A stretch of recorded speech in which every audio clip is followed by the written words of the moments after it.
Yes, ladies and gentlemen, welcome back to the MEC Poker Open. And tonight we have the $109 high roller. My name is Milko van Winden and above me is Roy van Boven. Welcome. Yes, thank you very much. I'm happy to be here again, and I hear my sound is off, so I'm going to fix that first before I start talking to you, because otherwise I hear second voices in my head like you did last week. So I'll be back in a minute, and then we'll start with the introduction. So maybe you can start already. Yeah, I mean, for me it's completely fine. So ladies and gentlemen, welcome to the live stream. Today, as I said, we have the $109 high roller. It is day 2. We already had 3 day 1 flights in this $15,000 guaranteed tournament, and in total there were 195 entries for a total prize pool of $19,500. And we see some familiar faces in the top 3. Yeah, and for a start, it's Ronald Tilma at the top. Our chip leader of the day has a stack of slightly over $1 million. He's not the only one, by the way. And he is familiar, definitely, because he has won the last high roller edition of the MEC Poker Open. So it's very nice to see him back at the top again. And he might go for a stunt and go back to back, because that will be a sensation, especially in the poker world, isn't it? And then... yeah, that would be a pretty incredible feat. Wait, what? Yeah, for second we have Rianne van der Wielen. And Rianne van der Wielen, you might know her, you might not know her. After tonight, you might know her as the woman who started with a chip stack of 1,039,000. And furthermore, you might know her as the partner of Mark Rovers, Krachtone, the guy who was with us last week and will be with us this week. He is ranked lower. And we will be sticking that to him for the rest of the night, I guess, because his partner is clearly better than him, as we can see. Obviously. And the top 3, before we go back to Milko, is completed by Wouter de Graaf, which is also recognizable because Wouter won the main event last week. So we have 2 guys in the top 3 who are absolutely familiar in playing the last phases of the tournament when it comes to the MEC Poker Open online. Ronald Tilma won the high roller the last time, and Wouter de Graaf only last week lifted the digital trophy of the $55 main event. So it should be a good one. And next to them there are, like Milko said, 31 other entries, and let's walk through those. Yeah, let's see it. First of all, one thing that stands out compared to last week is that we don't have a money bubble right away when the tournament kicks off, because all the 34 players are already in the money, and all of them are guaranteed, as you can see, $188.40, slightly less than 2 times the buy-in, but nonetheless a pretty min cash. And as you can see on the way to the final table, it goes all the way up to $441, and for the winner it's a very pretty $3,947. Yes, and in contrary to last week, we have a field of participants existing out of 34 players that are only from the Netherlands and Belgium. So yeah, we have solely players from the Netherlands and Belgium. 34 of them, and I am not counting, but I can see that the guys from Holland are they are in the majority by far. Definitely. Yeah. There's actually only 6 Belgian players in the field, so it would be good to see if they can make something happen. The first Belgian is actually already outside of the top 10, because that is Annemarie Ongena in 13th place with still quite a decent stack. I mean, starting in 13th place with 656,000. And if we look at the structure of today, actually the first level that they are starting in should be the same as last week, and that is 7,000, 14,000. So there's still plenty of wiggle room for everybody with an average stack of 566,000. Just like last week when we started with around 40 big blinds deep as well. Exactly. That's a good thing. I am definitely seeing some women over here, which is a good thing because we want poker to be a diverse sport, if you will, and it's good to see women also joining the final day of the high roller. So good to have you here, ladies, and I hope to see you later on in the final table, at the final That table. would be fun. And to everybody who is listening, by the way, I think it's also a very good mention. There's another tournament tonight. I don't know about you. I would love to play it. Unfortunately, I can't because I have to commentate on the 109 high roller. But if you are either playing a high roller or you are just railing the 109 high roller through our live stream, then please register for the MEC Poker Open Rail Tournament that is happening in 5 minutes time. Actually, it's kicking off at 7 p.m. $750 guaranteed. And yeah, it's a pretty fun tournament. So just click on the site while you're watching this and enjoy the show. Can you see the late registration for that tournament? How long can people register? Yes, I can definitely see that. Late registration is for 12 levels. And in total, if I look at the structure, that means it's 12 times 7. So that's a little bit over an hour and a couple minutes. 84. Yeah, it's an hour and a couple minutes. with the break, it's about 90 minutes. It's about 1.5 hours, yes indeed. Okay, Yeah. and in the bottom of your screen right now, you can see the MEC Pro Poker table. That's one thing that's good to have. It's a table that normally costs 599 euros. And when you are watching tonight, because you are watching tonight, we are giving a huge discount on this table, and it's only 449 euros and 95 cents. And that's if you pay for it. And I'm saying that because there are a lot of things you can win tonight. One of them is, of course, the money if you're playing the high roller. But let's see that. Yeah. But besides that, we also have giveaways like we always do. And Milko and I have been doing some chatting over the day. So we've been thinking about the giveaways to do, and we have got some good ones. So for you to win poker cards, a poker set like we are seeing in the screen right now, or a sweater of bwin, you only need to win those giveaways, those prize questions, and they will be following later on with a lot of questions. Definitely, for sure. I'm already looking forward to it. It's a lot of fun always in this show. One thing I'm also encouraging everyone to do is to join the chat, whether you are watching on YouTube, watching on Facebook, watching on Twitch.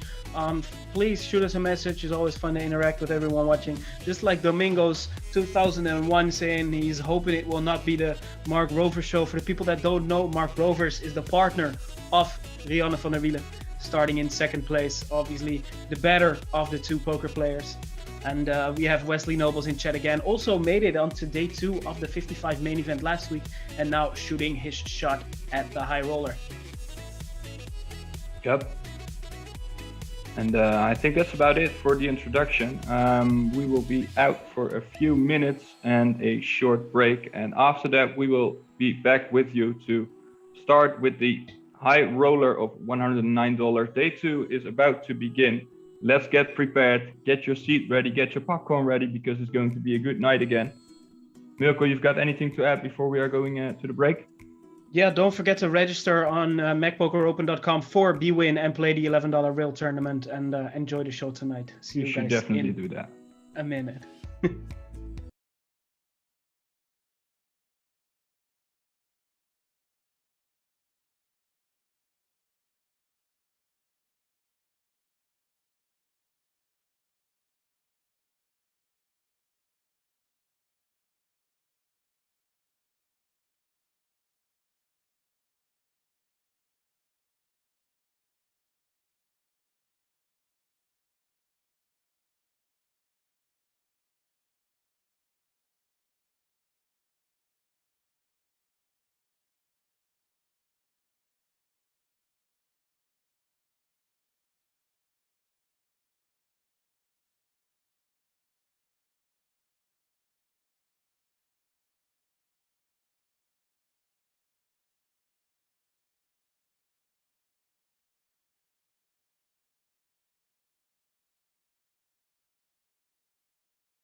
And we are back live, ladies and gentlemen. Welcome back to the live stream of the $109 high roller of the MEC Poker Open. We are about to get a small delayed feed of the tournament, and here we go. Cards are already in the air, as you can see. And we might even see a nice little pot right away with Ace-7 against Ace-8 suited. It's a nice little progression, contrary to last week when we had to wait for a few minutes. So it's a good thing we are going right off the bat. Yeah, as I said, cards are in the air. We started out with 34 players. As you can see, we are here sitting at a table with 7 players left. And let's see how the tournament progresses. If 2 players in the tournament get eliminated, then it means that we will come to the final 2 tables, 3 tables, or 4. Math is hard. 4 tables, and then we need to lose 8 more for the final 3 tables. Another 8. You've proven math to be hard, like several times last week. So. Mate, even if I have a calculator, it's still hard. It's yeah. And that coming from someone who likes to play poker, it's not a good combination. No, really, no. So how were you at math at high school? What do we call it? Actually pretty decent. Yeah, it was not bad. You were? Yeah. So what type of math did you follow? You have those. Oh yeah, math, I started with like B, like the heavy algebra stuff and stuff like that. Well, we see a nice little bluff here, by the way. Just to take a look at the table before I continue my story with King High against, as we can see, Ace High.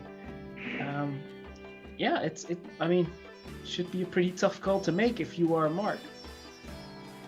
And he doesn't call, so he lets it go. So mathematics B it was. Yeah, and I failed twice in a row. And then I actually switched to the A level, and I actually did 2 years in one final year, and yeah, that was completely fine. And I swore to never do anything with math again, and here I am playing and commentating on poker. That's how life goes sometimes. I had like the same thing in my education on university. I was doing my bachelor's, and we got a presentation of what the average student would do for a living after like a few years of after university, and like 60% or 65% was in consultancy, and I was like, well, I'm definitely not gonna do that because that sounds so boring. And right after my master's, I went into consultancy and still doing it. So much for that. Yeah, that's how it goes sometimes, huh? And yeah, Wesley Noble's also laughing at me in chat. It's a well-deserved laugh at me, if I'm completely honest. But yeah, I eventually got it. It's not that I completely missed out. It's just that it took me multiple tries. Let's see what Kelvin's going to do here. Wakes up in the big blind with a suited ace after it folded to Anne-Marie in the small blind, and he just jams all in for, that's actually quite a hefty stack of $500,000. Not too shabby. I'm not going to do the math on how many big blinds that is, but it's quite a lot. Pushing the envelope. I think, no, I'm not even gonna try to do the math. I was gonna say it's probably about 36 or something, but yeah, I don't know. It's too dangerous. You're probably close. You're probably close. Yeah, I hope so. And here we see. You have a calculator on your PC. Yeah, right? I know, but it's complicated. It definitely is. Yeah. Here like we 570k. See. Yeah, I know. Hey, yeah. And I mean, how much was it? 490. Here we see pocket aces, by the way, for last week's main event champion. Wouter de Graaf, actually doing pretty well for himself. He's also the person that took 3rd place in the last live version of the MEC Poker Open, taking home the most money, about 12,000 euros. and right back at it again. Yeah, just With one of the bigger continuing the stacks. crush on a roll. I mean, you could get into the final table with a million stack. You would be below average, but you could reach it. You could make it to the final table if you can keep that million. Yeah, you would have a pretty decent stack. If you keep that million, you can come to the heads up too, but that's another story. Yeah, because right now it's fairly decent stack altogether.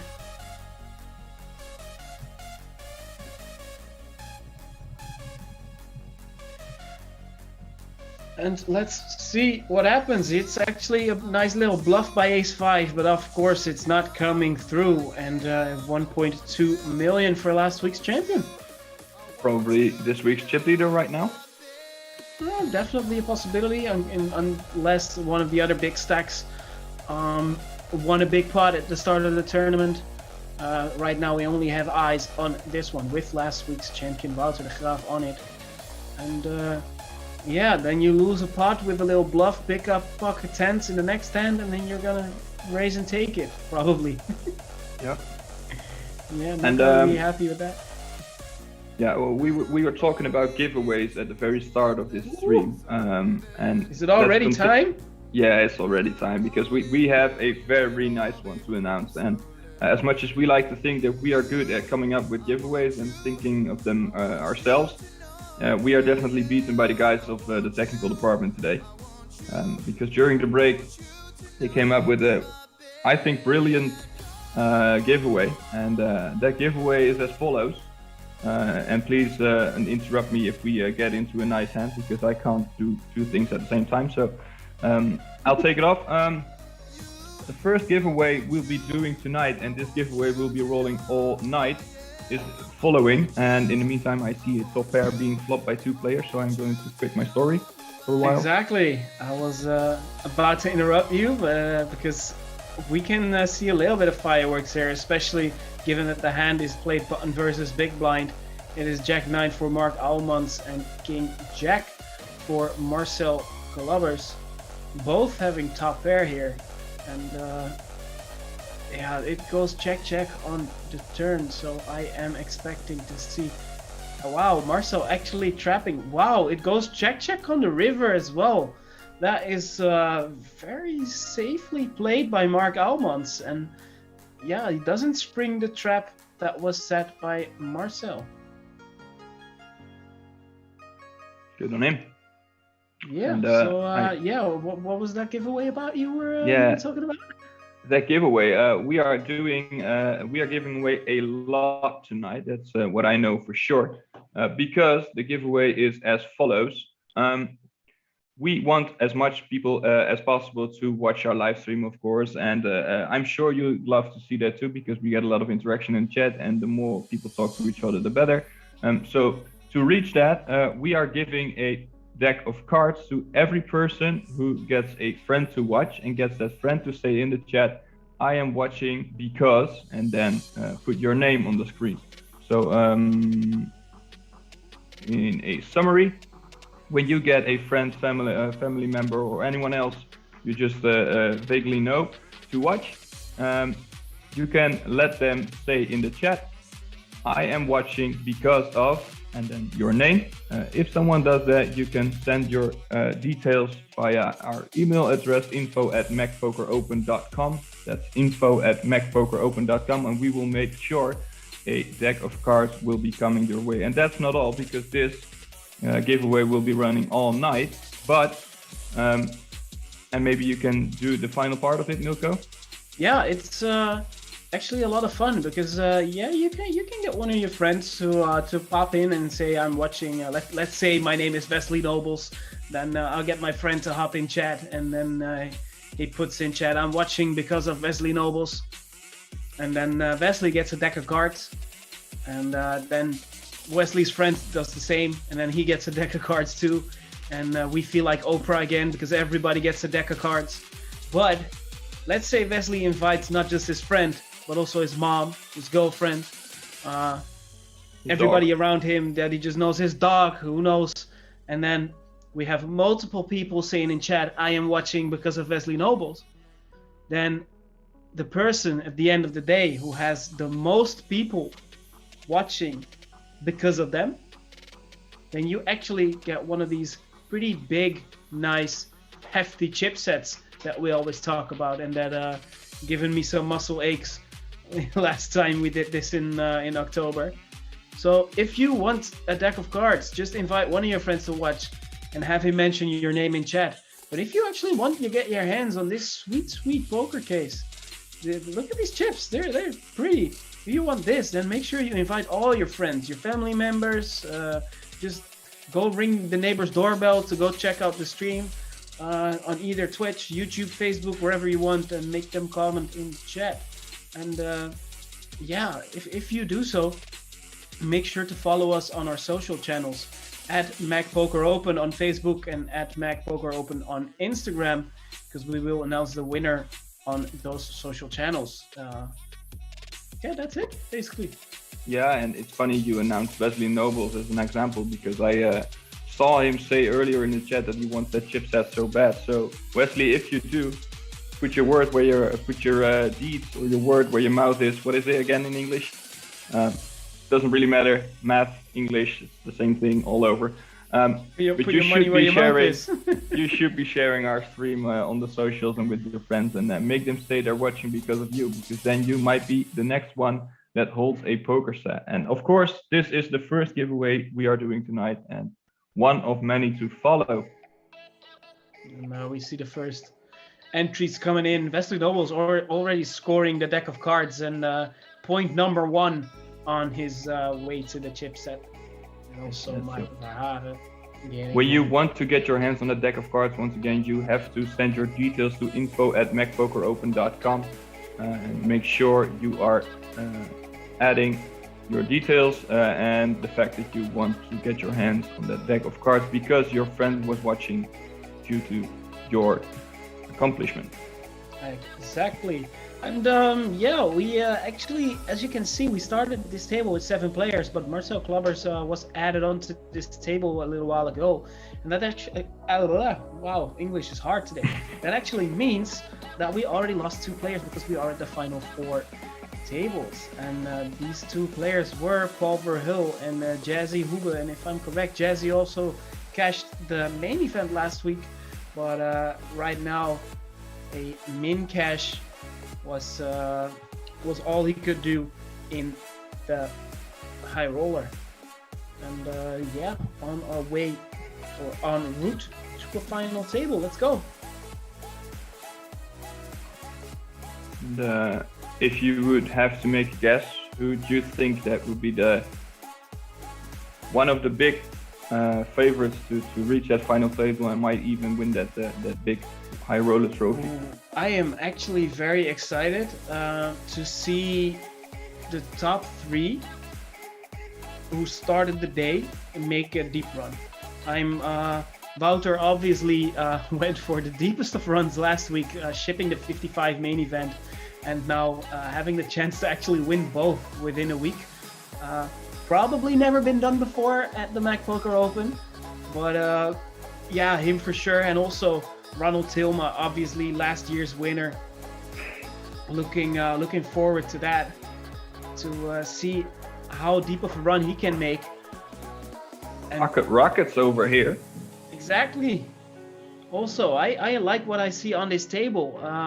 This could become a family feud going on here with Mark Rovers at the bottom, a little bit on the right side with 297,000. But the better player of the household, 2 seats on his left, Rianne van der Wielen. It could become very interesting. And I mean, flopping top set with pocket aces is also very interesting. Obviously, they went to different IP addresses and are sitting like a mile away from each other at least. Yeah, I mean, I know Mark. He probably sitting in his own grinding room and completely isolated from everything else that's happening in the house. He does have his own grinding room? Yeah, I believe he has a very nice little home office. Nice, that's good. But I tried to do it, but then I couldn't. You gets failed kicked to, out. once again. I mean, I actually had a very, very nice face. 2 screens, just a very nice setup. All my cables tucked very neatly underneath my desk. But yeah, I mean, I got my own office space very close to home, so I could, yeah, basically, I mean, it feels like working from home, but not exactly from home. But it's much nicer to not spend 24/7 in my own house. I can tell you anything about that. Exactly. So King Jack against Jack 6. I'm guessing this is the last of this hand that we're gonna see, even though there's still King Queen behind it. But I'm guessing it's going to be a tough call to make here. And indeed, Patrick lets it go, pot for Timon.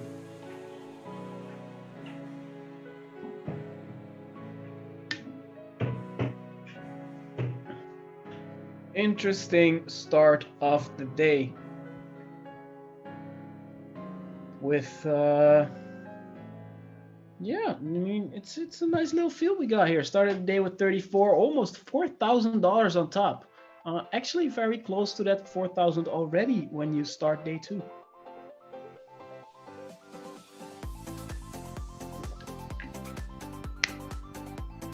And here, Queen 10 against King 10, and both flop at 10. This could get interesting. Definitely, because Mark is not too big of a stack. Exactly, he only has 20 big blinds behind. And that one is pretty rough. So now Mark Rovers does still have 2 pair and a gut shot. He doesn't nice check improve. back there. And the 2 pair of Rick is better with the queens and aces. And Mark actually losing the minimum here. Played it very well. Didn't lose a lot. 245,000 left behind. Could you get away of the King 10 over there in that spot? Let's see you mean the, oh yeah, Mark 10. I don't think you can get away. I mean, you're not gonna raise the river as played. It's a bet of, I believe it was 21,000 in a pot of 70,000. Yeah, I don't think you can fold basically any 10 there, especially in the situation where it's small blind versus big blind. Right.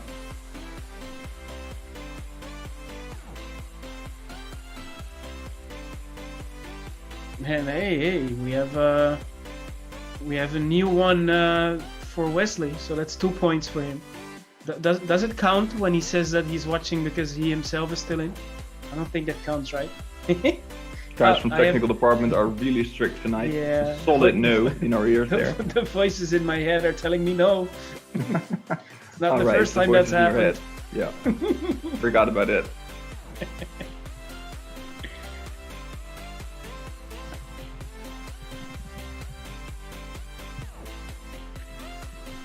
Nice. Let's see.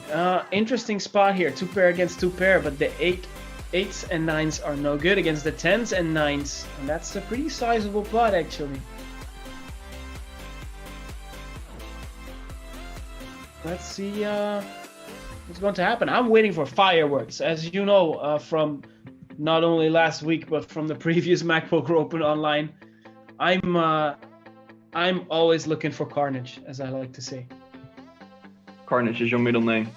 Yeah, I mean, just yeah, make a mess out of it. Mate, Milko Carnage van Winden. It actually doesn't sound too bad. Yeah, it sounds pretty decent, right? It does. Yeah, would be very nice. I think our names both are pretty suitable for darts as well, because Michael van Gerwen has taken over the darts world with his Van in between his 2 names, and like now every Dutch name can become a pro darter because he has Van in his name. Just a small hypothesis of my side over here. Yeah, so basically you're telling me I should go and play darts. I don't know how good you are at darts, but you probably can get good pretty quickly, so in the meantime, Yeah. Shall we get a 5 of hearts? No, let's scrap that because it's already out. Never mind. Interesting spot here though, because for Rick Clement it's not only a gut shot, it's also the baby flush draw. but the baby flush draw is pretty useless here. And looking at the cards that are folded already, being in Eduard's position must not feel very good, seeing you could have flopped the nut flush. Yes, definitely. And Rick calling here against the raise of Lianne, who's not afraid to play. And only betting very small here now, a little less than third. It's an interesting spot. The river, though, is quite interesting, because if Lianne checks here, Rick might try to represent a 5 here, because other than that, he can't really win the pot. Very small. He does go for it. And curious to see what Lianne will do here. And she just calls, and that's going to take down the pot for her. And that's a pretty one. 1.2 million now for the better half of the Rovers household. Yeah, and not so easy of a call, because that bet, which was really small, really looked like it was something like please call, please call, please call, please call. Yeah, Rick really trying to represent that 5 there of having hit the flush. Yeah. Of course, Lianne blocking one of those possible flush cards, but yeah, and at the same time, because she has a queen, the queen of hearts, it's obviously less likely that Rick has the flush. At the same time, not blocking any ace 5s, not blocking. I mean that's likely the only 5 he will have though in that spot, so it's not the world's most tough call to make, but it is a very, very nice call looking at how the hand played out. And in the meantime, we see Jay Whistlelow in the chat asking for the delay, and I see our Nightbot is on a vacation or something, so I'll tell you what the delay is. I think we are on a delay of about 10 to 15 minutes, and I'm going to say that when my guys of the technical department are listening with us too, so they can give us a confirmation on that one. But we are on a delay of about 10 to 15 minutes, and that is the stream. Milko and I are absolutely live. We are talking to you right now. When you are hearing us, you might be on a delay of, let's say, 5 seconds or something like that, but it's a nice improvement in comparison to the last time we were on the delay with the stream. Today we are not on a delay. We are talking to you really live, and that should boost the interaction with you guys at home. Yeah, I'm very excited. Last week as well, we saw some cool action because of the fact that we were not on that we ourselves were not on a delay, and because the game is on a delay and we are not, we actually have hole cards, which is obviously what I'm most excited about right now, and especially looking at Ace King suited here, and then I mean, I don't know if it's me, but the Queen 10 suited does look like a very, very pretty hand. You do? It's not my favorite, actually. No, but it's easily overplayable, but it looks good. I actually don't like the fact that there's a jack in between. That it annoys me that there's a jack in between, which does not complete the small street of Queen Jack 10. Hey, no, there's the jack. The gap is filled up. Easy game. Crap, what I just said once again. It is going to be tough though for Lianne to expand to a straight, because 3 kings are already out, and it is a pretty vital card to get that straight. But just firing away here, 33% of the pot, seeing if she can get Patrick to fold. And Patrick, just has Ace King high. I mean, he does have a backdoor flush draw, backdoor straight draw, and of course the 2 overcards. But curious to see what he will do here, what Patrick will do. Just does let it go. Obviously, still has a good stack. Has well over 50 big blinds, 54 big blinds. 54 and a half big blinds, if my math is correct. Which is not too big of a chance. Okay, then do the math for me. I believe he has 54 and a half big blinds. 54 and a half. It should be correct. And BWin TV just coming into the action with the giveaway that we already announced. And let's do that again. like I just said, invite a friend to watch. If they join the chat and say, I am watching because of, and then your name, you win a deck of B-Win poker cards. And that's not all. If you get the most friends to watch, so if you get more people to watch and call your name out on stream than anyone else, you will be the receiver of a B-Win poker set, which is now in your Look at screen. that beauty. Look at that beauty. Make sure that if you get it, be happy that it will be delivered at your home and that you do not have to pick it up, because I think Milko is still a little bit injured because of last time. My arms are still hurting from a while ago. And look at this, ladies and gentlemen. Look at this, pocket queens for Mark Rovers. Looking for a double up here. Doesn't have the biggest stack, and I'm guessing he would like to improve on that. So just goes for the under the gun min raise, and I'm guessing that Rick will call here. And it's an ace high flop between the two. And actually, yeah, if you look at Rick's exact hand, it's going to be very, very tough for him to win the hand. Yeah, obviously, and, you know that because you're very good at reading hands when they are in your screen. Exactly, it's one of my strengths. One of your specialties, one of mine too, actually. And I still managed to predict, wrongly what people are doing, because it wouldn't be the first time that we are saying you can definitely not call this, you can definitely not raise this pot, and the first thing we see next is a raised pot. Yeah, we had a couple of those last week. Little do we know. Yeah, I'm trying. That's all I can do. And that was a nice little pot for Mark Rovers. Finished 6th, if I'm correct. Last week, decent cash in the main event. Now trying again in the high roller. And yeah, the technical department actually making a comment that indeed Mark Rovers won one of those beautiful B-Win chipsets last week. Also in a giveaway, guessing the correct number in the bust out hand of the 3rd place or 4th place finisher. I'm not even sure exactly which one it was, but yeah, made a good guess and got his hands on one of these beautiful cases. Yeah, what was nice that the fact that he won it, and together with him there was another guy whose name I have forgotten. I believe but it was they won Martin. it at the same time, and they were discussing in chat how they could share that poker set. So yeah, that was cute kind. to see, actually. And as a reward, they both are rewarded with a poker set. So it's a good thing. Share and get more. Yeah, 2 it's plus 2 actually is 6. The man in chat actually right now, Martin Van Mil, was the one I believe who got the chipset last week as well, willing to share it together with Mark Rovers. And speaking of Mark Rovers, this could get interesting with pocket 8s. Are we going to see family violence here? Is it going to be? Could be, right? I think a 3-way pot over here with Mark opening and the other 2 guys calling. Yeah, I mean, it. Can we get Mark opening, Patrick flatting, Rihanna flats, and then we get a 6, 7, 8 flop. Well, we can't get Mark to open, as we can see.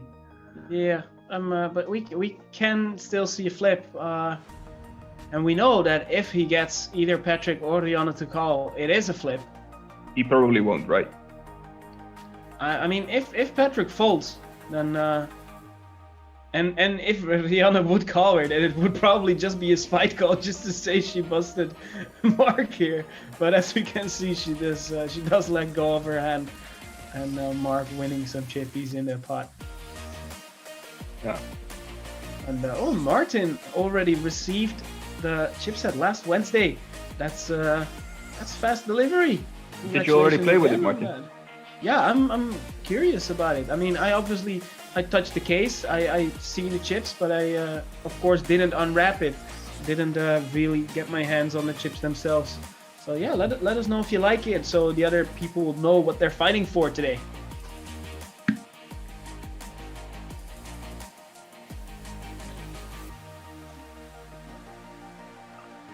not too much interesting going on in this hand, apart from Although the we fact see that a call. Yeah. Oh boy. this Did you could say be, nothing interesting? yeah. I should go to the toilet because I'm doing very bad at predicting things already again. And what's mostly interesting about this is that we do see two folded diamonds, and we see that Timon has a diamond himself as well, and a backdoor flush draw to like go together with his overpair of tens, and actually goes for the pot-sized bet. That is a pretty sizable bet. This bet says I have 6 big tens blinds. and I do not want any picture card to Yeah. unfold on the turn with you This- still being in the hand, Brianna. This is definitely either repping tens or jacks. You don't want to see another card, or you just want to get it all in. And yeah, if they have a higher pair, then so be it. But you don't want to see anything else. And Rihanna also very disciplined, laying the hand down, folding. For Yeah, the doing 6 the big math with the blinds. pot odds. I guess the both of us would have gone for the carnage and put our money in. Yeah, I mean, I have a flush draw, I call. That's how the game works, right? Easy. It's not too difficult. Interesting. So yeah, of course, if you are watching, let us know you are watching. Chat with us, interact with us. We are very live with you. The screen is on a 10 to 15 minute delay. We are live, so do you have anything to ask for us? Just ask. We will be there to answer your questions or comment on your comment, because that's what we're good at, and not at playing poker, and that's why we are sitting here commenting to poker and not playing it. I see Maarten Verhagen making a comeback in the chat with 3 points now, actually, with CLK CDM and Linas50 also saying that they are watching because of Maarten. And he has, I believe, 3 people already vouching for him, and that's more than the 2 that Wesley had. So, I mean, we should get a commission of Twitch for making people get accounts on their website too, right? This is a good thing for them too. If it was me, I would just make a ghost account and then, or like make 20 of those and then just have them spam chat. You shouldn't have said this on stream because. No, if you do, we will figure out. And oh my god, what a hand we are seeing right here. It is ace queen for Mark Rover's top pair with a very good kicker. And it is 2 pair for Bauke. And I believe we are going to see some carnage here. Yeah. Some pretty big bumps on the road for Mark Rovers early in the day already. And we'll need a queen if the money gets in the middle. Right. And I'm definitely guessing this is going in. Easily doable here with a flush draw. Could have 5-4, 3-5. Definitely multiple hands that he could jam here.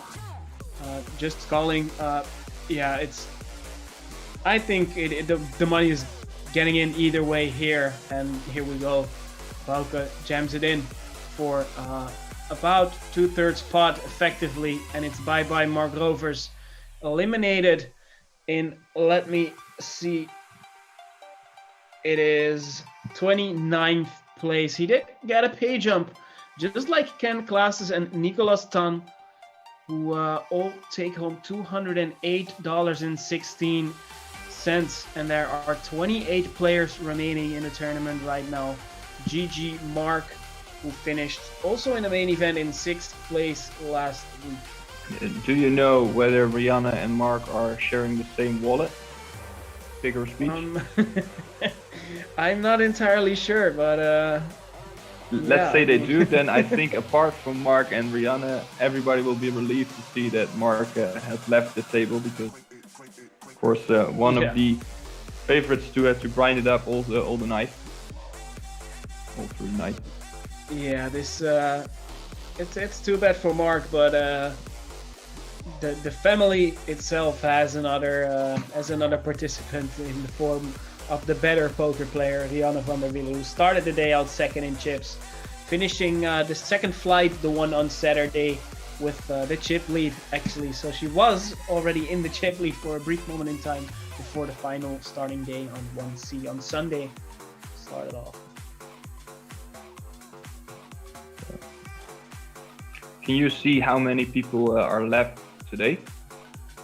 Not have left, but how much we have left, how many we have left. Yeah, Mark Rovers just busted in 29th place, so that should be 28 remaining. Approximately. Obviously, we could have lost another 1 or 2 already in the 2 minutes after Mark's elimination, but safe to say, impressive piece of math right there with the 29 minus 1. It's 28, I think, but I'm not sure. Could be 27. You are making progress, my friend. Baby steps. In the meantime, I did mathematics A. All my education, so I can't tell you anything about mathematics. And are we going to see some more carnage here? That will be an interesting 4 of hearts. Not yet. Not yet. But it is interesting because these two have big stacks. It is that little giggle though. That little giggle you made, like you're saying there is a chance. That's how I feel right now. So you're saying there is a chance. And of course, this card, we didn't see the pre-flop action, but this card is very good for Benjamin. Yeah. But he is going to bet big because it is likely that Ronald has an ace in his range there to fire away for Benjamin there with the set of tens. Yeah, but if he has an ace there, I mean. Yeah, he can't leave with the ace, right? Because you do not want to scare people off with medium hands, right? No, he really. I think as well you're going to go big there because you do not want to see a heart, and at the same time, a lot of aces and the 2-pair combinations will call you. Also a good chance for a straight draw.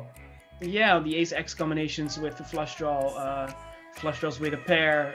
Yeah, it's an interesting one.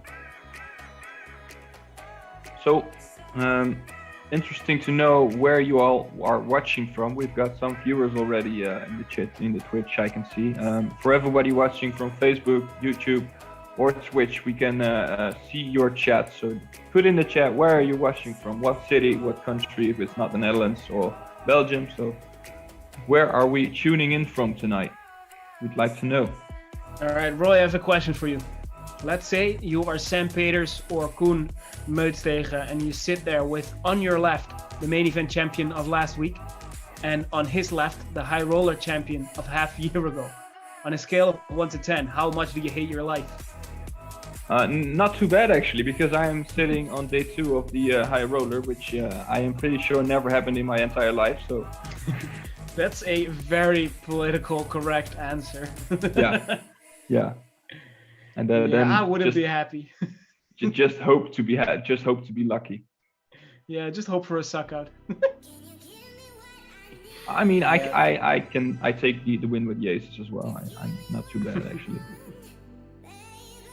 Yesterday I saw my brother who was grinding from home here, and he was sitting in a big tournament, and he had a suck out you would actually lick your fingers with. Yeah, this was like a 200 big blind pot in a tournament with a buy-in similar like this one, and like I said, 200 big blind pot, and he lost aces against ace king. Those are the hands you want to lose, right? Yeah, I was playing a similar tournament as well yesterday, betting 3.5 times pot with pocket sevens on 8-6-3. Wasn't very successful. No, not really. He actually tanked for 1.5 minutes before calling me off with jacks. So I almost got him to fold pocket jacks.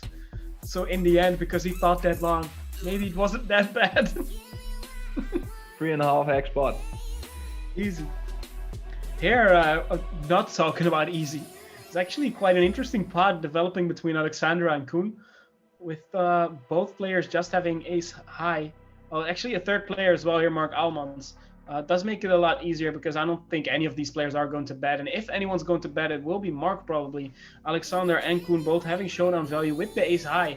And Mark not having that showdown value with just the queen, very likely being beat here. And he does go for the bluff. And I think he actually might get it through. Yeah, bets into two people. Very nice. Yeah, indeed does get it through, almost chipping up to 1 million. Yeah, and you just mentioned the life of Sam Peters or Jacob. I mean, if you are Koen and you are having a very nice stack of 1.4 million, you are like in the top, what is it, 5, top 6, 7 of players that are still left in the tournament, and then you look on your to your left, you see 2 guys having the same stack you have. That's not too bad, not too good either, right? Nope. And if I look at the table as well, we have a full table of 8 again. So I am guessing that a lot of bust outs happened in recent times, and that means that we are left with 24 players. So looking at the payouts, we had to say goodbye to Marcel Klubbers in 25th place. Unfortunately, the one and only Wesley Nobles had to exit the tournament in 26th. Then we have Nico Veenstra in 27th and Jeroen van den Berg in 28th. And it leaves us with the 24 remaining players, of which we see 8 in front of us right now.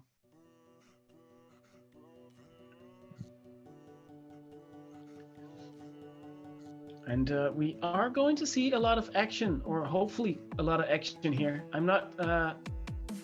I'm thinking Ronald can't really fold there, doesn't fold against a 3x from the small blind, blind versus blind. And it is something I was hoping for. Both players flop top pair. Yep, the things you love. For sure. And both players just having the same top pair. For Wouter, it isn't a really comfortable top pair, because he knows that if he's up against any other king, he most likely loses. The only hands he can win from right now that contain a king are the king 8, king 5, king 4, and king deuce. Which are all in Ronald's range, because it was small blind to big blind, and the action just went raised. That's definitely true, but you still aren't comfortable against the king 4 and the king 5, because they still have a straight draw as well to go with their pair of kings. Now these 6s, it's the same story. It's the exact same story here. The only hands you beat are the kings with a lower kicker. And there are a lot of other kings, but also Ronald has 6s in his range. Ronald has, I mean, I don't think he has, probably has a little bit of a wider range as well. But does go for the bet, and it's a small bet. It's a sucker bet, trying to suck Wouter into calling, and he does exactly that. Calls with the king 9, sees the bad news, and there the chips go to Ronald. 1.8 million in chips, and that is, if my math is correct, 90 big blinds.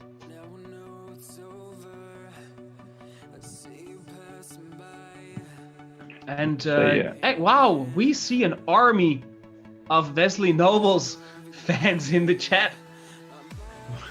We have, let me see, we have Rolf009, Sharky, Carlito, we have Lawrence, we have Love9000, who are all putting it in for the man. That's going to be a good home game, isn't it? Yeah, I mean, if he promised every single one of them a chip, then it could be interesting. What's also interesting is a 3-bet pot here. We see Benjamin open under the gun. Yeah, Benjamin opened under the gun. He raised the 40,000. Sam Peters just flat. And Mark Albans went for the 3-bet. And now Benjamin is just flatting. Benjamin with the overpair. Mark with the gut shot, the backdoor flush draw. Sam Peters would have flopped top pair. Probably at the moment thinking that he could have had the best hand. But he will see the good news as soon as this hand plays out. Although we might not see a call by Mark here, because it's a fairly sizable bet, 2/3 pot of Benjamin. Yeah. And this is actually a nice fold by Sam, right? Because this is the exact situation you do not want to end up in when you are facing an under the gun open and then a 3-bet from the big blind when you're already in the hand. So. Yeah, exactly. Just sitting there with ace jack offsuit, you will never ever be really comfortable. Even if you, as we saw, would have flopped the top pair, you're not in the most comfortable position. If you flop top pair of aces, you're still not comfortable, because you're playing in a 3-bet pot against an under the gun raiser and against a 3-bet from the big blind after you flat. You like to see the jack on the flop more, right? Yeah. Or basically you want either an ace and a jack, or you want the king queen 10 flop when you want to flop a straight, because you're not happy with the top pair of jacks, you're not happy with a pair of aces. I'd settle for 2 jacks on the flop either. Yeah, I mean that's one that should be fine as well. But either way, flopping to top pair if it's an ace or a jack is not really the most comfortable situation to be in. Kings. For a smaller stack, but looking at these other hands, I'm doubting if we are going to see some action. I mean, if it folds to Wouter or Ronald, I know Ronald probably can open this. He has a big stack. He very likely to play a hand in position if he goes to a flop, but I don't think he will see a flop because I have a gut feeling of what's about to happen here. Well, your gut feeling was right, I guess. And there we go, indeed. And I also don't think we are going to see a showdown here. I think it's an easy fold here from Ronald, who was brave enough to give it a shot to steal the blinds. What's the bounty on Alexander's Oh head? no, we do see a call. Wow, actually calls with the King 7 for 13 bigs or something. But yeah, Alexander has none of it. Just takes it down, easy game, and actually back to 27 big blinds. And if you are Alexander right there, you are expecting an ace to pop up and just hoping to fade the ace on the flop, turn, and river, and then you see King 6 suited up against you. Yeah, you're very happy, and if you see that flop, then you feel very, very comfortable. And indeed, we saw Alexander take down the pot.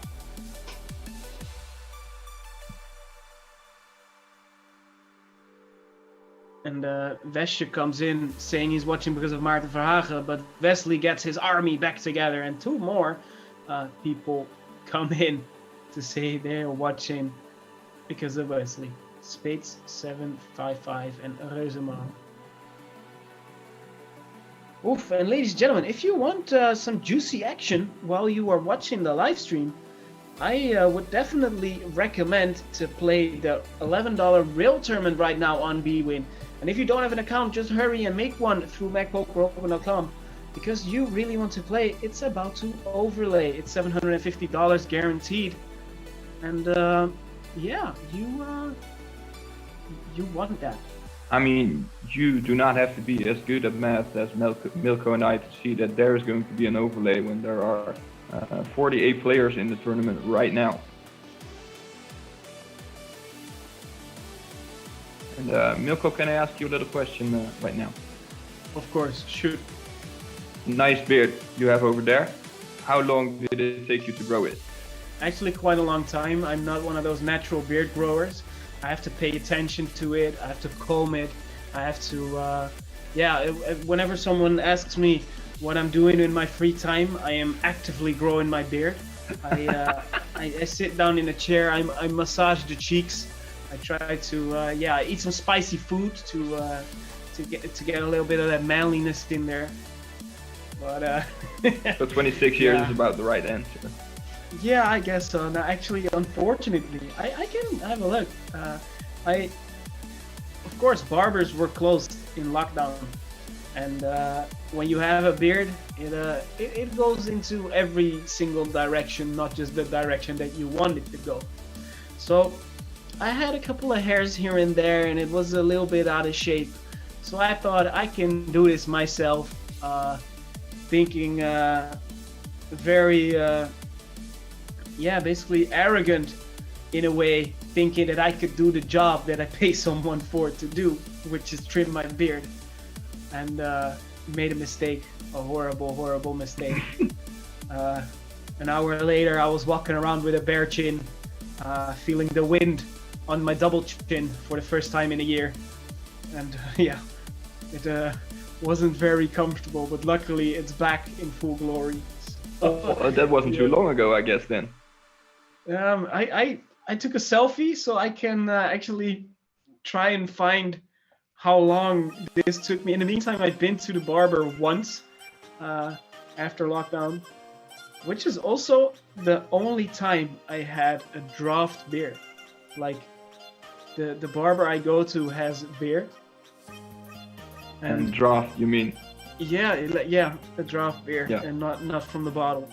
And that was actually one of the most glorious days in the previous months. I mean, and that, when you already think about the fact that in my consideration, I think the barber is one of the most relaxed places to be in. Just you being taken care of with your beard and all your other hairs you have on your head. That's all they care about, and you don't have to care about anything. And just drink your draft beer in addition to that. That just sounds perfect, right? Yeah, and especially if they do your beard, because they get like a wet towel on your face, and they take care of you. It's full on 100% self-care and self-love. And this is interesting because we have a baby flush against nothing. I thought the 9 was a 6, my bad. I thought he had a straight, but no, it's not that interesting anymore. Yeah, 9 and 6 is difficult, right? Yeah, I mean, they look alike. But actually, if you look at this, Koen not literally having the nut low here could have gone for a bluff and probably would have taken out a pot against Wouter, but he doesn't go for it and Wouter picks it out.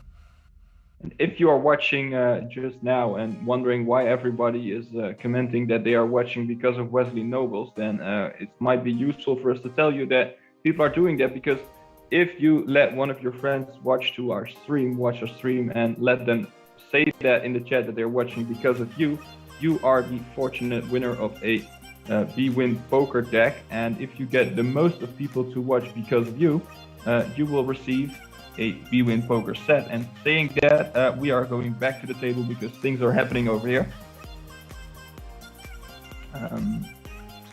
We have pocket jacks against ace king, and we see that an ace is already out, but so is a jack. Yeah, you can't really fold your jacks here, can you? No, it doesn't. It's too bad for Sam on the flop. Easy life. That's good. Taking it down. One of the few remaining Belgians in the tournament. So, are there any people in the chat right now rooting for the Belgians, I wonder? There's 4 Belgians left. In this tournament? Yep. We started with 6. 7, I don't know. Besje 1983 asking, does the guy or the girl with the most buy-ins get a poker case as well? I guess that's a nice question to ask. And I mean, it doesn't feel very positive if you ask that, no. Because then I'm going to assume that you fired the most bullets. But if you do get that, that's kind of a way of increasing your ROI, isn't it? Yeah, it's a nice incentive to fire again. Let's go.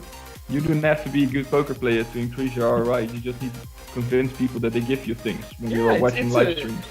Could be a very expensive $545 poker set that you have there.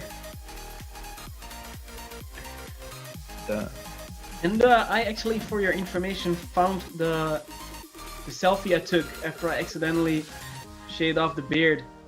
And it might surprise you, but it's actually already as far back as January 14th.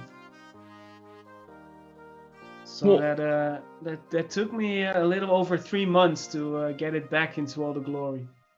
Yeah, well, that's definitely a lot shorter than it would take me to do that. I have a small one, a dark one, and I shaved it off. Like it was meant as a surprise / joke to show to my girlfriend when she arrived home back from work. And right when I did that, she left home again, said she wanted to break up with me because I looked like I was 14 again. So wasn't the best of nights. Yeah, I discovered I have more than one chin when I accidentally took the beard off. How did that make you feel? Yeah, not a very pleasant surprise. And now we have actually a very nice little straight here. That's a perfect river if you are not the perfect river, but an amazing river if you are sitting there with 6-8. And if you are one of those guys who got your friends or relatives to say that they're watching because of you, send your details to info@mecpokeropen.com and we will make sure that a B-Win poker deck is coming your way in a few days. So just send us your details via info@mecpokeropen.com and you will be the next receiver of a B-Win poker deck. And I actually believe that some people are switching sides. I'm not sure how the judges will go on with that, but Carlito in chat already mentioned that he's watching because of Wesley Nobles earlier, and now switching sides, saying he's watching because of Maarten Verhagen. Ay. That's going to be a fight. Guys at the technical department will be breaking their brains over this one, I guess.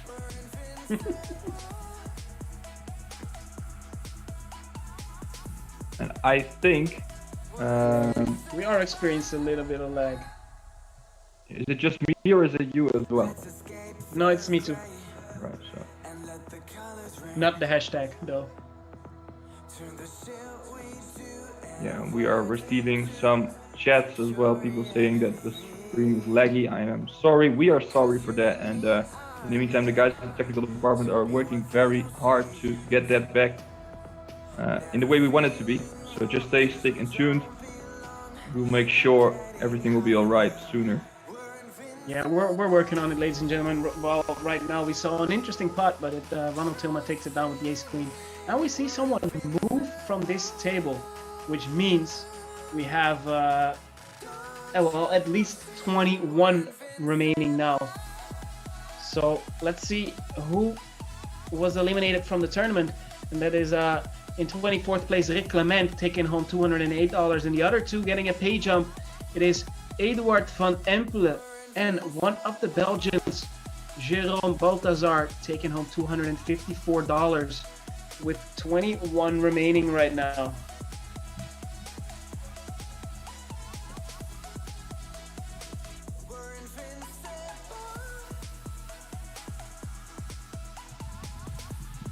If you are Jacob, you love to see this. Mark opening it up from a relatively late position with the King 10 suited. Of course, Jacob doesn't know that he has King 10 suited, but he does know that he has queens and probably has a better hand than his opponent, and therefore he moves all the chips to the middle and picks up a healthy pot with a few additional big blinds put in there by Mark Alemans. I'm still looking forward to seeing at least one pot being won by 7 deuce. That's the dream. So if any of you guys who are playing are listening, if you find 7 deuce, do it for me. You will not get anything. You got maybe a deck of cards or a B-win hoodie. If you win a hand with 7 deuce, I'll get you a B-win hoodie. Definitely that, and of course you win the hand, so you win some valuable chips. Yeah, of course. I mean, if you win it. And 7 deuce never loses, so of course, you'd be a fool not to do it, right? Easy.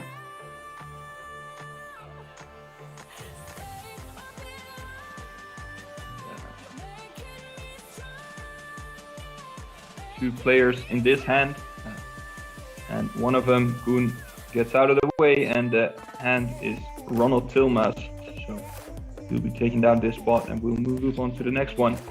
1.7 million actually, by the way. That's impressive. 1.8 if we round it up. Yeah, I mean, if we count his big blind, then of course 1.8. Actually, if I'm correct, he was the chip leader at the stage of the tournament. So that's something nice for the winner of last year's, or a half year ago, of last edition's online MEC Poker Open Highroller.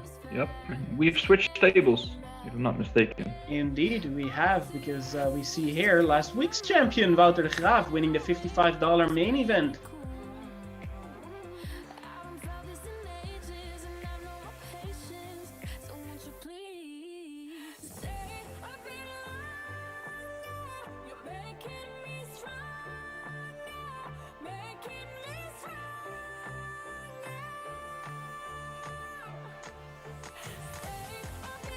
And Milko, can you tell me real time how many players we have in this tournament?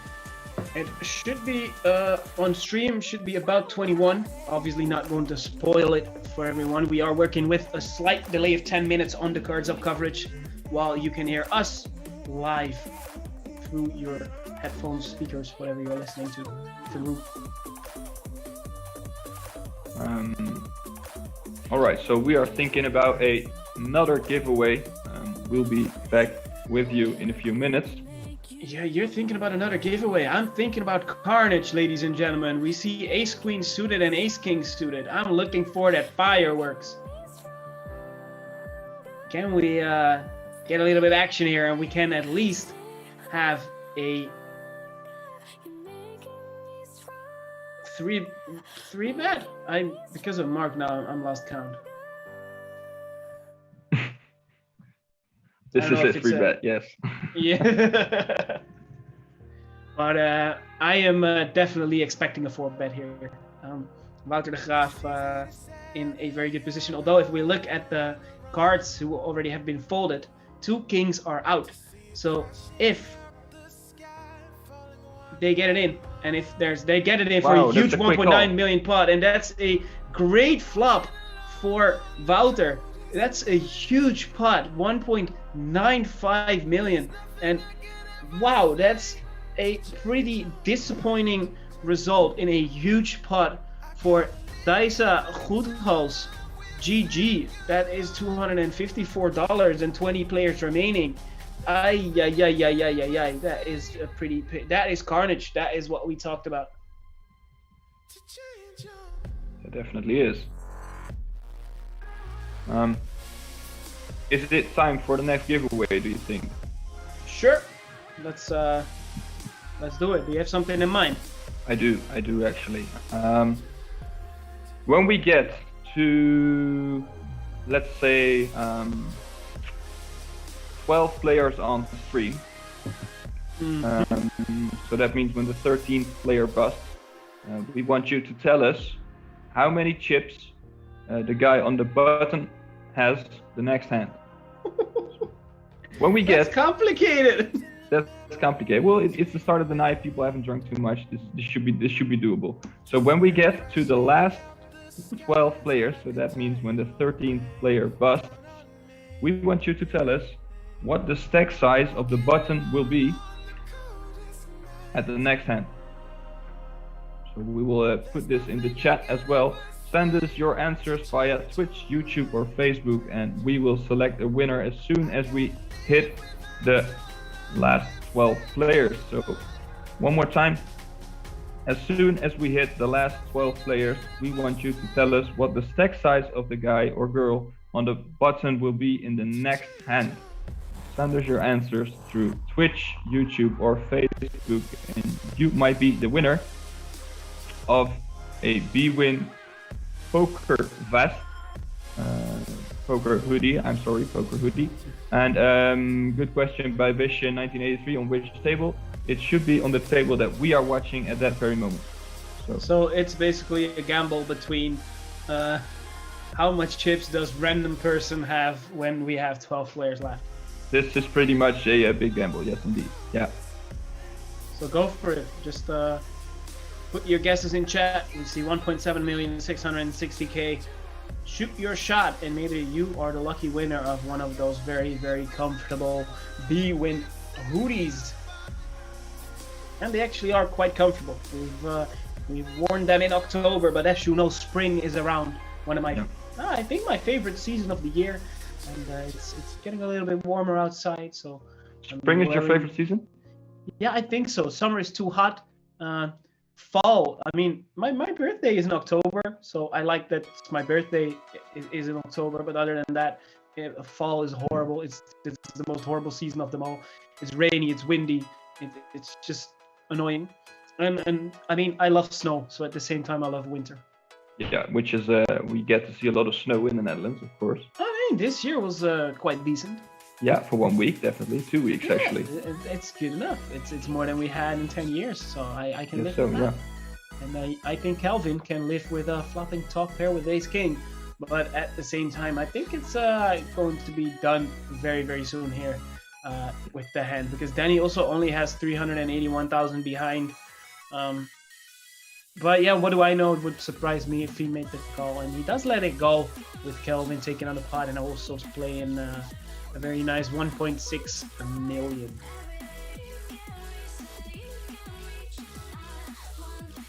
The question, again, here we go. As soon as on the stream, We have 12 players left, as soon as the 13th player busted out. The very next hand that is played on stream, how much chips does the player on the button have at the start of the hand? Good. See, it's not that hard. I can do giveaways too.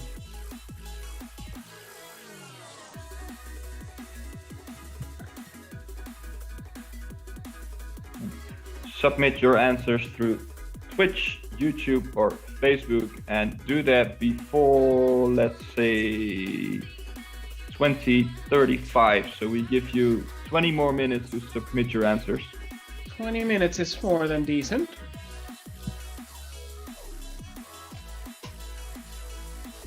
Ace 6, or Ace 8 rather, and 10-6 suited.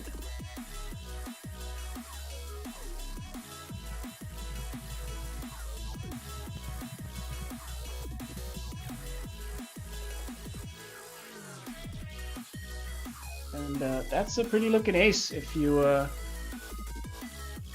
get there on the turn.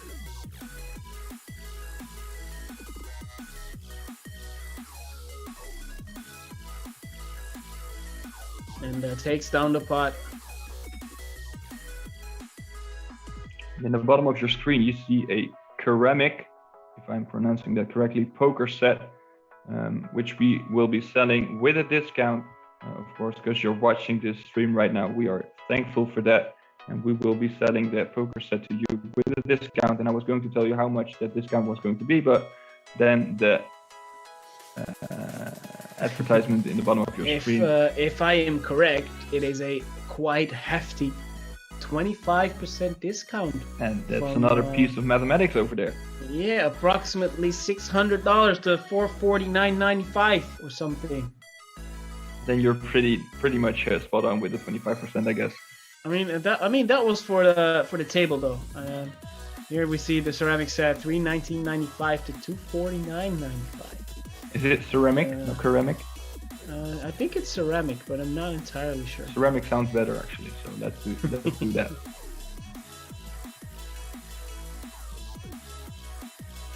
Yeah, exactly what the voices in my head tell me. If you want to get your hands on anything poker related, whether it's this very, very pretty professional poker table you saw on screen, whether it's the ceramic chip set, whether you need anything from a dealer button to a deck of cards to anything else, please go to the MECshop.eu for everything you need to play poker.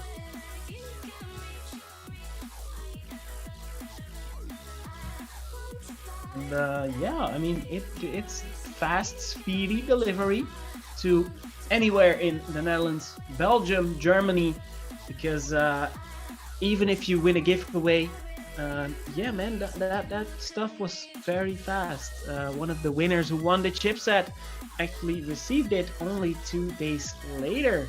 Very, very nice. I mean, I don't know how they got it there, because when you are sending things through the mail these days, DHL and other shipping companies are not too fast, because Corona is happening, right? And they are using that as a big excuse to send everything late. Yeah, it's crazy. I actually from my work outside of from Vienna, I received 2 hoodies, and it was sent to me in December, and I was expecting to get them right before Christmas, and I got them in the first week of March. In the first week of March? Yeah, it was I believe 9 or 10 weeks or something. It was stupid.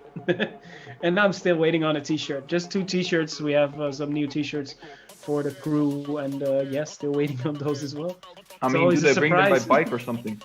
Yeah, I guess so. I mean, probably if I would cycle from my home to Vienna, it'd be probably faster. You would be? Yeah, I think so. I guess. How are you on a cycle actually? How do you do? Bad. You're bad at it? Yeah, I mean, I as we talked about last week, I used to do something that's called sports, but haven't done so in recent years. And what is that? Yeah, I don't know. It's moving and starting to sweat, and No. What did you do? yeah, I used to speed skate. I And, mean, okay. I thought you said last week. oh no, yeah, no. Last week, I've been doing a little bit of rollerblading since 2 Right. weeks. This is a. Wow, we have it all in. Can we see? No, no. Yeah. I saw it happen in the corner of my eye. I had a little sparkle of hope, but not even a sweat, ladies and gentlemen. Which is for these players. I want to be very, very clear. For these players, it's obviously amazing that they just received the chop. Although they personally would want to win. I just want to see carnage, equally bad to anyone at the table. So I'm very much impartial to who it happens to, as long as it's bad, then I like it. As long as it's bad. As long as we Carnage have from a good Linde. laugh. There we Back go. at it again.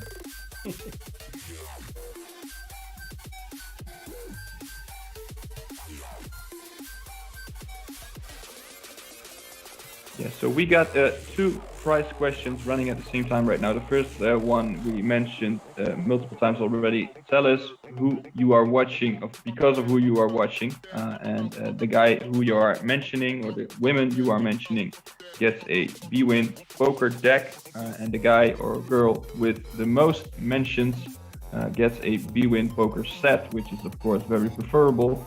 And the other prize question, which will be running for 14 more minutes, is tell us how many chips the player on the button has the hand after the 13th player bust. So tell us how many chips the player on the button has the hand after the 13th player bust. And you can submit your answers to both of those prize questions in the chat of Twitch, YouTube, or Facebook. Exactly. And we have a nice little race here and a nice little call here. Oh, I'm completely behind. I was looking on the wrong screen. That's the hand that happened before here. Well, yeah, Pocket Jacks, as you could see, took it down from Maurice, actually jamming well over 2 times the pot on the flop against last week's main event champion, Wouter Graaf, who was still in the tournament, which is nice.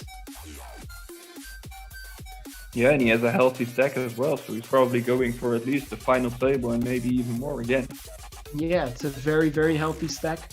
In total, in the tournament, there is, let me see, 19.5 million in play.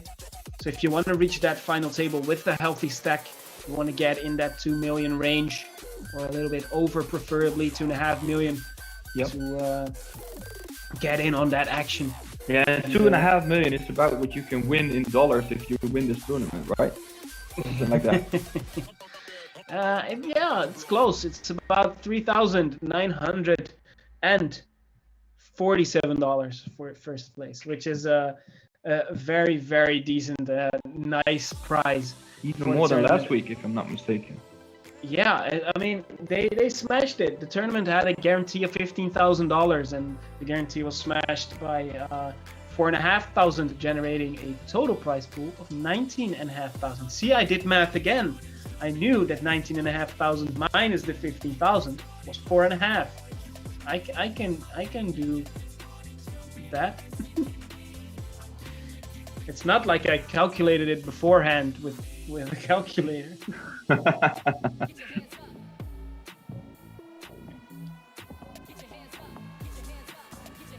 And we see a blind versus blind battle here from Danny Koens. And don't you think it's time to switch to another table again? Because we've seen this one for a while now. Sounds good. And looking at those two hands, I'm not expecting a lot of action. And I was right. Maurice gets away. Hey, look at this. And look who is there at the bottom left of your screen with a healthy, almost 1.7 million stack. It is none other than Rianne van der Wiele. Let's go. Taking it down as well, 1.74 million. Getting close to a very comfortable situation and picking up a nice hand again. Ace Jack suited. What's your favorite suit? I think we talked about this last week. Yeah, I think it's definitely King Queen. Yeah, but no, the suit itself. Yeah. Spades, jacks, clubs. Spades for me. Yeah, I think last week I said that my favorite suit is hearts, and looking at these cards, I think it is. Also, my favorite card in the deck is the King of Hearts because of the nickname the Suicide King. I even have it tattooed on my left arm. But I mean, playing, I do prefer the spades.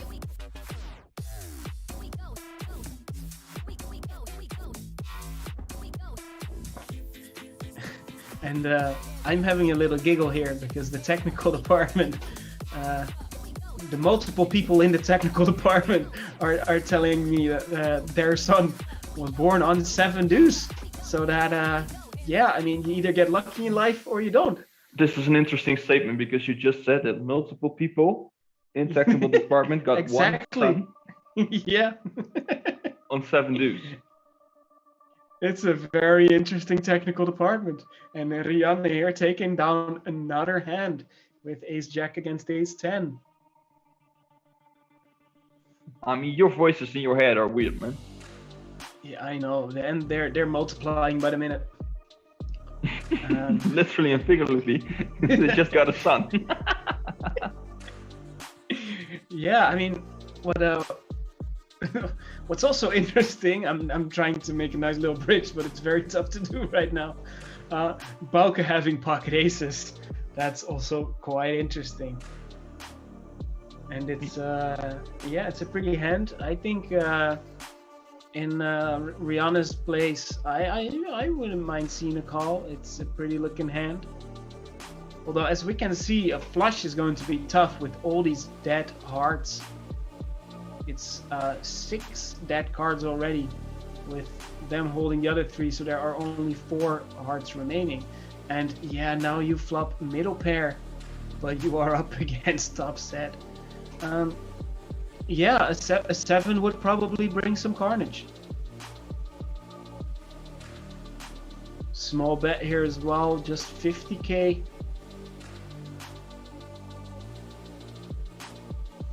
A little over 1/3 pot and a flat call by Rihanna. And this is a turn that should probably save a lot of trouble and headaches.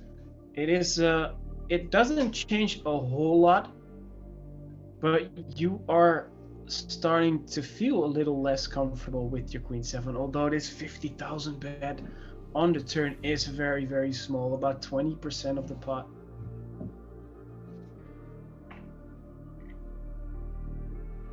Rihanna gets she goes for the raise, and this could actually get very interesting. Let's say the river is she's calling from the big blind. Let's say the river would be like a 6, a 5, a 3, something like that, or a club. And if it was a club that didn't pair the board, so not the 4 clubs, but any other club, that could be very interesting. Yeah, do you think she could get Bauke to fold if she just rams it in on the river there? Yeah, not on this river. I don't think Bauke is going to fold any river here because he only has a little over pot size behind. But if the river is any club except for the 4, then it could be quite interesting to really go for it. But it's going to be very tough because you would only rep a high flush. You would basically rep the king of clubs, the queen of clubs. I don't even think you would jam the queen of clubs. And at the same time, there's a very high chance that your opponent still does have a better hand in that position, or does have the flush. So I don't think it would be a good bluff. But in this very particular scenario, I do think that Bauke would have maybe folded if the river was a non-4 club. And in the chat, we see BWin TV getting into the interaction, saying, "Do you want to play poker as well? Join the action on BWin. Make your account via macpokerbroken.com/register on BWin." And that's not for nothing, because we have a side event. I mean, it's a rail event running. And that's a $11 event, and you can play this tournament and rail us at the same time. So that should be a guarantee for a good night. Yeah, And we late have a little registration overlay is on that. late registration is open for another 27 seconds. So you should hurry if you want to get in. Quick. Hurry. There's a nice $70 in overlay. And am I seeing this right? Oh, there's a... No, that's probably a Russian. And then he cannot be a reg.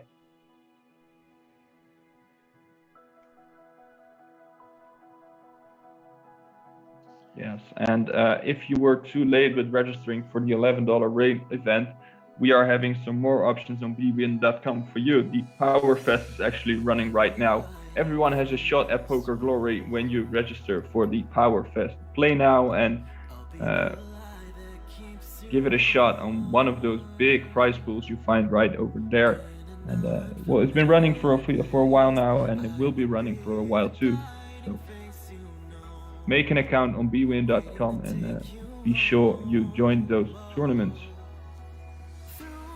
In the meantime, Mark picks up a big pot for an all-in situation. I mean, did you see what happened there, Milko? I just missed it, but I think we saw an all-in. It was a pre-flop all-in. It was a raise, a 3-bet, a jam, everything, Right. the whole shebang. Ace-king against king-queen with the ace-king for Mark and flopping the ace, a very, very safe run-out for him, taking down the 1.1 million pot. GG Patrick. Saw him Exactly. last week on day 2 of the main event, and he cashed for a small amount, and today he did well too and cashed for a small amount. I mean, small if you talk in terms of the amount you could have won, but it's still a good payday if you ask me. Yeah, Patrick. Patrick getting eliminated in 20th place, taking home $254. GG, as we say. I mean, it's King's Night in Holland, so it's 20:32 right now, and that means there's plenty of time to grab a beer and celebrate the King's birthday. Unless you don't have beer in your home because you still can't buy it in the supermarket. Sorry? Unless you don't have any beer in your refrigerator because you still can't buy it in the supermarket after 8 p.m. Well, maybe if you have nice neighbors, you can get some of them. Yeah, that's true. This is interesting. Rihanna van der Wielen. 3x or 2.5x with pocket deuces. And Raoul is getting a little bit frisky here with the King 7 suited. But he is not going to get away with it. And Bauke is sitting on the button with Ace King. He probably has seen Rihanna playing a wide variety of hands and thought, well, let's get it. I mean, English is hard today. I told you before. Let's get into it with King 7 suited, and right as he decides to do that, Bauke wakes up on his left side with the Ace King offsuit with about as big as a stack as Raoul has, so that's not good for him. How good would it be to just see a flat call, and then Rihanna calls as well, and then we see a King Deuce? That would be good. Yeah, that would definitely be good for Rihanna. And then the 7 on the turn. It is interesting. 7 and Rihanna gets out of the way, but both Bauke and Raoul hit their pair. Raoul hitting the bottom pair and Bauke hitting the top pair. And yeah, it's going to be a little bit interesting of what's going to happen now. How comfortable are you as a Raoul? Because you are the initial 3-batter pre-flop. You definitely have aces in your range, but at the same time, your opponent is in position. So especially with some of the stronger hands, doesn't necessarily feel the need to 3-bet there, and now goes for the flop raise. Raoul c-betting quite small, and now we have 392k as the flop raise from Bauke, and that takes the pot down. Actually, 1.1 million pot for a quite simple hand. So the pot being way bigger than it should or could have been. In the meantime, we see Ruud in the chat. Of course, I mean, familiar to at least some people in this stream watching right now. Ruud organizing. Familiar face. Sorry. Familiar face. Definitely. Name. Yeah, Ruud, good to have you over here. And he's mentioning that it's nice to see we are streaming with whole cards. Yes, of course, it's very nice to see that we are streaming with whole cards, because that's a big improvement compared to 6 months ago when we were still guessing on what people would have. And let's be fair, Milko and I were not too good at that. So it's good for us and good for all the viewers that we are streaming with whole cards, and that's of course largely thanks to the guys of the technical department that made this possible. Exactly. Do you know what I am good at? Spotting people with big chip stacks in front of them, because oh my god, look at the under the gun player on your table. It is Sam Peters. Earlier in the day, sitting at only 300,000 when we had about 30 players left. But oh my god, 2.68 million right now. Has to be a big chip leader right now. Already on his route, on his way to the final table with a very comfortable stack in front of him. Yeah, he must have played a couple of very nice hands for him. Not too shabby, like you'd say. Exactly, pretty comfortable situation for him. Also looking at the other people at the table, we do have, let's see, another big stack. 2 on his left. It is Kelvin with 2.3 million roughly. Erwin Hoyt is also sitting at the table with 1.5 million. Then last week's $55 main event champion Wouter de Graaf sitting on the button in his hand, all above a milli with a 35,000 big blind right now.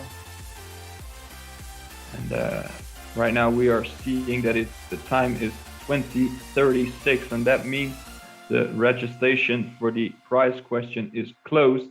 Once we get to 12 players on stream, we can tell you who the winner of a bwin hoodie will be, and that will be the guy or woman who is closest with the amount of stacks, the amount of chips of the guy or girl who is in the button, the hand after the 13th player busts. And you want to win that hoodie. I mean, it's in the laundry right now for me, and that is for a reason, because I want to put it on as quick as possible again. So make sure that thing ends up in the laundry as soon as I think it's necessary. Yeah, it's a comfortable hoodie. And yeah, I mean, guesses are closed right now, if I'm correct, right? Guesses are definitely closed. It was possible to make a guess until 2035. Good. And then, yeah, let's just see what's going on in the next couple of hands.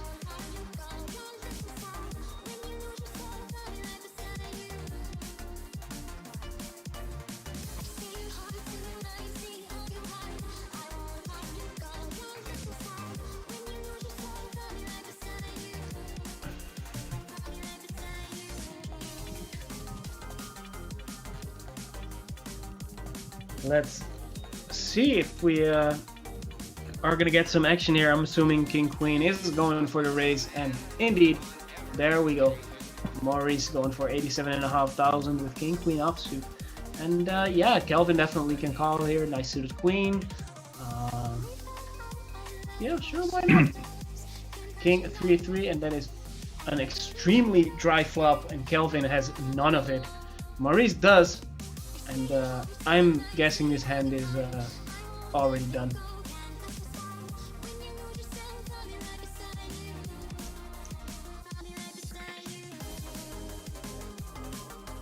Let's see what is going on in this hand. Every single time I see an ace, I'm hoping for carnage. But ace 4 against ace 6 suited. We do see an undergun limp though. I haven't seen a lot of limps yet. But who knows? Maybe we do get some action. Sam Peters here with the Queen Jack. It's kind of an awkward spot right now. You do have a big stack. It is a very playable hand, but what do you do against an under the gun limp when he does decide to let it go? I mean, that's my big trauma of poker, under the gun limpers.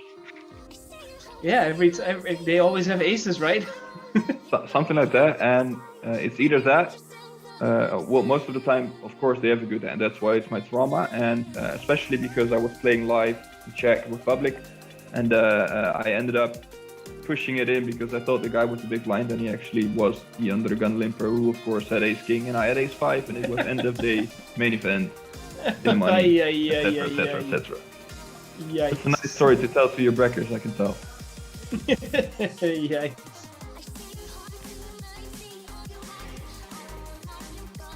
not too cool of a bad beat story to end your main event. No, for sure. Are there any cool bad beat stories actually? No, I have. Yeah, I hate even telling them. There's basically, I almost forget every single one of them, except for one. And it's not because it necessarily was a bad beat, but just the way of how it all went down at that point is something that stuck with me for the rest of my life. And now I want to know. You actually made me want to know. Okay. Yeah, I'm not gonna make it too complicated. It was my first ever and one of the two World Series of Poker bracelet events I played in my life. I was in Las Vegas for the World Series of Poker 2018 as my first year as a Poker News live reporter. And what happened was that as a live reporter, the only events you can play are the casino employee events, because we get indirectly hired by the casino and by Caesars as the World Series of Poker owners. And what happened was that These things are bracelet events? Yep, there's one bracelet event. It's exclusive to casino employees around the world. As soon as you can, and it's a cheap one as well. It's $500 and something, $565 or something, which for a WSOP bracelet event is not too expensive. And yeah, I played good the entire day. It was a lot of fun. And then I woke up in the big blind with pocket fives with approximately 12 big blinds. And it folds to an older gentleman on the button. And this gentleman opens, small blind folds. I look at my cards, I see pocket fives. I put it in. And this older gentleman is starting to let out a couple of big sighs, and he's very annoyed that he thinks he has to call this hand because all my cards are so good, I can't fold here. And he's thinking about it for like 90 seconds, almost 2 minutes. And then he looks again at his cards and he's, all right, I'll call. So I think, all right, yeah, pocket deuces, threes, fours, maybe a sixes or sevens, ace jack, ace 10, something like that, king queen. The dude flips over pocket queens. And I have pocket fives. And the dealer puts the cards in the middle, burns the card, puts 3 cards face down on the table, spreads out the flop, queen, queen. The dude flops quads. I get out of there, open the bottle of vodka I had in my hotel room, and I was done for the day. It's not a bad beat story, but I do like it. I will never forget that hand in my life, and I hate it. Actually, people thinking with monster hands, they should be kicked out of the tournament immediately, right? Oh, Unless mate, it's a friend of yours who wants to make a prank. Yeah, of course, a little bit of friendly slow rolling, that's fun. But this was like the mother of all nit rolls, and I know that this gentleman didn't mean it at all. He probably was genuinely thinking about whether or not what he should do with his pocket queens. I mean, nit rolls are very annoying too, right? Yeah, for sure. I don't blame the gentleman, but I was at that moment, I was so sour of just busting the first ever bracelet event I played after playing just pretty solid all day long. Yeah, it was pretty rough. Oh, someone in chat, Mate7, he also had it with pocket fives and the dude slow rolling aces. That's even worse, because then you know it is a deliberate slow roll and not a nit roll. Yeah, I mean, you mentioned the word sour. That's actually part of my favorite cocktail, which I love to drink when I'm in a casino. What is it? The whiskey sour? Or yeah, I love that sour? thing, man. I love the whiskey sour. I do not have the cocktail set at home, but as soon as I get one, which is probably pretty soon from now, because I want to ask it for my birthday, and I will be making lots of whiskey sours and be gaining lots of Corona kilos, and that will be a good thing. Yeah, that's good. Ooh, Happy kilos. I saw, for 1 second, I thought we were going to have aces against ace-king, but the second ace Sam Peters has in his hand is a fake one. It is the ace-4 for him.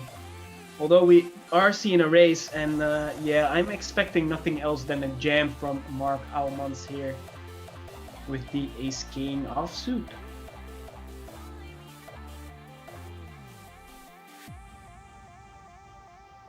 Wouter, Can't call with the Jack 10, I guess. Mm, I don't think so. It's a little bit too much. It's a little over 12 big blinds. Yeah, you don't really want to take the risk. You still have a very healthy stack with 1.4 million. So just as one of the Disney princesses says, just let it go. Good quote. I am thinking of this situation in which you get excited pretty often, and I don't know if you can relate because it's probably a long time ago, but that moment when you're at the table in a live situation and you pick up the first card and you look at it, you take a small peek and you see it's an ace, and then you need to look at the second one, just wonder what is it going to be. I mean, that kind of excitement, you miss that thing, right? Yeah, it's I haven't played with physical chips and cards in well over a year now, since February 2020, and I really miss it. I've done it last summer actually. Been to Czech Republic, was open. Yeah, damn. Also did the online commentary right over there at location, which is pretty special too. For me, actually, you've been to Vegas, of course, which is a little bit more hefty, if you ask me. I haven't been there before. It's actually a shame. It's a lot of fun. It's a lot of fun. Now we see some interesting action develop. We see last week's main event champion Wouter de Graaf raise under the gun with ace-9 suited, and Maurice Meyer just flat calling with ace-jack off. And Kelvin on the button with a 2.1 million stack, hefty stack. Probably going for the 3-bet, because I'm guessing you don't want to play this against too many people at the same time, especially not wanting to invite the big blind in as well. And he does go for it. It's a hefty one, big one. 280. I like it. I like it. Me too. He is in position, but of course, there's two people still left in the hand who already VPIP'd. And you don't want to have them both call. And yeah, first one gets out of the way, Wouter. Now we have Maurice also gets out of the way. I don't think you can be mad there as Kelvin. I think you can be very happy just taking down the pot pre-flop. And Wouter de Graaf, an example there of Kelvin picking up pocket tens again, by the way. But Yeah. Wouter opened it up with ace-9 suited, and actually I think that's an example of the big stack thing.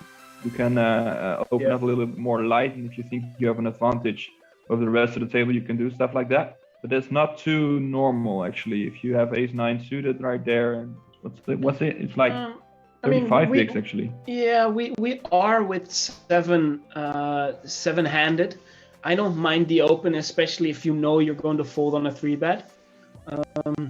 And of course, we from Sam Peters' stack size, we haven't seen him play overly aggressive. We haven't seen Kelvin or Erwin play overly aggressive. So in that regard, I think it's a fairly decent open from Wouter, that I believe where he's just adjusting a little bit to what he is seeing at the table. Talk about decent hands. We've got 3 aces who will be involved in the next hand, I think. Yeah, it looks very likely. We see an open, and I think Wouter will just jam here with the ace-queen and Maurice folding, and I believe we're going to see a call that is faster than the speed of light. But first, obviously, we need to see what Wouter does. And he indeed goes all in. Maurice will get out of the way. Anne-Marie will call, and then cards will be on their backs. And we are going to see a board, and it is 7-7 deuce 5, and it's already a safe run out on the turn for Anne-Marie, picking up the pot, and it's going to be 969,000, almost doubling to a milli, with Wouter left with only 804,000. Roy, have you ever played poker where you and someone else played with the same stack at the same time at the table? Yes, I think probably the first hand of every tournament. No, like you with like literally sharing a chip stack and the cards with someone else, as in a tag team format. Ah, right. The two of you are at the table. Nope, haven't done that, I think. I think so. It's incredibly fun. I was invited to a free roll with a Dutch poker pro, and we were paired up with professional players. In total, it was 8 of us, so we were with 4 teams. And I still remember I don't know how I exactly busted, but I know how the hand went, and it's not really a bad beat story because it was just very funny. At one point, we got dealt a hand, and I want to grab the cards, but one card gets snatched away in front of me by my partner, and we both look at one card, and I look and I see a jack, so I look to him and he's like, yeah, it's not very high, but it's decent. And he says the exact same, yeah, it's not the best card, but it's a good one. So we swap cards. I look and I see another jack. So I thought, Yeah, wait, of course do I have the same hand or not? We swap again, both look at it together. Indeed, pocket jacks, get it in, bust out of the tournament. But just the fact that the way we looked at that hand, that was a lot of fun. You busted against pocket sixes or something? No, it was probably a flip or something. It wasn't Not something too special. noticeable. Yeah, but it was a lot of fun. Erwin having a lot of fun here as well with his ace jack against ace 9. I think a 10 of spades would be incredibly funny. Do we have an update on how many players we have in the tournament on stream right now? We have 14 or 13. Looking at the fact that we have 7 at this table. Well, actually, we could have between 13 and 15, because the other table could have 8 players, 7 players, or 6 players. Right. So we need to make sure we know exactly when we get to 12. Yeah, we'll figure it out.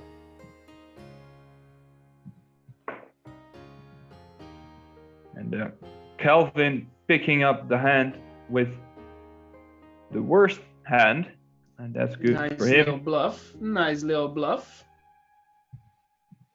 And as a reward, picks up pocket eights, which is the most preferable hand compared to the other ones in this hand right now. To Snowman. Yeah, probably not really getting any action from anyone here. And Wesley Nobles has looked it up for us. I guess he says it's going to be one of the next hands that we are going to see who the 13th player will be to bust. So stay tuned to know who won the first bwin Poker hoodie we are giving away today. You want to know that, right? We had some entries for this giveaway, so will take us a little while to figure out who will be the closest, but I'm sure we can make someone happy with one of those very comfy bwin hoodies.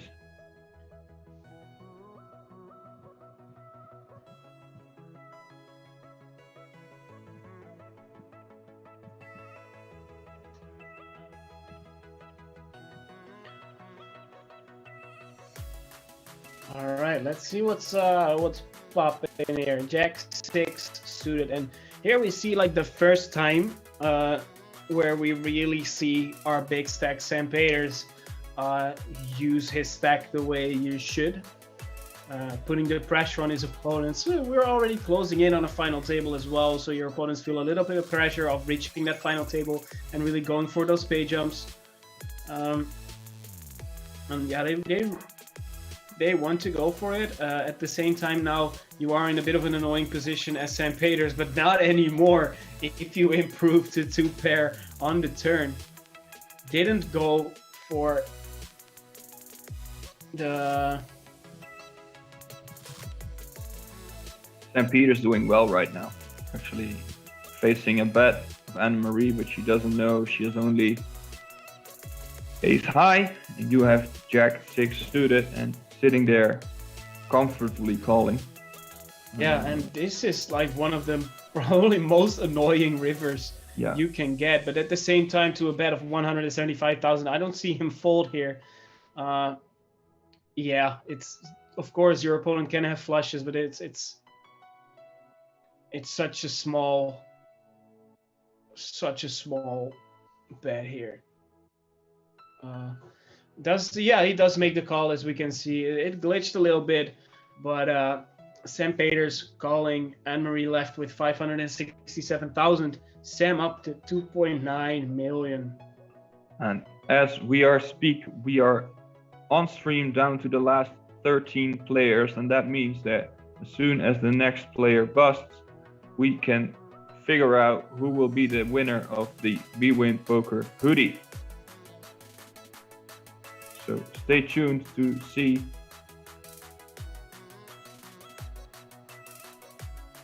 And here we see a pretty hand again. It's Ace Jack. What do you do here if it folds to you with Ace Jack? Do you just put it in?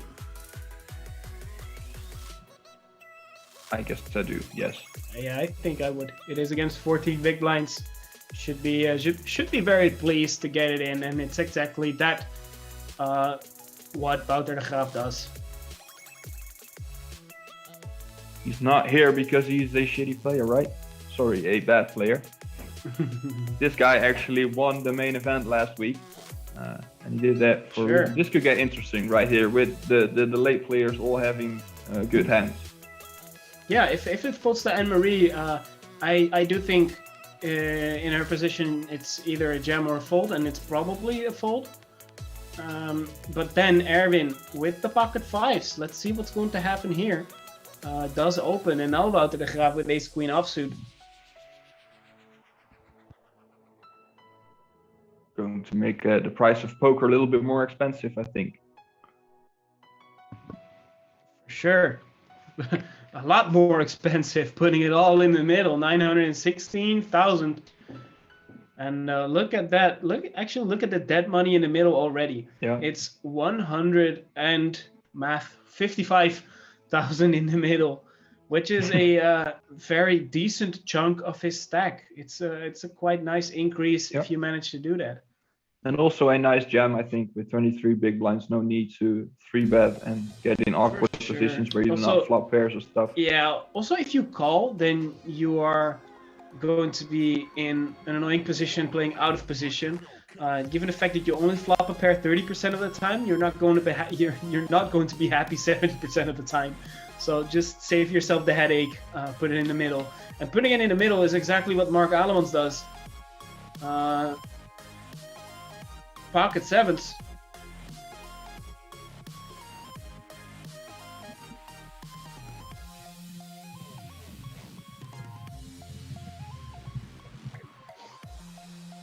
And pocket sevens doubles up against Sam Peters. That was a sweaty turn for Sam. Not only having the two overcards, but also the gut shot.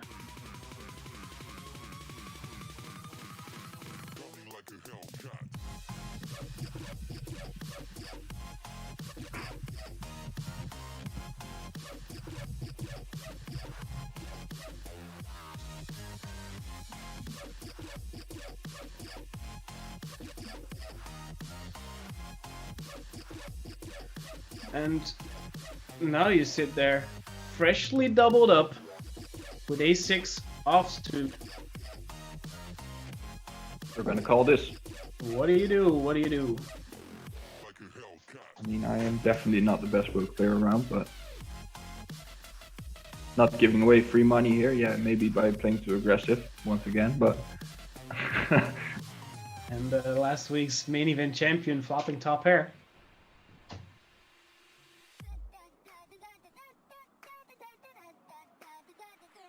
I'm guessing you feel very comfortable there, although you do not like the sight of that turn. That is not what you want to see.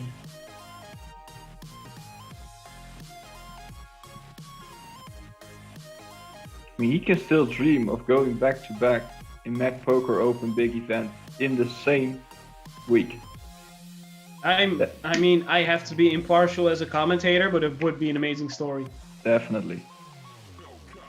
Yeah, especially so, since go ahead. Right up there at the start of the day in. Yeah, exactly. Starting today in third place. Lost a little bit of stack, but right now actually making up for it again, 1.2 million. How amazing would it be?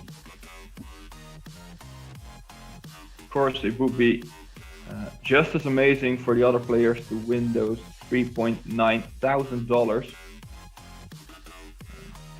course, that is if you do not make a deal, which is possible in this tournament. And we see Maurice opening it up with ace-5 offsuit from the cutoff. He has a little bit less than 20 bigs in front of him, so it's fine.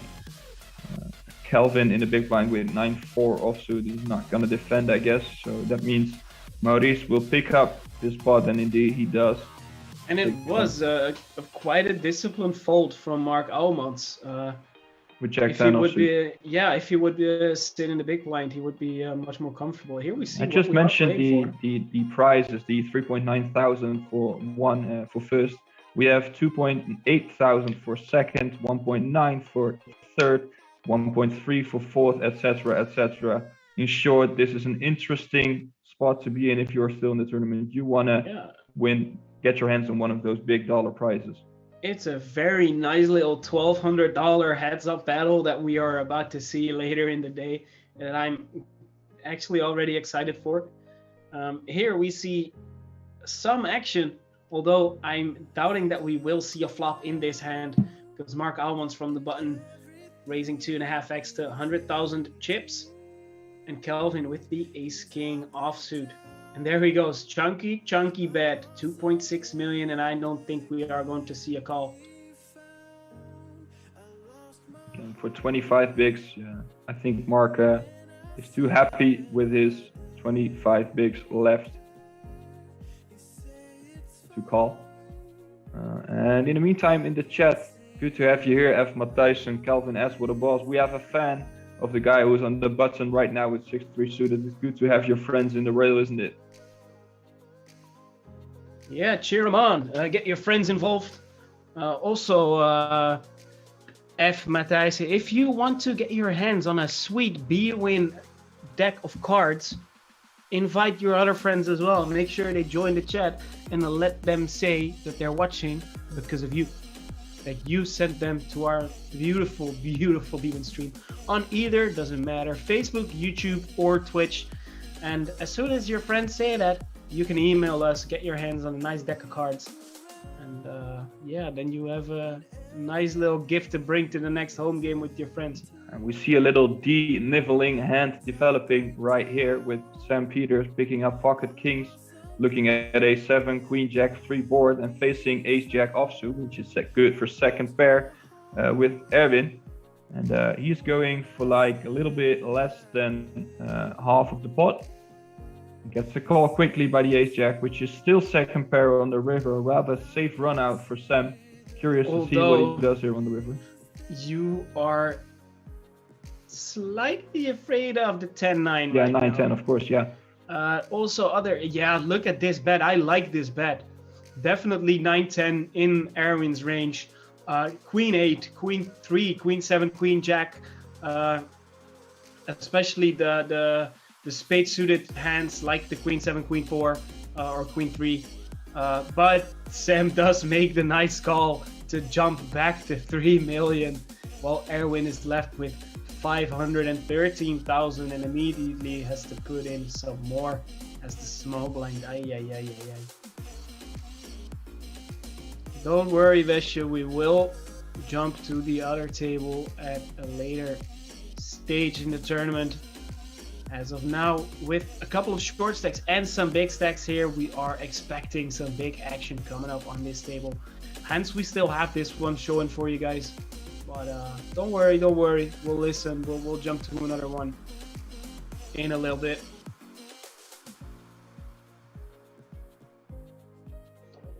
Oh man, I always get so excited to play.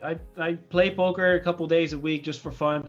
And after I have a couple of bad runs, I don't really want to play more. But as soon as I see stuff like this happen, I see a tournament, I do commentary, I play, or I see people play poker, I instantly get excited and I want to play myself.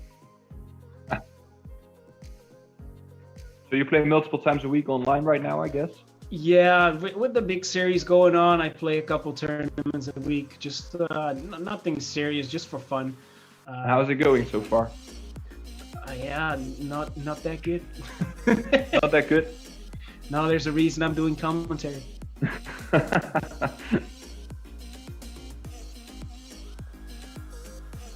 And it goes check on the river, and that means that the 6 of Wouter de Graaf is good enough, and takes it down. And interesting, right now we see pocket tens. We see Anne-Marie in the cutoff, who's most likely the first one who's going to do anything, and with only 9.5 big blinds. But then Erwin, and she goes all in, and now Erwin with 12 big blinds goes all in as well. And I don't think Maurice can fold here with the pocket tens. You do not have a lot of chips.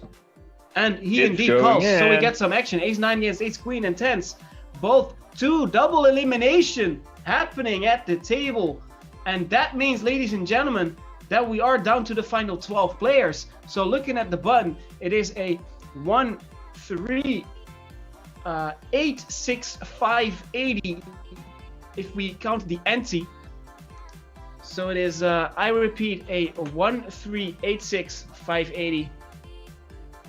We are off to the races and looking in the chat who was closest to guessing this button stack. So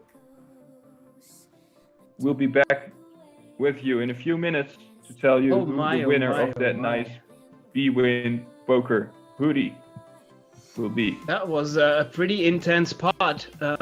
And if we look at what happened in the payouts, after Patrick van der Schrief was eliminated in 20th place, we are now down to 12 players, and we might be down to even less when we look at this. No, we are not.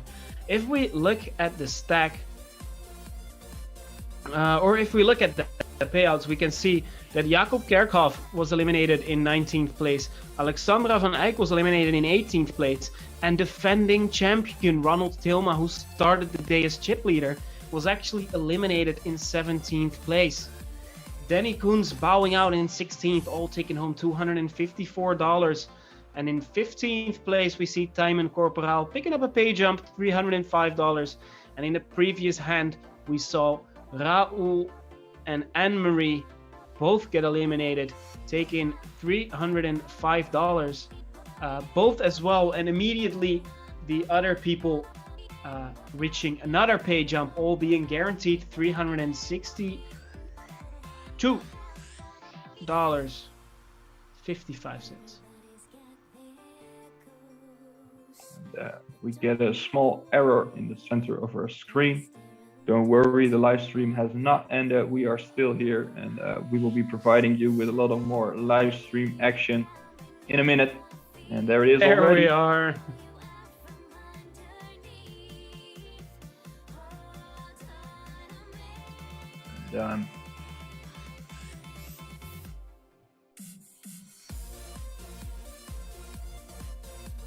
We are looking at the last 10 players, and that might be the reason why this live stream is erroring a little bit. Is erroring a word? I don't think so. It's glitching, I would probably say. Yeah. But yeah, I mean, if we look at the action that happened all of a sudden, it wasn't just a very simple simple all-in. It was rather a quite chaotic three-way all-in with ace-9, ace-queen, pocket tens, and yeah, a couple of eliminations followed. And actually thinking about this, we might even be on a final table already, or at least we are extremely close. And reaching that final table will make you get your hands on a really nice price already, because the buy-in of this tournament was like $109, as we can see on the top of our screen. And once you get to that top 9, you will be receiving at least 4 times that price. So it's nice to end your day with. But of course, everyone reaching the final table is hoping for a cash a lot bigger than that. In case as you can see here, Yeah, as we can see here, we didn't reach the final table yet, but we are very, very close. 5 players only on this table. This is the stage that I think is always very, very interesting because this, to me, always you get a separation between the best players in the field and those, just a little bit less solid, especially in short-handed situations. Yeah. And that is something that you will see here. The right people knowing when to put pressure on which player, just finding the right spots, really chasing every single chip in the pot. And reaching that final table is something you want to tell your friends, right? Yeah, exactly. And obviously for someone who plays maybe 20 tournaments a year, it's going to be much more prestigious to reach that final table than someone who plays 20 tournaments in a single night. So for that person who plays a ton, they feel very confident. They don't mind that the difference between 10th or 9th, because if they reach the final table, it doesn't make a difference to them. So they can put a ton of pressure on the people who do want to reach that final table, because then they can say that they reached the final table. But here, Mark putting it in with pocket fours again. This feels like a deja vu. I feel like we've seen this hand before.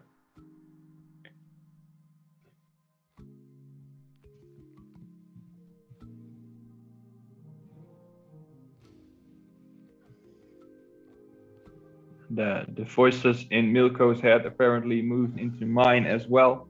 And they are telling me that we are going to that final table we were talking about when we reach the last 8 players on stream. So once we reach the last 8 players on stream, while we are now watching 5 and 5 on both tables, we get to one final table. And of course, nothing changes for the people who still want to chase that final table, because the feeling is about the same. Although it does get you a little bit more money, of course. That is what a lot of players are doing this for as well, because... Hey, who doesn't want to win 4,000 on a nice little Monday? On a nice little Monday. Now, I don't think there are not a lot of nice little Mondays, but this definitely could be one of them. Why so salty? Why you hate Monday? I'm not that kind of a Monday guy, actually. Started the work week again, and well, most of the times I enjoy my weekends and when I take it a day late. Although if I would have to take a day off, I mean structurally, permanently, it would definitely be the Friday. Yeah, for sure. Always. Then you have a nice little 3-day weekend. I mean, it's not even a little weekend then. You have a big weekend.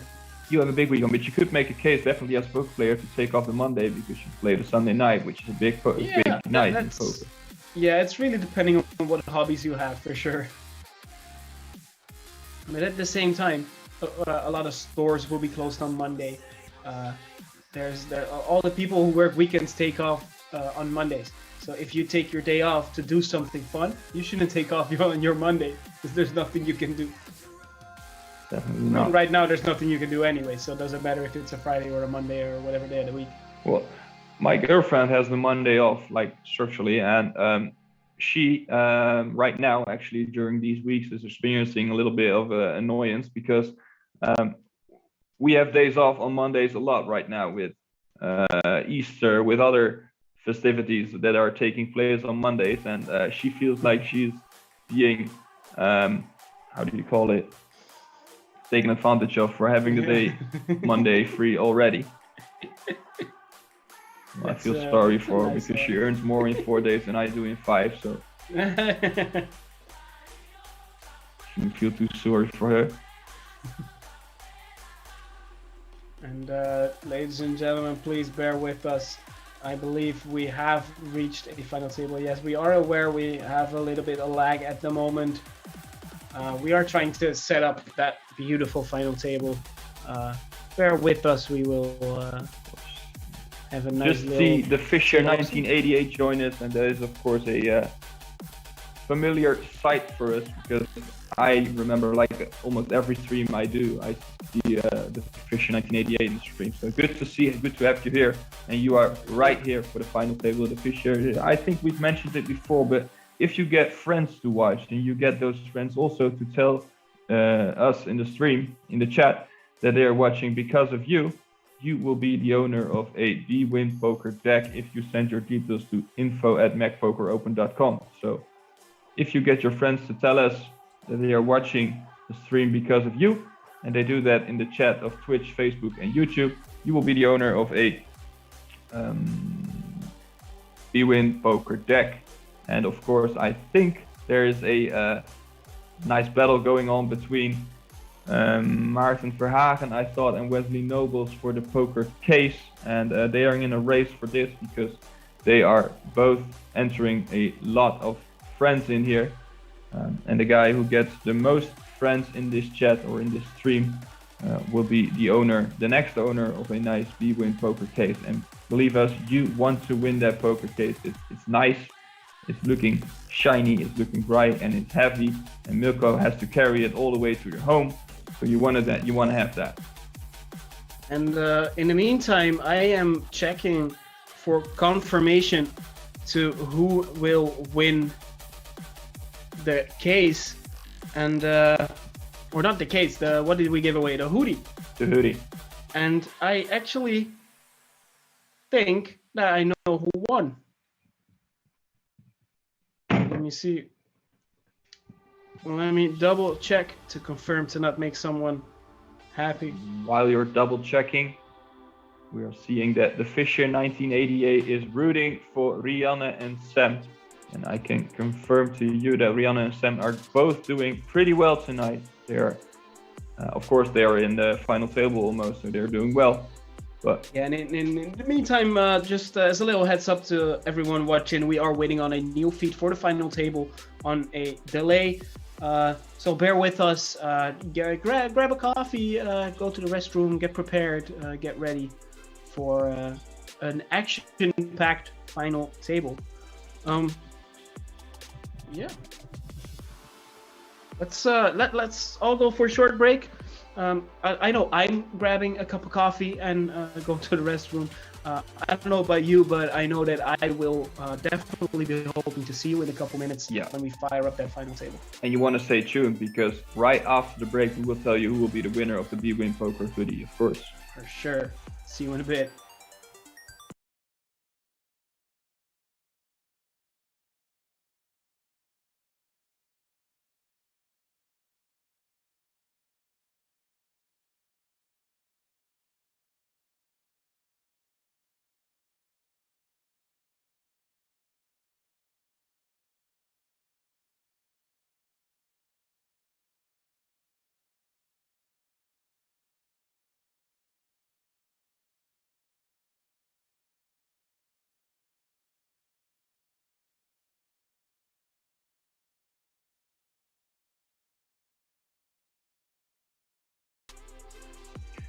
And we are back sooner than we thought because the final table has already started and we just received the feed on a delay.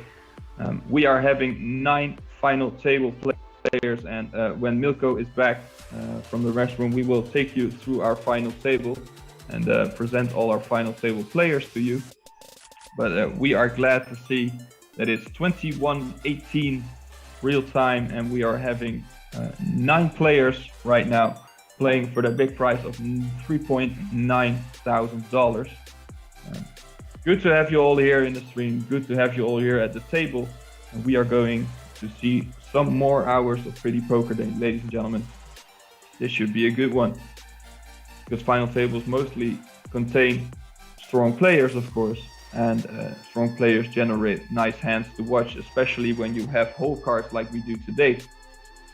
Good thing. In the chat, Brainstorm86, a very warm welcome to you watching because of Bauke Sibbing.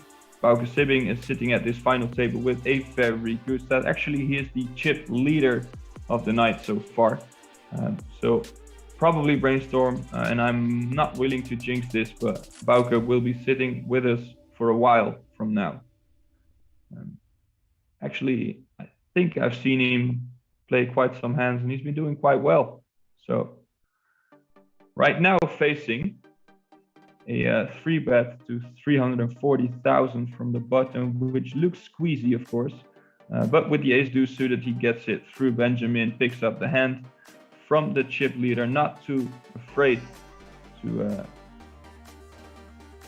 go to war with the chip leader on his direct right.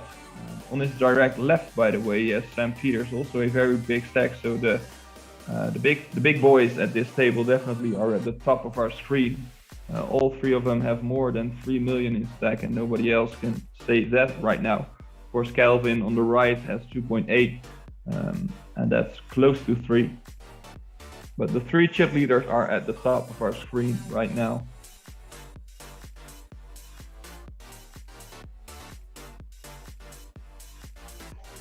So back earlier from the break. Of course, we do not want to miss anything from this final table. Should generate some explosions, some nice hands to watch. And so far, it's been rather peaceful. But of course, all these players want to get their hands on that nice price of 3.9 thousand, or at least something in the neighborhood of that, which you get when you get to the final 2, 3, 4 players of this tournament.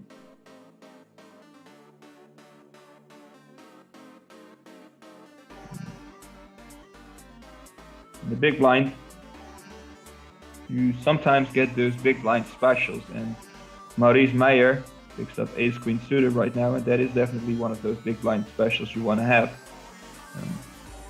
Kelvin with his rather large stack might open it up with his jack 9 offsuit, and he actually does. Makes it pretty big, goes more than 3x with 169,000 and gets a 3-bet right in his face from the ace queen of Maurice Meyer. That in turn is a rather small 3-bet from 169 to 350. Milko, good to have you back. You haven't missed anything, as you can see, because we are still 9-handed. Yeah, glad to be back. I spy with my little eye a beautiful 9-handed final table.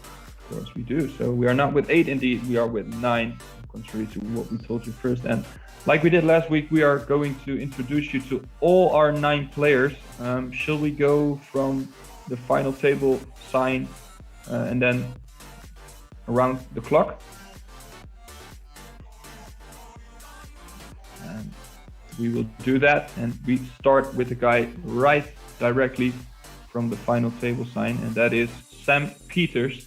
He qualified 12th today. This guy from the Netherlands had a starting stack of the day at least of 674,000 and grinded it all the way up to 3.2 million, which is pretty healthy if you ask me. Yeah, and the equivalent of more than 50 big blinds. I'm sorry you were interrupting. No worries. Yeah, actually, to me, it's even more impressive to see Sam with a 3.3 million stack, given that he was, I believe, even a little below the 300,000 mark at one point in the tournament, losing a couple of vital putts at the start of the day. So he really did well for himself afterwards.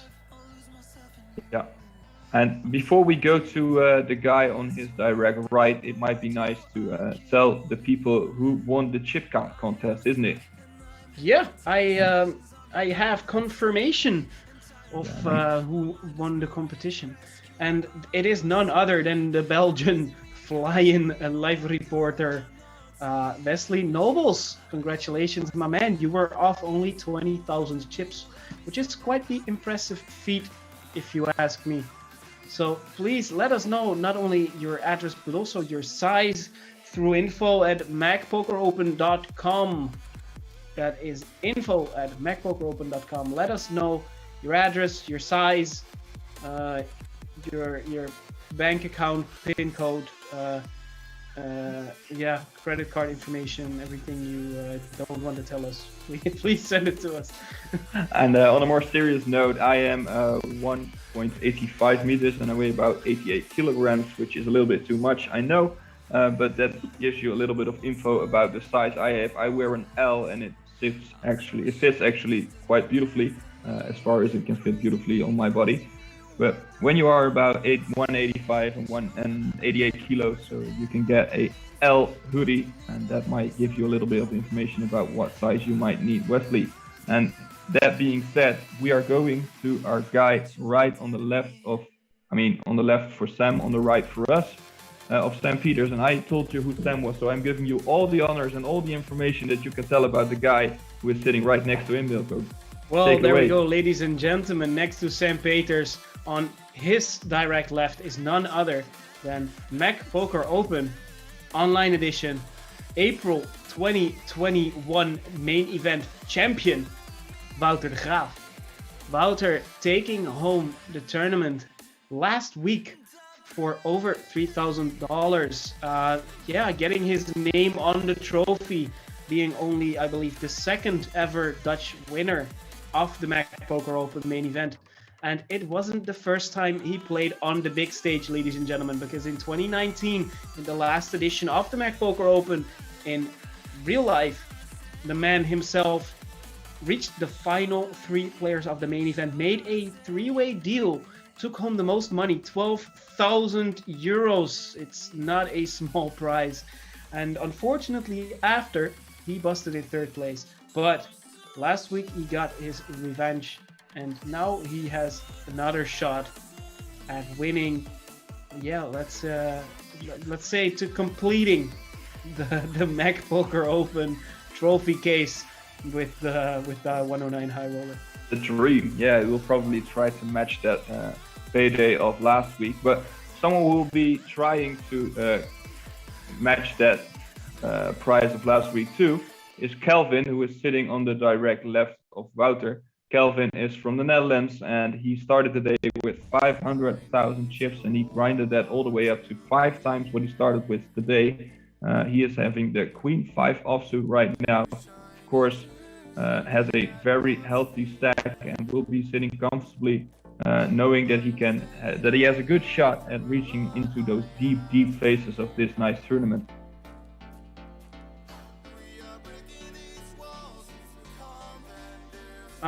Yeah, so who's next? Maurice? Let me see.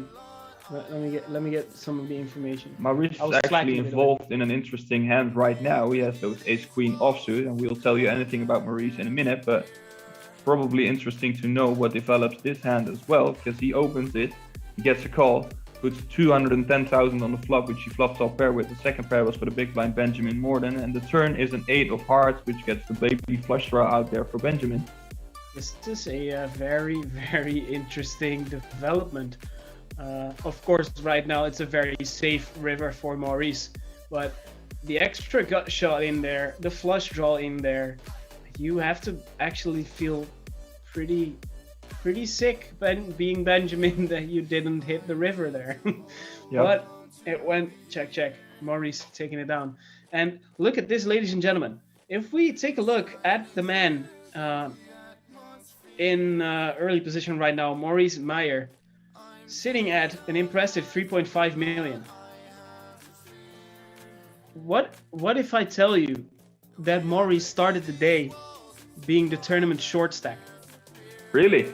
Maurice started the day with only 153,000 chips, 11 big blinds at the start, and here we are at the final table with Maurice Meyer as the big stack, the chip daddy, tournament captain, however you want to call it.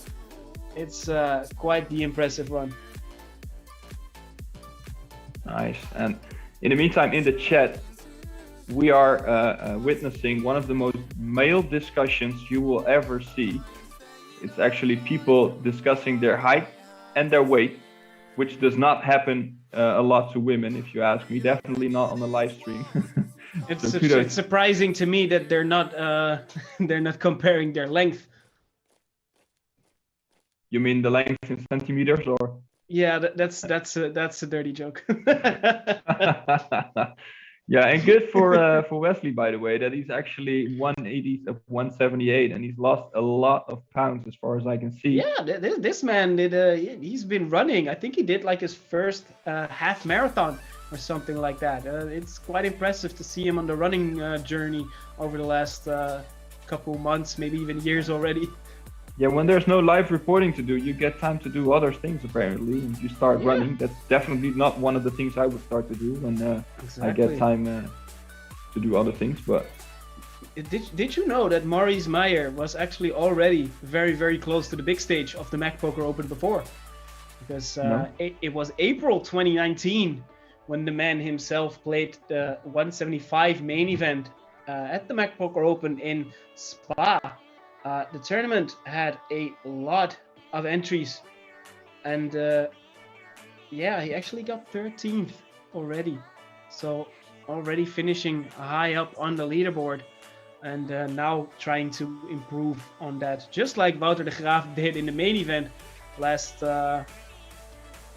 week. And now it's time for Maurice to try and shine in Highroller. Yeah, and while Wouter and Kelvin are battling out with absolutely nothing, Kelvin has a gut shot, and that is the best hand with Jack high as well, because Wouter has 2-5 suited. I don't see him doing anything weird right here. No, that's not the case.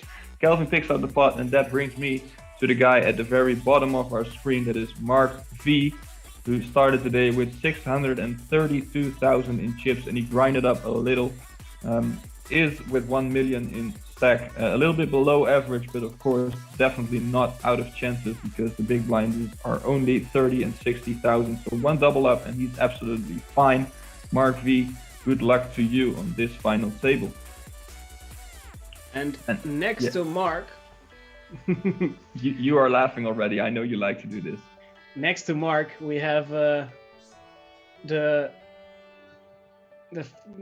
me. Do I want to think about a good joke before, or do I just want to wing it? No, I'm just gonna go for it. We have here opening up with Ace Queen offsuit, Rianne van der Wielen. If we look at the results of Rianne, she already has live cashes going back to 2009 already. Been active in the live poker scene in the Netherlands, but also cashes in Ireland, Belgium, Spain, and even across the Atlantic Ocean. I think it's the Atlantic Ocean. At least it is a cache in America. Yeah, that's the Atlantic now. Yeah, good. My geography is on point. Nice little caches, all combining actually into a very impressive $72,000 combined. And Rianne, partner of Mark Rovers, who made a deep run in not only this tournament, but finished 6th in the 55 main event last week. And now it is seemingly the better poker player of the two that is on the final table of the Highroller, sitting Clearly here with now 20 big blinds. She went a little bit up and down today, started the day with a milli, so close to what she has now, but at least at this moment with 20 big blinds, she is sitting at the final table still with a shot at the 3.9 thousand on top. Yeah, and I mean, her hubby got, I'm not sure what is her hubby, but her man got like 6th last week, so that's one mark she probably like to clinch. Yeah, 5 I'm guessing that she wants to get a 5th place here. Yeah. And in the meantime, we see Wesley Nobles in the chat saying, in June I want to run my first marathon, although I would be in a very slow time. I'm running it together with a friend and have to take that into account. Oh, so your friend is slowing you down? Is that what you're saying? No, just kidding. It's a very nice accomplishment to run a marathon. I would never ever in my life do that, I think, because not that good at running at all, and not really like it too, but I definitely respect the fact that you are trying to and are going to, and good luck to your friend as well. And that brings me to Jacco Palte. He is having the 2-3 offsuit right now, and I don't think he's going too crazy with that, so he'll be folding, and that's indeed what he does. Brings me to tell you what he does at this final table. He qualified to day 2 with 578,585 in chips, and that is remarkable because he qualified himself twice. He doubled his stack for day 2 by qualifying with 578,000. Probably the 200 something he had in the first try was not enough for him, and he managed to get there twice. So good for him, and apparently it was a good decision because he's right here at the final table sitting on 1.3 million, and he has got his investment very much returned. So that's a nice ROI for him. Good for Jacco. And on his right left,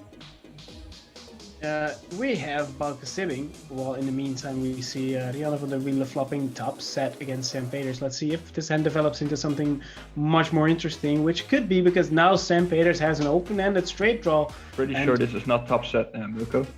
Top pair, my bad. We're missing 1-9, but she has suited 9s in her hand, can't you see? Sam and Rihanna now on the river. And she checks, and Sam's only hope of winning the hand is pulling a bluff here. But it has to be of a pretty big sizing, I would guess, for Rihanna to get out of the way here. Curious to see what Sam is going to do with his missed gut shot, and it's a 10% pot bet or even less. Rihanna with the snap call, taking it down. That's yeah, it was a one big blind bet. I'm wondering if Sam either made a misclick here or did it deliberately, trying to get Rihanna to fold. But I think one misclick situation in the day. Yeah, I don't think she was getting out of the way. And yeah, to continue, who is at this table? We have Balke Sibbing close to the top left. Also started the day in the lower half of the field with 23rd place with 406,000 in chips. Did well for himself at one point, I believe, was close to being the chip leader of the tournament. And right now sitting still at a very healthy 2.6 million. I have no idea if we have some sort of live cashes record of this man. Let me see. We see 3 cashes in smaller tournaments. This could definitely be one of the bigger scores for Balke. Yeah, and he has got some friends in the chat rooting for him as well, so that must be a good thing for him to. Always fun to have your friends around. And we get to the last player at this final table, and while I am telling you this, we can still say that we have all 9 players aboard. So that means that the first 15 minutes or 20 minutes of this final table have been rather peacefully indeed. Our last player is Benjamin Morden, and Benjamin, just like Bouke, was in the bottom half of the players that started this day, but that doesn't tell you anything about the result. And Benjamin is the living example of that. He is sitting on 2.4 million right now, and that is a nice stack to play this final table with. A good chunk of big blinds. Oh my god, and look at this. It's the runouts that I love. We have 2 pair against the river straight. Oh, but then again, you can't feel too comfortable raising here as Maurice. So Jacco not losing more than he should here. Chip leader. Losing still a little bit, but Maurice now at 4.3 million. Yeah, and we had 3 chip leaders on the top of our screen with Bouke, Benjamin, and Sam at the start of the final table. And right now, Maurice has definitely taken over this final table, having 4.2 million and nobody above 3 million next to him. I was not finished telling you about Benjamin Morden, because he has a hand and mob too, has some live cashes, some small ones. He is from Belgium, by the way. And right now, he is sitting on ace-jack, facing a pretty big hand in ace-queen from Jacco. So we are curious to see what happens when Rihanna also opens it up to 132,000. Jacco pumps it in with 900,000, and Benjamin actually was not on big blind but under the gun. So curious to see what happens. Yeah, Benjamin raising here. Then after both a flat call and the jam, you can't feel too comfortable with your ace-jack, and he does let it go, and so does Rihanna. And Jacco picks up a little bit of dead money, and that must feel nice to pick it up after losing a pot in the hand before.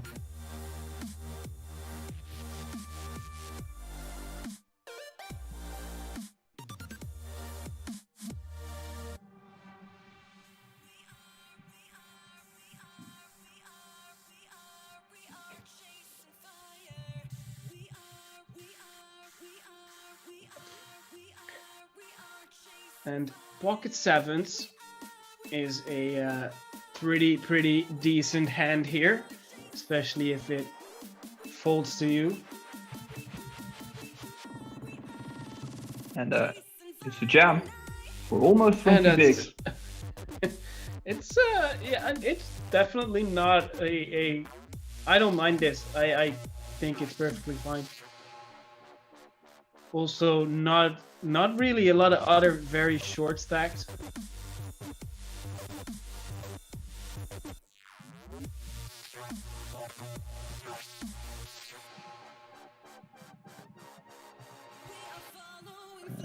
In this next hand, we could see Mark opening it up. Not sure, but if he doesn't, we definitely will see Bauke sibbing getting into the hand. And if Mark does decide to open it up, Bauke will still get into the hand. Yeah, and I do think that if Mark decides to not go with the Queen 10 suited as he does, then I think we're going to see a very, very quick hand with a raise from Bauke. And I mean, definitely could potentially see a defend here from Sam. But I don't mind this, just getting the 7-5 offsuit out of the way. That was a quick one.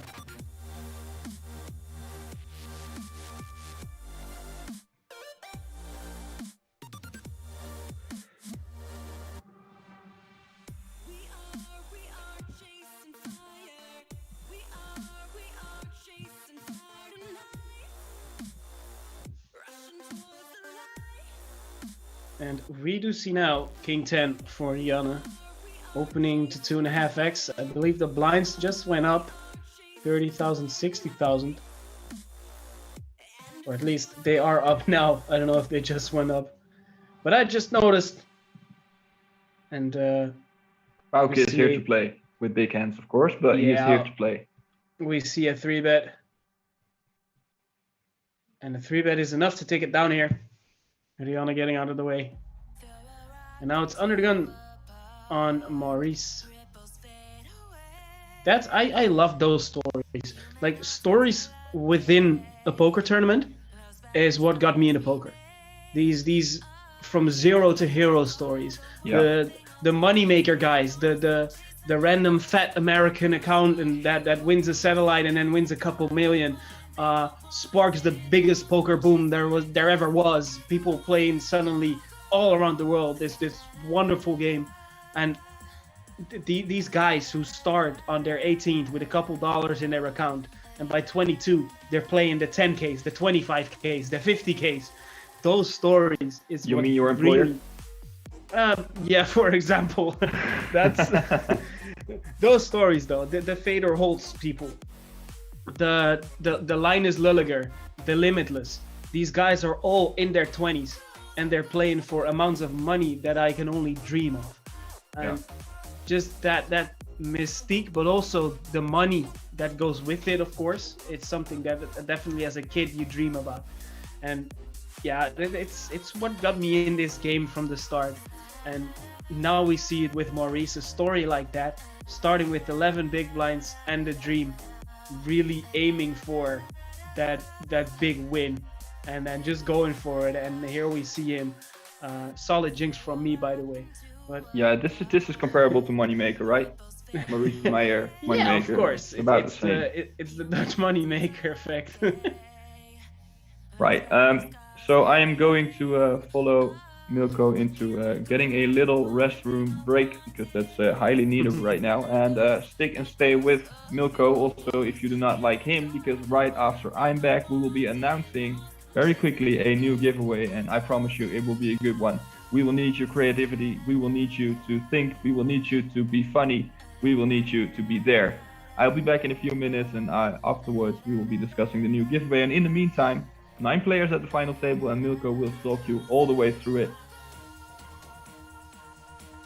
Yeah, just I'm here with you for the next couple of minutes. Roy, take a little small break, enjoy it, get a little coffee or water, a little pee. And right now we see Ace 10 in the big blind for Maurice, the best hand at the table for the biggest stack at the table. It's so unfair. The rich get richer. To everyone watching, ladies and gentlemen, thank you so much for tuning in. Just let us know if you have any questions, if you have any comments, if you're rooting for someone in particular. We always love the chat interaction. let us know. What are you doing right now? Are you playing something on the side? Are you just watching? Let me know what's up.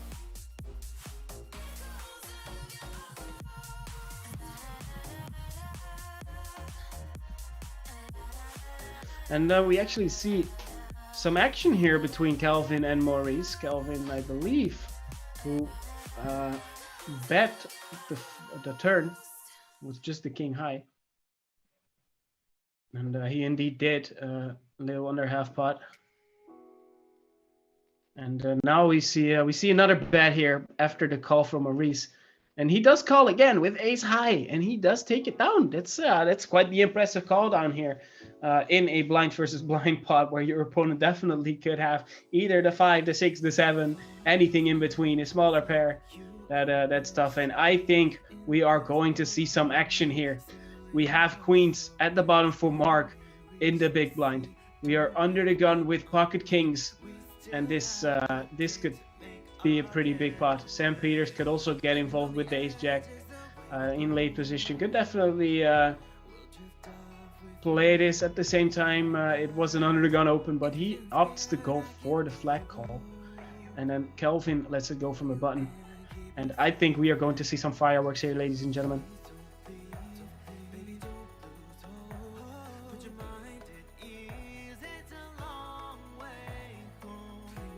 It wouldn't surprise me if all the chips of Mark would be put in the middle, and I think we are going to then see the same from Rihanna. But also, if Mark just go for the non-all-in 3-bet, I think we are anyways going to see an all-in from Rihanna, but he indeed puts it in. Rihanna with the call, Sam, I assume with the rather quick fold, and indeed cards on their backs, and Rihanna, oh my god, that's a dirty run out. Yeah. Of course, it's already a sick run out with the 9-10 jack. A open-ended straight flush draw for Mark, and he capitalizes on it by hitting the flush on the river. That's pretty sickening pot to get eliminated in 9th place. Yikes. GG, Rihanna. That must hurt at least a little bit. Quite the painful hand. Let me rock up the payouts for you fine folks. In the 9th place, Rihanna van der Wielen, and good enough for $441, as you can see on the top right of the payout structure here. Now everybody else guaranteed $527, with of course that $3,947 on top for the eventual champion. Well, that's a nice story to tell to Roy as soon as he comes back. Yeah, that's a bad. It's not nice to see. Of course, I like Carnage, but it's a cruel way to bust in 9th place for anyone. But that's also the beauty of this game.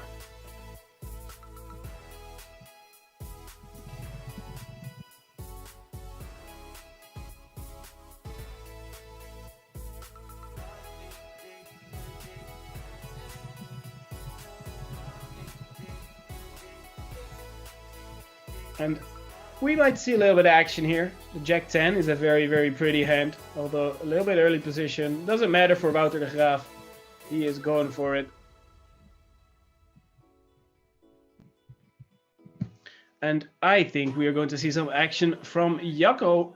Jacco, the only player who qualified for day 2 twice. First time with half of the stack that he eventually managed to play together in with the second bullet, and the second bullet got him up to 578,000, and with over $500 now guaranteed, it's a very nice return already for him, and picks up a lot of that money in the pot here as well. And I'm assuming that Wouter is not going to call, and that's indeed the case. And Roy is back, and mate, you have missed some carnage. It was the true carnage you kind of want, but also since it's a final table, it's quite cruel. Actually, Rihanna van der Wielen got eliminated with pocket kings against pocket queens. Kings against queens? Yes, and the player was Mark at the bottom of the screen with the queen of spades in his hand, and the flop brought the 9 of spades and the 10 of spades. The turn brought the jack of spades. So it was an open-ended straight flush draw. And the river brought another spade for the flush. And Rianne van der Wiele eliminated in 9th place in an extremely sickening way, taking home a little over $400. But yeah, that must hurt for anyone. GG. Painful spot, and indeed good game. GG, well played. Nothing you can do there. Also, something that's quite nice is flopping a boat.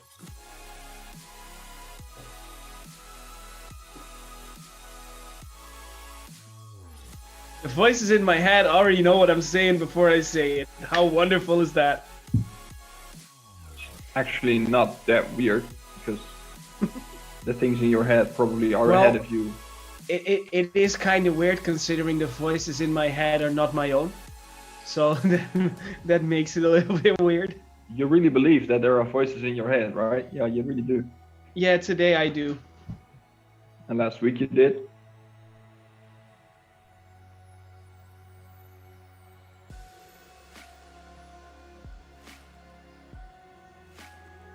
Yeah, the technical department makes a very good point. You flop a boat, it runs out in a 4 flush, you get 0 value. That's not what you want to see in that position. At the same time, you are very happy you do not run in the backdoor quadro. Just never underestimate the backdoor quadro. Doyle Brunson appreciating that hand back there. Definitely, with the 10 deuce, the Texas Dolly. And, I see Krachtonen has joined the chat. Nice, we didn't have him before. And he was rooting for his side, of course. Rianne getting eliminated. And then with Mark Rovers, Krachtonen, there were a lot more people rooting for Rianne. So it's sad to see her go for them.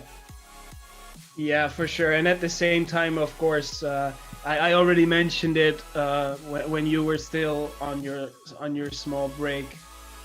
But yeah, it's sad to see. I mean, I love the carnage, but at the same time, on the final table, it's always sad to see someone get eliminated in such a cruel spot.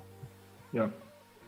And in the meantime, for those of you wondering where Milko and I are sitting, let's skip this story and just wait for this hand to unfold, because Kelvin 3-betted to 490,000 with the King Jack offsuit, and Bauke is the initial raiser with pocket jacks, and he won't be going anywhere. In fact, he called... King! Oh, not a king.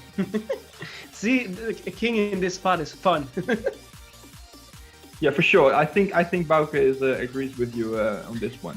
I have a dream run out though. I have a dream run out. Can you guess it? 9 queen or queen 9. Like exactly. Yeah, you're starting to get to know me. Yeah, but then offsuit, right? It must be offsuit. Yeah. Of course. No. It's going to be tough to be suited though, because the 9 of clubs is already folded, so that's good.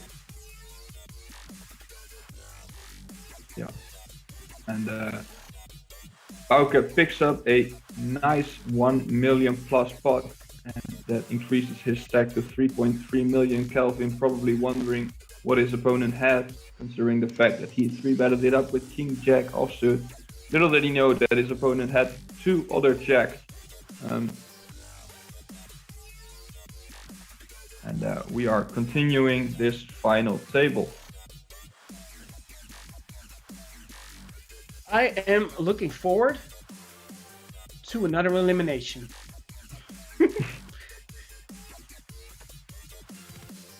What's the sickest hand of live poker that you experienced in real life? Maybe we should do a giveaway around that. Good one. How do you like that? I like this one.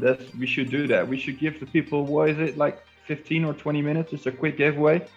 Yeah, let's do 21 minutes until it's 10:15. I think that's a good one. Yeah, share with us in chat, whether it's the Facebook chat, the YouTube chat, the Twitch chat. Share with us what the sickest hand is you witnessed. It doesn't mean that you had to play the hand yourself. It doesn't mean you had to sit at the table, but you had to be present in real life. I think mine. Do you have the sickest one in your head right away? No, I'm thinking about it right now, but I'm not having top of mind already. You do? Yeah. Let me see if it is. Yeah. It actually was this. I was live reporting on a tournament on the side. Of course, you have you have witnessed a lot of live hands, of course. Of course, yeah. I had some of the interesting ones. But I was live reporting in Las Vegas at the World Series of Poker, and it was. Let me see what day it was. I always lose track of the days in the WSOP main event. I would guess that's probably like day 7 when they reached the final table bubble, or day 8. So it was 2018. There's 10 players left. Or what is it? 6? Yeah, 11. Is it a 10-handed final table at the WSOP? I don't know. No, it's the November 9. So it's 10 players left. And it gets in the middle with aces against kings against kings.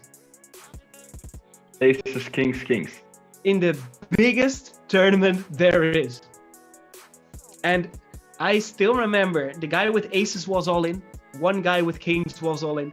And this third person was thinking about whether or not he had to call with his pocket kings. And sits there, tanks and thinks about it. And eventually calls to see the bad news. Aces luckily won. No carnage. Other than the already had carnage. So you were there screaming in your chair? Yeah, I was looking at the big screens because it's extremely crowded when the final table bubble was reached. But yeah, it was quite the insane hand.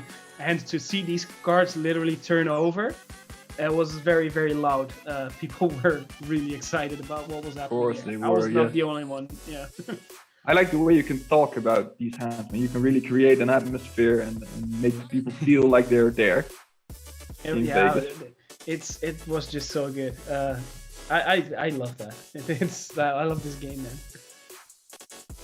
Still thinking about what my favorite hand is, because I haven't really got one present of mind, which is not that weird, I think, because it has been a while since we've been witnessing live programs, and I can't get back to. There's a very big story coming up in the chat right now, so we'll probably tell you about that in a minute. And it's actually by Mark Rovers, probably has witnessed some pretty hands too. This is this is an early favorite, if I'm completely honest. I don't know if you've read it, but it's starting to do that right now. I like it. I can in my head hear Mark shout "Foomf." My favorite hand, I'm going to read it aloud because that's what it deserves to be. My favorite hand I saw live was in Valkenburg, of course, a town in the Netherlands. Sandro Pizzani opened, annoying German guy. I repeat, annoying German guy. 3-bet from the big blind. Sandro called. I was about to say, isn't that like white snow? There are no not annoying German guys, you mean? I mean, you should really be careful about what you're saying right now because you are live and in front of thousands of people, of course. Maybe my boss is German too, so. Yeah, so the flop was King 5-5 and the German annoying guy, which is white snow, check, raised. They get it in and the German guy shows King for flop boat against the Ace King of Pizzanti, who has flopped top pair. Actually top 2 pair, but the German guy yells drawing dead which is of course not something very smart to do because there are 2 more cards to come. He started fist pumping. Mark shouted "Funf, funf," just for laughs. The turn was a 5 and we all got excited. And then the river, of course, was a 5. The dealer had to explain him that he lost as well. Great stuff. Actually, can you that imagine? last part actually makes me laugh. The fact that he doesn't know he loses is funny. It's amazing. That's actually just, I can imagine having a hand like that and to never forget that hand. It's amazing. I mean, it's the hand itself is already insane. We have an all in. And will we see a call? I doubt it, but who knows? It is main event champion Wouter de Graaf putting him in the middle. I mean, the hand itself is already insane. The fact that you flop a boat with kings yeah, and still be able to lose is a great story already. But as I said a couple minutes ago, never underestimate the backdoor quad draw. And I do think that we are going to see some sort of action, and yes, we do. It's a pre-flop all-in by Jacco Palte. And now we have Bouke getting out of the way with ace-jack. Benjamin got out of the way with pocket sevens, and Sam Peters calling it off with pocket tens. Cards on their backs, it's a flip. It's a king for Jacco Palte, a flush draw for Sam Peters, but he can't capitalize on it. And it's 3 of a kind for Jacco. And Sam is left with 1 million while Jacco doubles up to 2.6. Sam going down quickly, starting the final table with 3 million. You deserve to lose when you check raise kings on king 5-5.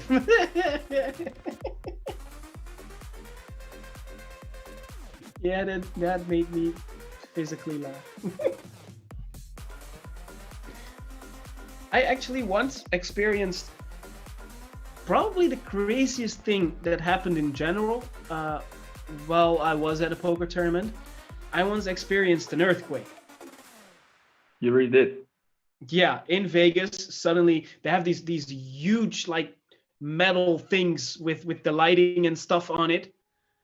And man, it was so weird. Suddenly, these things just started to swing back and forth. And at first, you think you're nauseous. You don't know what's happening. And then suddenly, you feel that the earth is literally shaking. And people were playing the main event. And just, I mean, you have no clue what's happening. I never experienced something like that in my life. And it was, I believe, the 3rd earthquake already during that summer. Yeah, it was incredibly weird to experience that. Did you think it was terrifying by any means? Sorry? No, it wasn't. A little bit. It was not. I don't think terrifying is the correct word for it, but it was a little bit scary. It wasn't that I was completely a complete mess or anything, but it was right away. We in the Netherlands, we have a little bit of action. I'm assuming. So let's wait a little bit of what's going down here. I will have a quiz question for you after this hand. Yeah. Sure, go for it. All I see now and all my focus is on the pocket rockets of Bouke sitting. And the 8 on the flop. Oof, that's going to be tough. Wouter, especially since there's no 8 left in the deck, by the way. Exactly. So this would be another 4-spade run out for Mark required, but he doesn't go for it. So actually, it's a raise and take it with pocket aces, and that is something that you don't want to see when you have the best starting hand in No Limit Hold'em. But you had a question, you said, my friend. Yeah, first I'm going to tell you about one other, I think, great story. It's let me see. It's some bad beat story. It's a cooler story, but I like the build-up. Lars to the V's. I saw that into a 109 tournament all the way from $1. That's good already. When I was grinding micro stakes, still do that, thank you. Was second in chips with an ICM stack value of 15k and got knocked out by the chip leader in 12th place for 1k after losing full house versus quads. Who even won this hand and will basically go on and win the tourney, which he did. He won 30k, still sometimes thinking about that insane run out and probably, I think, the biggest cash you would have ever head. Yeah, Damn. that's sad. Do you know But what's it's also a painful? good story. It's definitely a good story. Do you know what's also painful? First getting pocket aces under the gun and then everybody folding. Then having pocket jacks in the big blind and getting a walk. That is the life of Bauke Sibbing with today, ladies and gentlemen. The life of the number two chip stack. Yeah, I mean, he can't complain, but at the same time, it's not what you like to see. Well, you can complain. You can complain. I have a semi-similar bad beat story, by the way, where I was at the final 3 players of the Sunday Storm when it was still a huge tournament, and I was chip leader, and then I lost Ace Queen against Ace Queen. Well, laptops are about to be smashed through the window, I guess. Yeah, and before that, actually, I wanted to make a deal, and this guy wanted like 1K more than ICM, and I didn't agree on that, and I then got half of. I finished 3rd eventually, got half of what 1st place would be, and I was a little bit salty. Yes. A little bit salty, yeah. Right, I got a quiz question for you, and I announced it a few minutes ago. Here we go. You were announcing an earthquake in Las Vegas, and probably because one of the most famous quake causers of the world is lying right below Vegas. What is the name of that thing? I have no clue. You have no clue. Okay, maybe some people in the chat know. Yeah, no idea. Oh, wait. Is it it's something close to that GTA video game, the San Andreas line or something? Definitely. That's it. Yeah, buddy. Great movie about it. Nice. It's damn. See, I know. I know shit. Wow. How did you get to it? I don't know. I suddenly realized that because I remembered, not particularly because of Vegas, but I believe it also is very close to LA, right? So that is, suddenly it popped up in my head. Yeah, there's a great movie about it. I love disaster movies, so it's not difficult to make a great movie about disasters when I'm watching, but I love it. All right. My crazy hand was a few. Oh, sorry. Yeah, I was about to actually read that hand, so go ahead. My crazy hand, the Fisher 1988, was a few years ago in Belgium, in a crazy pineapple event. Crazy pineapple, 3 hands at start. You have to lose 1 before the flop, or on the flop actually, is it right? On the flop, yeah. On the flop, yeah. Crazy pineapple. On the final table, I was all in with Jack 10 Ace. Against a player he probably was familiar with. The flop was 6-6-7. The cards were on their back.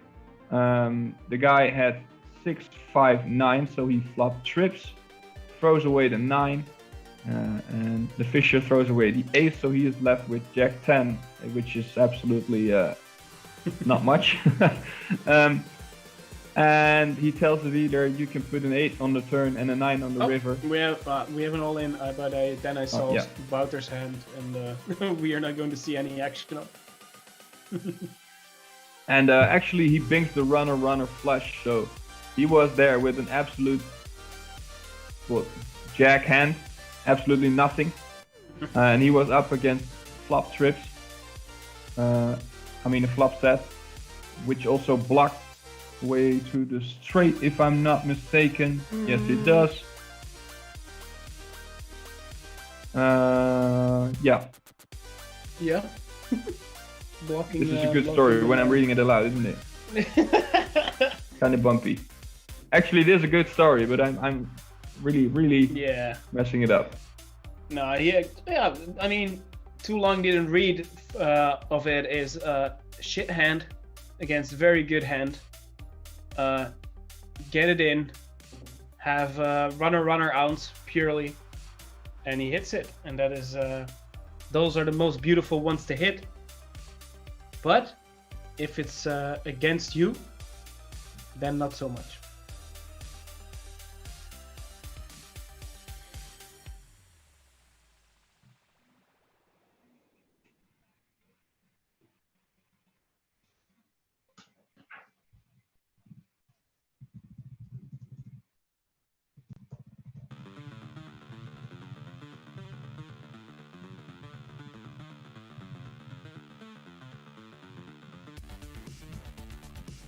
And we are on the small and big blind, which does not result in any action, and that means big blind and big stack. Maurice Meyer is picking up a walk, and in the hand after waking up with ace-7 suited in the small blind, sitting right next to Kelvin, who wakes up with sevens in the button, and he has about a 25 big blind stack, so he will open it up probably, I think so.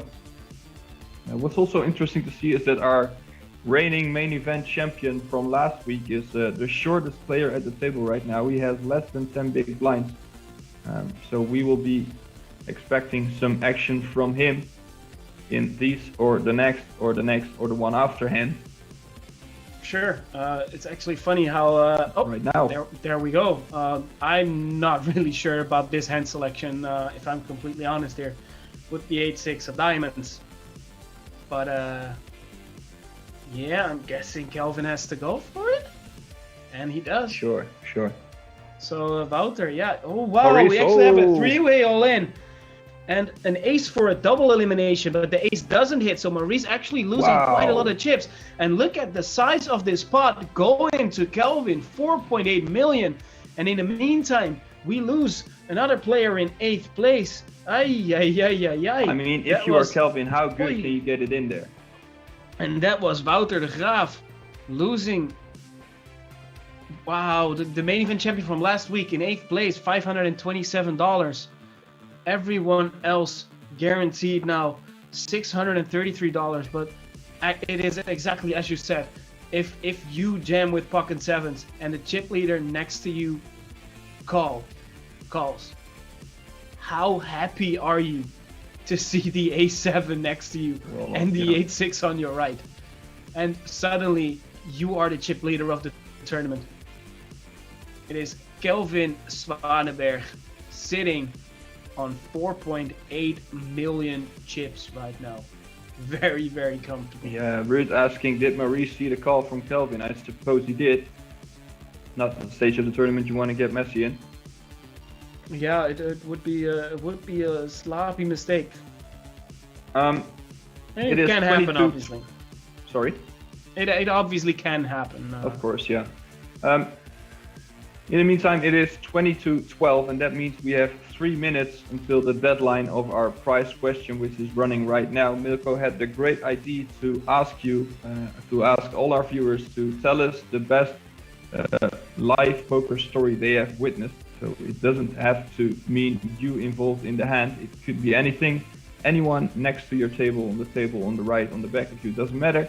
Tell us the best poker story you've witnessed on a live event, and you might be winning a B-Win hoodie. And of course, we have already seen some pretty big and good stories. So come up with a good one to have a shot at that B-Win hoodie.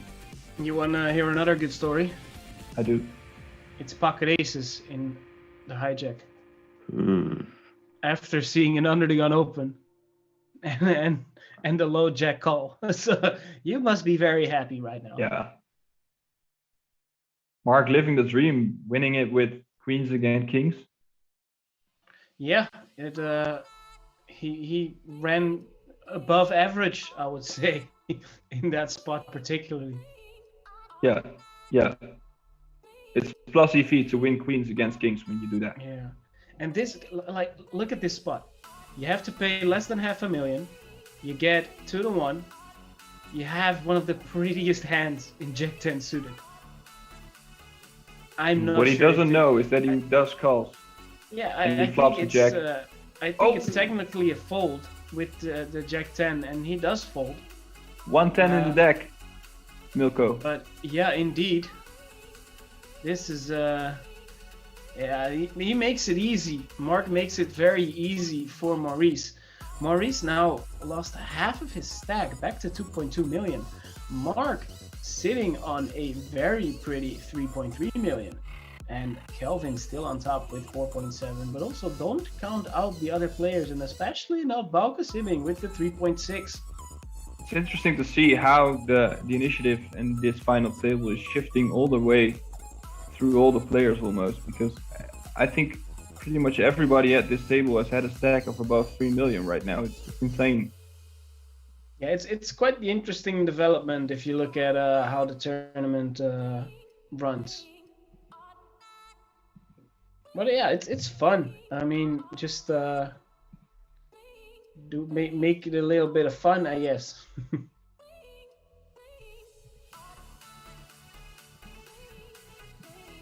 I actually went to Google to find the favorite hand I have ever written down.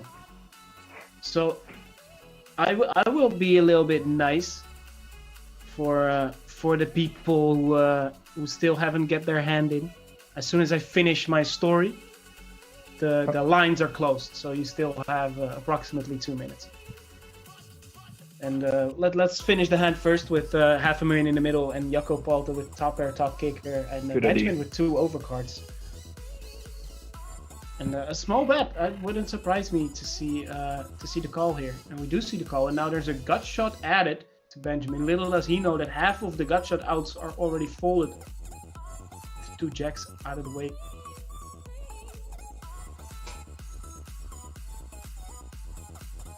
Another small bet by Jacco there on the turn, and that gets the job done. Go on with your story. Yeah, it's actually funny because as a lot of people know, it used to be, it changes from the upcoming year, but always the WSP main event was always covered by ESPN, always for TV episodes. Incredibly funny. It's a different way of working. As soon as there's like a huge all-in or something, then sometimes we have to wait for the cameras while Sam Peters goes all in. So we wait for the cameras, and here we are, Mark with the ace jack in the big blind. I am thinking about a call, and we do see it. So Sam Peters needs to hit a king and a 10 or a 10, and he does hit both. 2 kings, 110, full house, 1.7 million for Sam Peters. I see what you did there. He hits both. Very nice. Good one. He hits both. Very nice. Pretty significant pot for Sam here. Staying alive. 22 big blinds now. Must be very happy after winning that one. Yeah, this hand, pretty funny. You have to like make it well into day 3 to reach the money in the WSOP main event. And we were fairly at halfway through the day on day 2 with a gentleman playing, let's see, how much did he have? I believe he had about 30 to 40 big blinds. And as soon as I came to the table, it was a 4-way 3-bet pot with 15,000 from each player, about 10 big blinds from each. And the flop was Jack 10-6. Yeah. And one dude goes all in for 45,000. Another dude goes all in with only 12.7k left. And another person called to call them both and have them both at risk. And a 4th player in the pot got out of the way. So with, I repeat, Jack 10-6, we saw pocket aces, not surprised. We saw King Jack with a backdoor flush draw, little bit surprised. We saw Ace King with only the ace of diamonds for a backdoor flush draw and a gut shot straight draw. Quick. Turn is the 5 of diamonds, bringing the flush draw for Ace King. And the river was the 4 of diamonds. Wow. Completing the flush for Ace King. While we have an all-in, by the way. It's deuces here. I don't think we're going to see a call after the open from Jacco. And we don't. And the funniest part of this story is that the entire table was surrounded by ESPN cameras. Because this dude was screaming, grabbing attention from everyone. And as soon as the river was dealt, this dude jumped up from his chair and started screaming throughout the entire Amazon room. And it's a big room, but I swear to God, you could hear him at every single seat in this room. And he was screaming, and I quote, because I have written it down, "Thank you, Jesus. Oh my God, I'm back. thank you, Jesus, thank you. And he just, for about 5 minutes, repeatedly kept screaming, thank you, Jesus. And that is how this Dutch boy who grew up in a small town ended up on ESPN. Nice. Good story, Yeah, good story once again. I won't forget that stuff, man. I love it.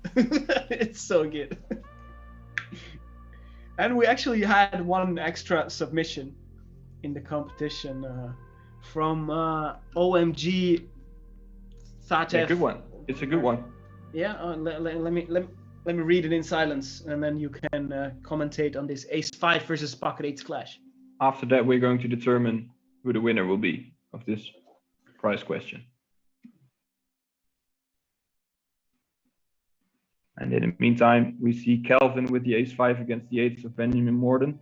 Benjamin being the favorite in this hand, which has 430,000 points in the middle already. Kelvin taking a step with 163,000 and gets a quick call from Benjamin. And the river brings a jack, which is a third overcard to the 8s of Benjamin. And the check by Kelvin will get things done because, of course, Benjamin checks it back and takes down the 750,000 points pot, which is not too bad in this phase of the tournament. Milko, you enjoyed reading this. Yeah, that was a fun one. It got a little bit of a giggle out of me for sure. Yeah. That's a nice one. All right. In the meantime, I'm going to check because I saw someone ask. I saw Reard ask if the hand is on YouTube of the gentleman thanking the Lord Almighty for his success in the main event. And yeah, I will look it up for you, see if I can find it in the ESPN coverage. Yeah, in the meantime, let's watch this hand because this is cool. Wow. Everyone loves a chop pot, is what they say in a different live stream. But I don't. Oh. And we don't get to see one. It's, well, you were always happy to see that. It's better than a chop pot. Benjamin letting go of the ace-queen. And Kelvin taking it down. And St. Peter's picking up kings. Is that Finton? No, Parker Talbot, right? Everyone loves the chop pot. No, Yeah. that's just the general coverage from another provider. All right.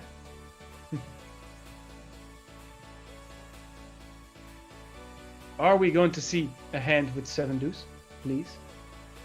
No, we aren't. No. I think Mark was not listening to our chat because you promised big money to Mark if you wanted to win the hand against kings. With Yeah, 7 deuce. I promised $0.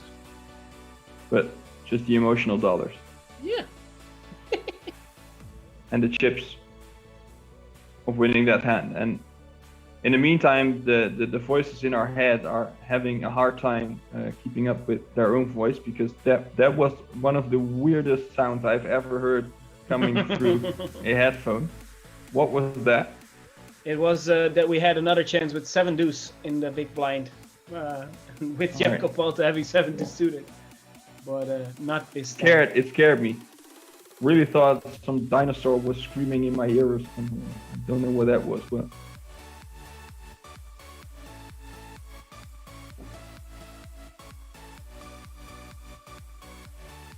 All right, so in a few minutes we will be announcing the winner of the B-Win hoodie. We have seen some very good stories of live poker events, so we are going to the jury, who will be very strict, of course, to determine who will be the next winner of a B-Win poker hoodie, and we will be announcing that to you in a few minutes. And in the meantime, Mark V is opening it up from the bottom with ace-king offsuit facing the 10-9 offsuit of Bouke in the big blind, who will probably be defending, I think.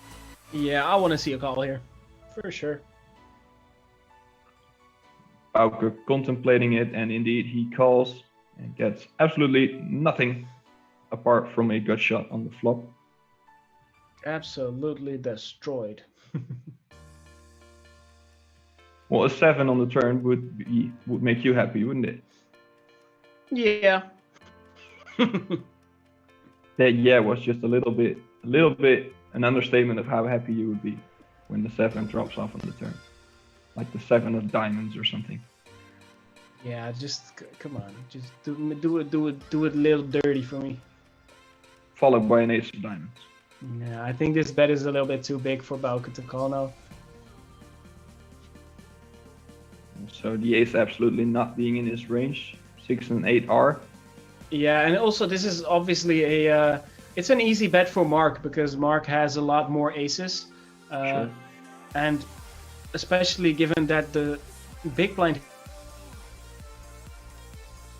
it's a very favorable spot to continue a little bit bigger, having both the range advantage and there's definitely a high chance that your opponent has hit something so that you can get value with your top pair, top kicker. Yep. And right now it's Maurice picking up ace-8 offsuit and opening it up 2.5x. And he is facing Mark, who will not be going anywhere with his ace-queen offsuit. And indeed, he flats it from the cutoff. Jacco gets out of the way in the button. Bauke will probably do the same in the small blind, I guess. And then it's up to Benjamin with his king-5 suited, who gets a good price, but interesting to see what he does. And he calls, and the flop brings an advantage to Benjamin. And it's a range advantage for him as well. It will be interesting to see what everybody does. And he goes check, check, check. Benjamin now sees the board paired on the flop with a 4, and he leads out for 200,000. Maurice quickly folds, and it's up to Mark, who has ace high, but only ace high and nothing draw-ish. So, and call will be an absolute float here. And that. Yeah, and then it's just like the hand before here, where just this flop really connects a lot more with Benjamin's range, with the lower cards. Does call though. Yeah, it just doesn't believe him probably. It checks for a showdown value with the ace high, but we know that the pot will go into Benjamin's way. Not sure about, yeah. What do you think? Yes, queen. I mean, you do have some showdown value actually. I'm not a big fan, just because you really are just hoping that your opponent has nothing. I know someone at this table who is hoping their opponent have something, and that person is Maurice Meyer with pocket aces. Fortunately for him, nobody has anything. I feel that we have seen a lot of pocket aces. You might have indeed. Given the fact that it only occurs once every 256 hands, right? Yeah, something like that, I believe, yeah. We've seen more than, let's just skip that sentence. It's not going to go to end up well. We'll go to the ace king of Jacco Palte, who opens it up with 2.1 big blind. Gets a call from the button. Actually, it's not a call, it's a 3-bet. Nice one, actually, if you think, if you ask me, the sizing is nice. Just around the 25 big blind mark. I'm sorry, it's more than 30 bigs. And unfortunately for Benjamin, he is up against ace king suited, and ace king suited is not going anywhere, and it gets blown up in his face, so he can say goodbye to his 472,000 points very quickly. 1/5 of his stack down the drain. Nice play, but didn't work out too well for him right there. Can't have it every single time. Right, we have winner, or I can better say we have winners of bwin hoodies. Once again, the guys of the technical department have shown kindness for these great stories and these great efforts, by the way, because typing these stories is something you don't do in 1 minute either. So we have three winners of a bwin hoodie. And the first one, and I see Molko applauding, and I give you the honor of discovering the first one, because I think you'd like to tell him he is the first one and that he is also the worst of two players in that household, and etc. etc. Yeah, I mean, although you finished 6th and your partner finished 9th, we still think that she is the better poker player. But yeah, Mark Rovers, obviously. I mean, how could we not? Look at the hand you wrote down. Sounded like something you made up. But I do trust you in that it indeed happened, and I would have loved to be there myself to witness that. Yeah, amazing sure. story. Congratulations on your hoodie. And yeah, I mean, we do have your information from the previous giveaway you won, you Lockbox. But please send us another email with the size of the hoodie you would like to info@mecpokeropen.com. And yeah, congratulations, enjoy, and don't win anymore. We won't let you. Yeah, but we do like your stories, and all. Even if it was a made-up story, I still like it. Yeah, Very story well was good, found. mate. Yeah. Story was really good. Second winner, and I am taking the honors of discovering or disclosing that one after we watch this hand, because we see pocket nines facing ace-6 on a ace-10-4 flop, which is not favorable for Bouke. And Mark, once again being the dog in the hand, flops his opponent. And he bets the flop big.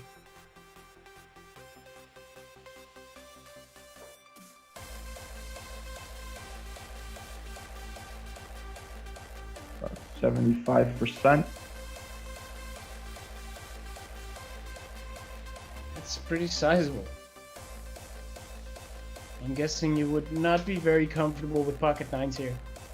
I think Bouke can get away from this one.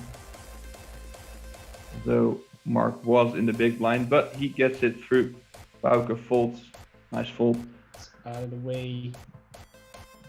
Let's disclose the second winner of our hoodie, B-Win hoodie. It was a story about a casino in the Netherlands, a live cash game. And it has something to do with the first card dealt, the second card being forgotten, and eventually being dealt, and aces, and against a shove of 800 euros and a shove of 1k euros. And I think we already know who won the second B-Win hoodie, because he was the last one to submit an answer mate, while you were selling. I finally know how to pronounce that username. OMG.ev? Yep. I feel stupid. Well, we disclosed our second winner of this B-Win hoodie giveaway, OMG.ev. Milko, you want to repeat that for me, please? No, thank you. All right, OMG.ev. Please send us your details via info@mecpokeropen.com. That's info@mecpokeropen.com, and you will be rewarded with that B-Win hoodie. And we will tell you anything about the size after we disclose the third and last hoodie winner for at least this prize question. I really feel dumb. I can't do math. I can't read, apparently. Yeah, I'm not my proudest moment on stream. And the third winner, shall I do it? Yeah, go ahead, mate. Go ahead. I will probably screw up the name anyways. Yeah, actually, this is the name you can screw up too. Let me read it first and think about any double things that might be in it. But I think there's just one way to pronounce this one. Setting into big tournaments is something you'd love to do, especially in online tournaments, because your value of the satellite can increase very, very quickly once you up the stakes. Setting for $1 in a 109 tournament and reaching the last 12 of that 109 tournament actually is pretty plus EV. When we get into the OMG.ev thing of our second winner. This guy was at the last 12, was second, was actually, I think, dreaming of some nice car or some nice hotel room or a very nice other thing you can buy with a lot of money you can win in that tournament, it was about 30K. 30K. I repeat, 30K, which is about as much as our B-Win hoodie is worth.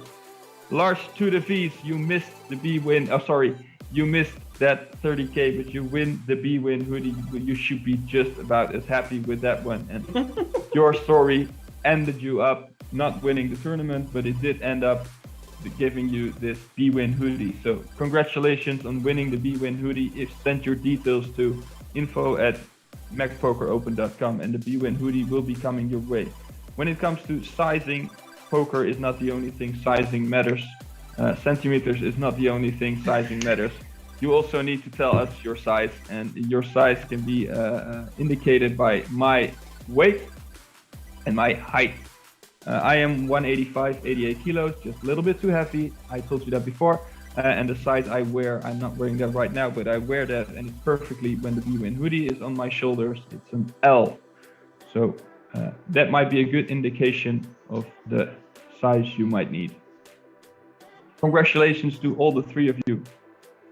And the voices in my head are talking while I am talking, so I'm not hearing what they say. Can you repeat that for me, please? Yeah, we might not have your size left, but we will figure it out. We will find a solution for it. It's actually a very comfortable hoodie to have oversized as well. I love my hoodies oversized. I recently ordered a shit ton of clothing in sizing extra large. So you can grow into it?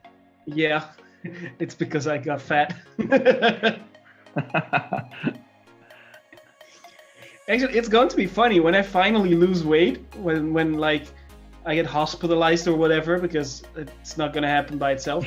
And if I finally lose weight, then I suddenly have clothing that I just don't fit at all anymore.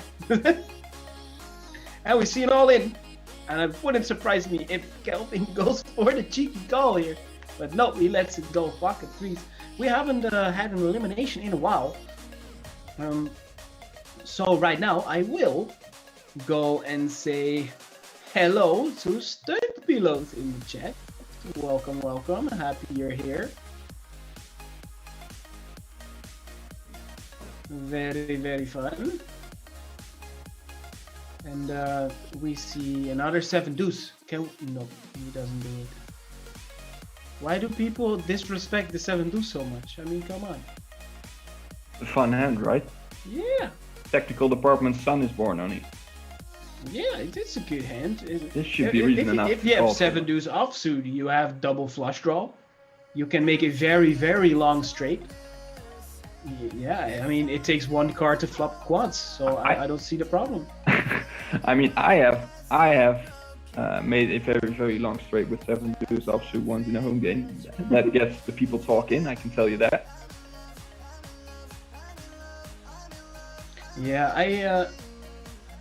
Yeah, we see a lot of ace. We see ace queen, ace king, ace 6, and ace 6. We know that all aces are dead. They don't know.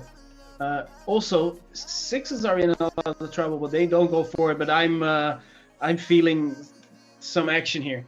This doesn't look very good. 6s. If this man folds, then I'm going to be incredibly impressed. He can't fold here, surely. Can he? What? I'm going to rest my case and see what happens. Not going to burn my fingers on anything. No.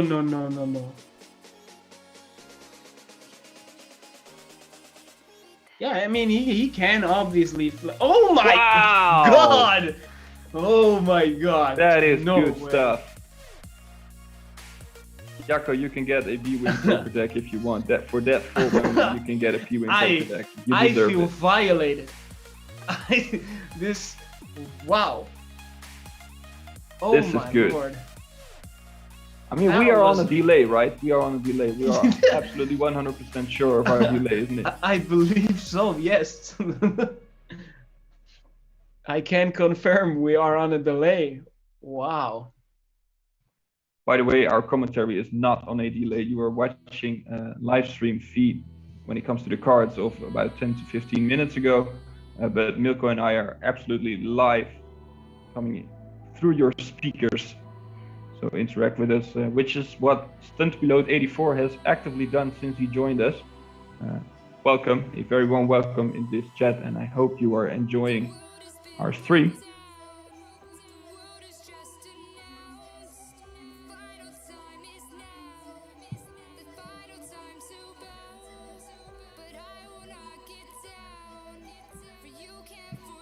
And we see King, Queen. Oh, yeah. Wow, look at this. Look at this. It is the small blind that pops it up to 220, and then the big blind going for a cheeky 3-bet with Queen Deuce. Jacko is mixing it up. This is the definition of mixing it up, what he does. Yeah, right and I like it, because you cannot feel... Oh! I was about to say you cannot feel comfortable in Mark's position, but apparently he feels comfortable enough to put it all in. This reminds me of last week's, what was it? The ace, the 8-3 with, or the 8 deuce against the King 3. Yeah, that went bad, 3-bet race, right? Yeah, I feel like we're back in 2005. This is the leveling war all over again. Or what is it? 2011. Yeah, Stunt Pilot. Unfortunately, Rihanna was eliminated in 9th place. She got it in with queens against kings. Oh no, the other way around. She got it in with kings against queens. She had the best hand. And then the dude at the bottom of the screen, Mark, had the queen of spades. And then the flop brought the 9 of spades and the 10 of spades. The turn brought the jack of spades. And then another spade on the river for the flush for queens. And that was a pretty painful way to get eliminated from the tournament in 9th place. And one of Milko's best moments of happiness of this stream. Mr. Carnage. Yeah.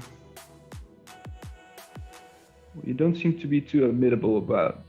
No, it was a rough one. It was a rough one. It was painful to see.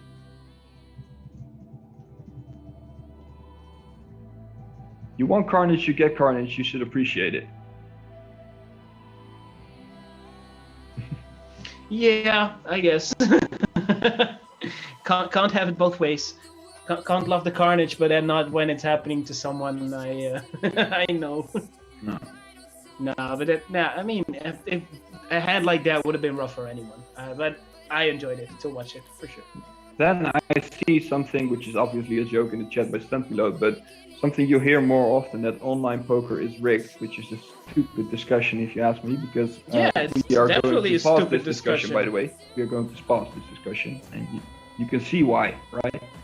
Because I see ace king against ace jack. I see action. I see potential fireworks.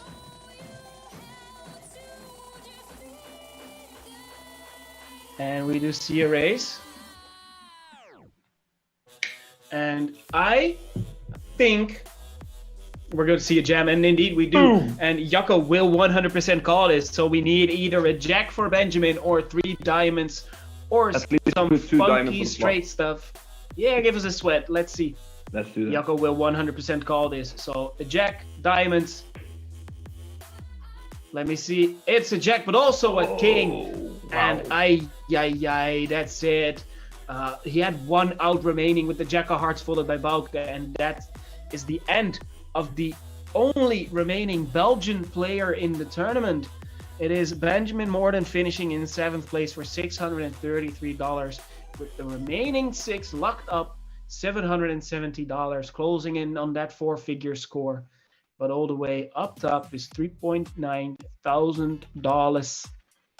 Yeah, and Jacco getting rewarded for his good plays a few minutes ago. Yeah, definitely. Winning that ace king against ace jack. Good for him. Definitely.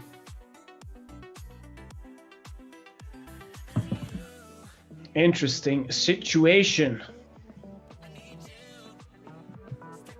I like to see, we have some intern discussion with our group chat with the guys at the technical department, and I am witnessing Milko absolutely smashing the guys from technical department in logics right now. It's good to watch, good to witness. See what For the first time. Yeah, for the first time, I have it at the right end. Is that the right way to say you're right in English? To have it at Yes. the right end? Is that a thing? I guess. I don't know. Whatever. It's at least it's Dinglish. English.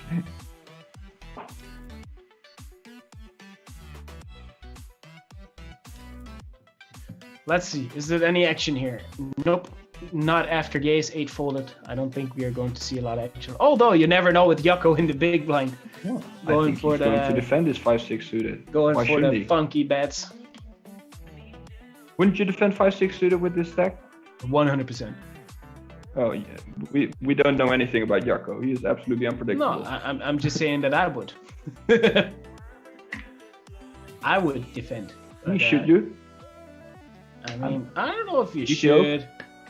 I honestly have no clue. It is MTO. It's Milko's theory optimal.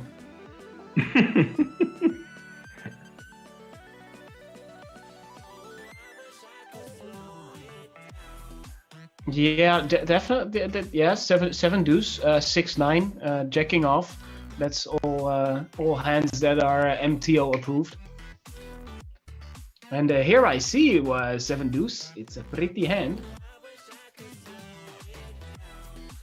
Stunt below 84, commanding that he has been a poker dealer for 3 years, so he can tell you some stories about nice hands that happened live. Well, you're a little bit late.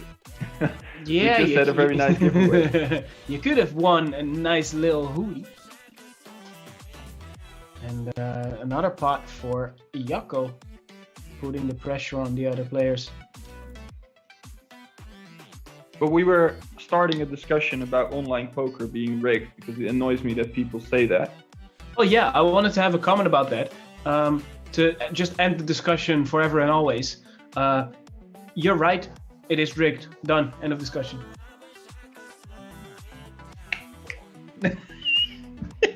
I am not satisfied at all. Stop. No. Put Yeah, your I mean, headphones off. take a walk. Why did we Yeah. hire this guy to be my colleague? What is he doing actually?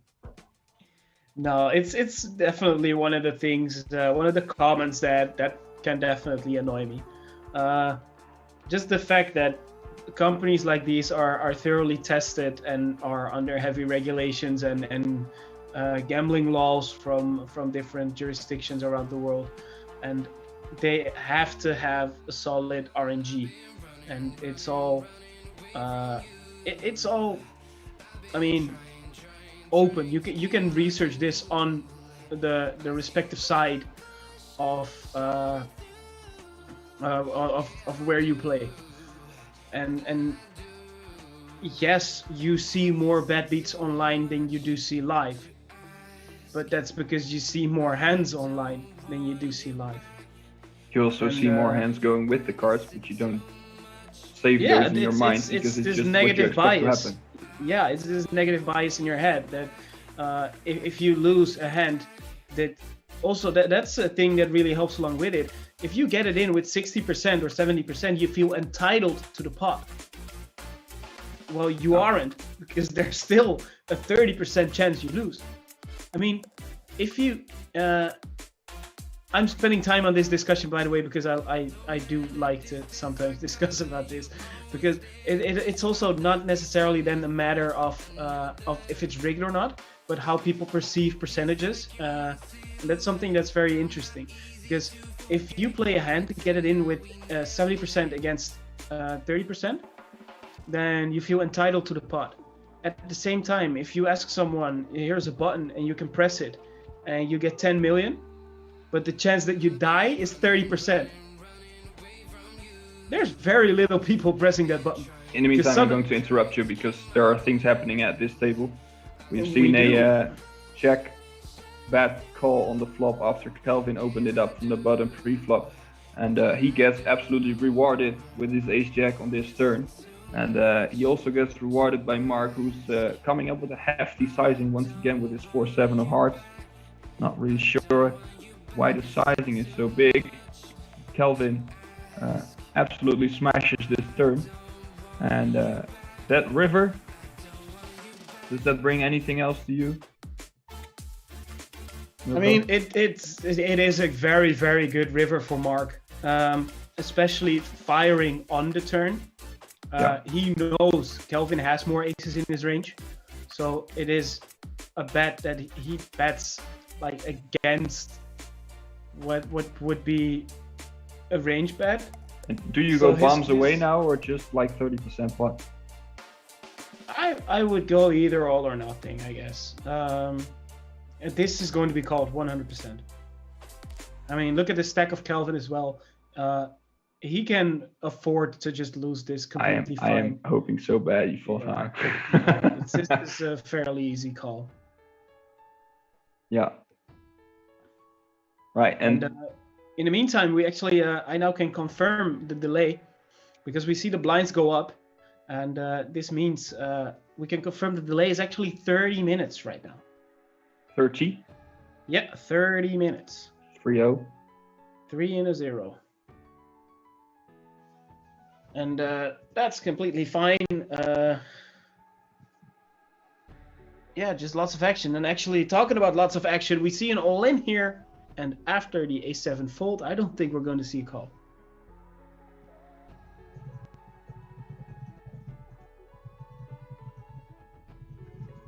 Domingos 2001 says, give me that button. He wants that button.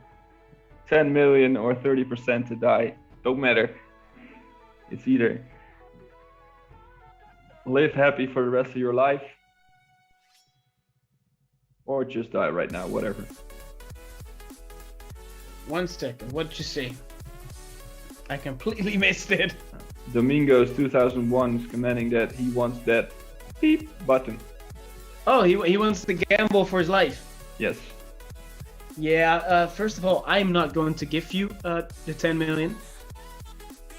And yeah, I'm also not going to kill you if the RNG says 1 through 30. Good response. We can do absolutely nothing with that. And Woxy Poker talk about things we can absolutely do nothing with. Is Woxy Poker says he loves eating chicken. Well, I can get aboard with that one. I love eating chicken too, and that's about it. That's all we can say about this comment. We love eating chicken, and that's fine. Good for you. Good to have you here. Nice to see you in the chat, Woxy. Thank you very much. That's a big pop, by the way. What happened?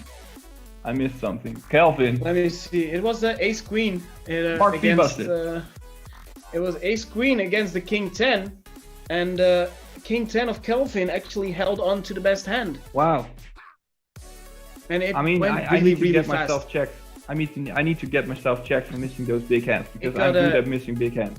It got in the middle real fast. It was really, really fast between the two. King 10 of spades against yeah, a big hand. Mark actually having a straight draw together with 2 more outs. Yeah. But he couldn't hit those on the river, so Kelvin now actually extending his lead, 8.7 million. He has the other 4 stacks combined covered almost. Yeah, very close, yeah.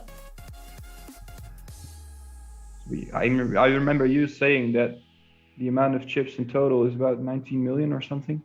19 and a half. So he is close to half of it indeed.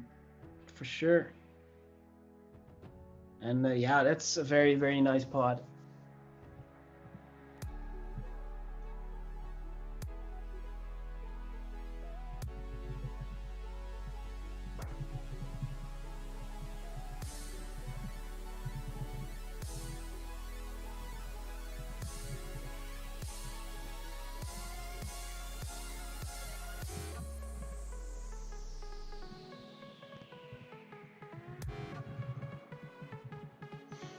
Let's see, ace 8.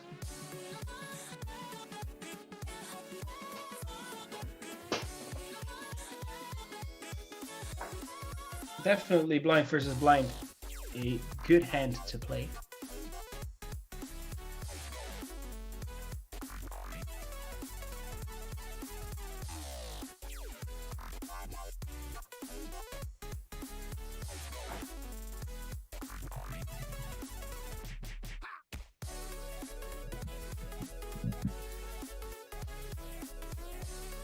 Yeah, now the dynamics are going to be very interesting if we're looking at Something called ICM. yeah, and IC money is it mean?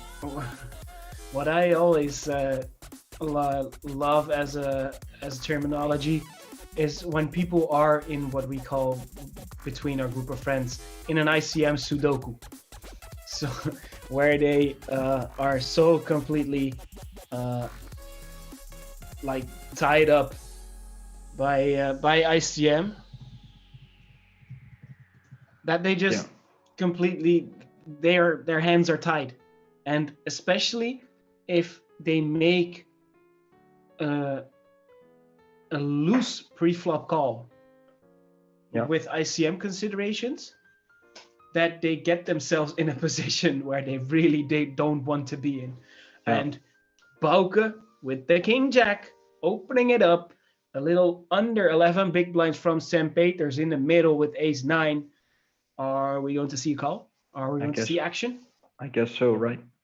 If we do, I mean, it could, but at the same time, you are always drawing. You're always drawing against an ace. Doesn't matter if he jams ace deuce or ace 3, you're always behind. And how many hands does he jam like king queen or king 10? And that's not a lot of hands. So you're either flipping or behind. Yeah, and we are playing for 4 figures right now. Yeah, we are in that territory indeed. There are 5 players left, which means everybody has locked $952. And if one player busts out, we get to that 4-figure score of 1295. And then it's all the way up to 3.9 thousand for the first player. It's a lot of money. It definitely is. I would think twice. I wouldn't mind that. And you were talking about that ICM Sudoku, and I think that is what Maurice is in right now, isn't it? Being the third best. Same for Jacco, to be honest. Kelvin can really tighten the screws. He can put the pressure on big time. If I were Kelvin, I would bet basically every single hand. 7 deuce? Especially after, even 7 deuce, especially in a blind versus blind situation, because there's just so much pressure you can put on Maurice. And also, if you just run good and you hit your straight on the river, that's completely fine too. And he is milking away the chips from his opponents. Slowly but surely. 9.7 million. So now he actually has more than half of the chips in play. Good for him. This will get through, I guess. Yeah, I'm not seeing a call happen here. And they are actually playing pretty quickly, so a lot of hands are being dealt in a short period of time. I'd like to see that. Yeah, the pace is pretty good, which is always nice to see. Yeah, this is a hand that should be Kelvin. Like you just said, you should put pressure on the other guys if you're Kelvin. Yeah, right now. it's for me, it's an easy raise. You have a king. Maurice is pretty much handcuffed here. Jacco even more. And then Bouke is only going to jam good hands. And here we have, one of the nastiest setups that we are going to see at this final table. Maurice obviously going to jam not a lot, or open, of course, but then, the thing is right now, if you open and you fold, you're in an even worse position than you already were. There's a little ICM with the 3 stacks so close, but at the same time, if you just fold, you can have the other guys bust first. But I also understand you want to play for the win a little bit, and you don't want to just get teased. But yeah, ICM-wise, this is an incredibly tough decision, and he does let go of his pocket 9s. And Jacco just taking down another pot. It's nice to see that these guys actually are taking ICM into consideration, because it's just a weird, tough thing. It creates for such an interesting dynamic. In any other tournament with no ICM considerations at all, you easily call your 9s. But just thinking about the fact that if these other two guys bust, that means that they get the 952 and you actually earn almost $350 because someone else gets eliminated before you. And $350 is a significant amount of money. And look, this is exactly what I mean. It's the ace queen from Yako and Calvin with the 6 deuce. It's not the 7 deuce that I would like to see, but it's the 6 deuce with the 3-bet. I like to see the 6 deuce 3-bet. Oh man, Yako is now in such a position. He really wants to call. Ace queen is a very good hand. Wow. But you can't. This is ICM in practice. But let's say you get the ace-6 deuce flop. You get the top pair with a good kicker against the bottom 2 pair. You're in a position that you shouldn't be in and that you don't want to be in. Well, if you get to that stage, it's just GG and but to see him fold, that's good. Yeah, it's actually very frustrating if you're Yako and you see you have ace queen, you know you're ahead practically. But you can't take the risk of losing a quarter or even more of your stack to a silly hand like 6 deuce suited flopping bottom pair or something like that against your drawing hand.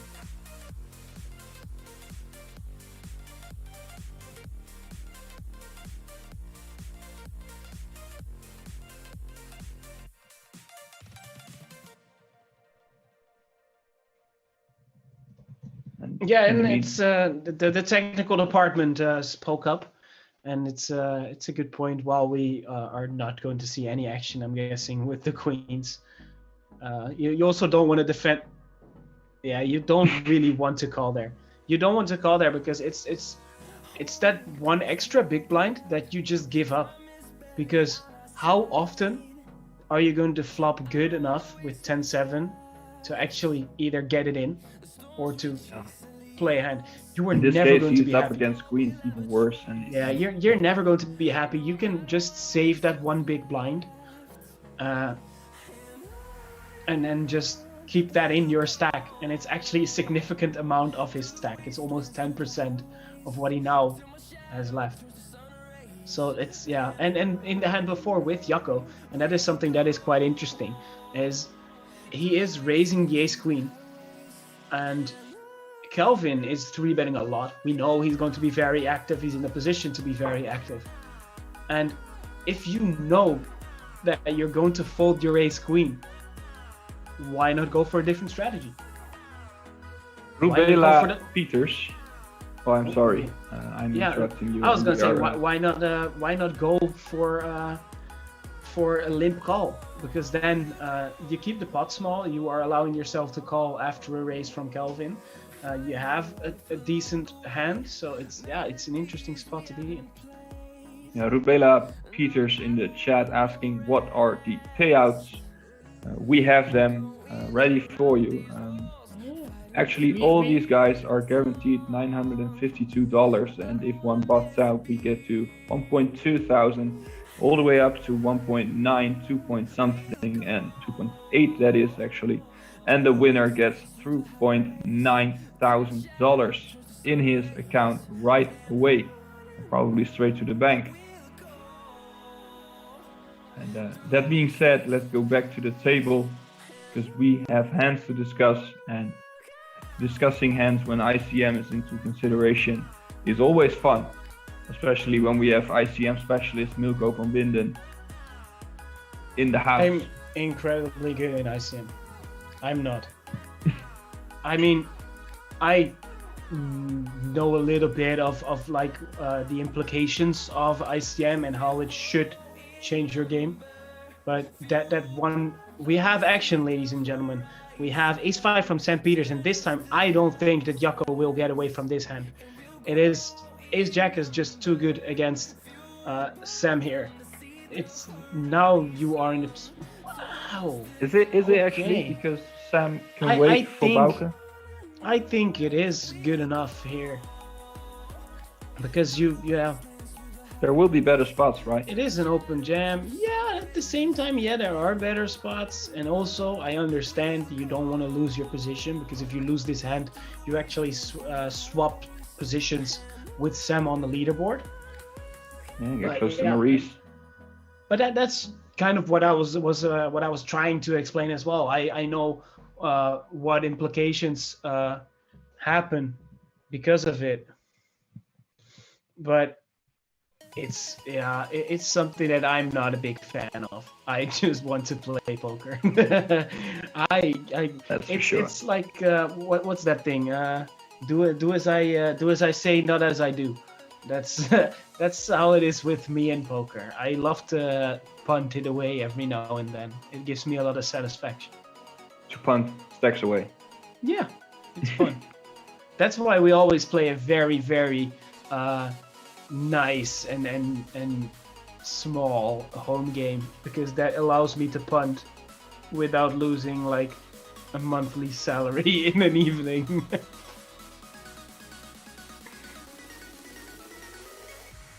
And monthly salaries are about to be won in this final table. Don't know about yours, but I can top mine and then some with this first prize. It's a very, very nice first place prize of $3,900. I have no clue how much that is in euros, but it's All right, you have to take that in consideration. That's like IDM consideration. Do you know what ICM stands for? I was hoping you were not going to ask that question. I can use Google, but I'll show my hands. I won't. Yeah, no, it is the independent chip model, Right. because it values or it calculates the value of every single chip. And now we have ace king, and I think it's getting through. And indeed it does. And it's for example, I'm I'm not I see pocket aces. I am not a master of ICM, but you could if you put it very, very simply, you could see that if you have an average stack of 10, then your stack is 20, then the chips from 11 to 20 are basically worth less than the chips from 1 to 10.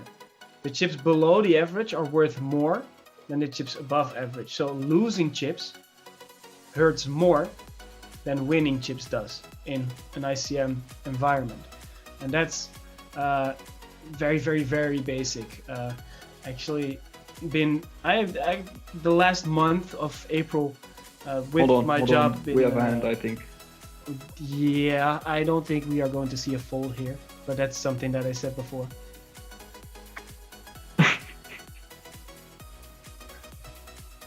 And that's a call by Maurice. I don't know whether you were. All right, Maurice, then we are going to see a flip. And we need a ace or a jack for more. Oh, a jack on the turn! Oy, oy, oy. And that is almost our IP for Sam Peters. Still has well, he's virtually all in with Queen 4 now. Looking at the cards on the table, he's actually live to yeah. He's live for the Jaco Palter going for it. A6 against Queen 4 does the job, and we say goodbye to Sam Peters, who busts 5th for 970 or 950, I'm not sure. GG, Sam. Good game. And we go on with the last 4 players who are now all secure, who have now all secured $1.2 thousand, and that is a nice payday considering the fact that this tournament had a buy-in of $109. And we are left with Bouke Sibbing, Kelvin S, Maurice Meijer, and Jaco Palter, 4 Dutch men. I think they will be battling it out for the big prize of $3,900. And they are the 4 Titans left out of 195 entries, so that's a good accomplishment already. As Bauke is putting it in the middle with ace-3 offsuit. And he gets it through. Actually, now the dynamic is even more fun, especially for Kelvin. Jacco and Maurice can't do anything because they are too far ahead of Bauke. They don't want to lose in this situation because it would cost them a lot of money. The difference between busting in 4th place and busting in 1st place or 2nd place for that matter is more than double. It's a difference between $1,300 or $2,800, and the only thing you would have to do for that is to wait for the other guys to get eliminated. And with that, since we're 4-handed, as you know, we are skipping breaks to have a continuous stream going on for the best coverage we can provide you. But your commentator needs a small break. So I am, yeah. Are you familiar with Chip Chop? Yeah, Chip Chop is. Oh wait. Go to the bathroom. Think about it. Think about your best explanation for our loyal viewers, and then hand it over as soon as you get back. It is actually quite simple, so I can do it in a very, very simple manner. With Chip Chop, all your chips have an equal value. In ICM, your chips have a different value. That's basically the best explanation possible. So if you make a Chip Chop, you get your chips, or you would make a deal, not taking ICM into account. Basically, with a Chip Chop, the difference between the lowest stack and the highest stack will result into a higher difference between the lowest payout in a deal or the highest payout in a deal. With ICM, it all goes a little bit closer because the chips that are under the average stack are worth more. So a short stack, his stack, is worth a little bit more because a short stack is much more likely to realize their equity by, for example, jamming a hand pre-flop. And when you have a bigger stack and you play post-flop, you have more trouble realizing your equity. So that's one of the implications that gets in that calculation.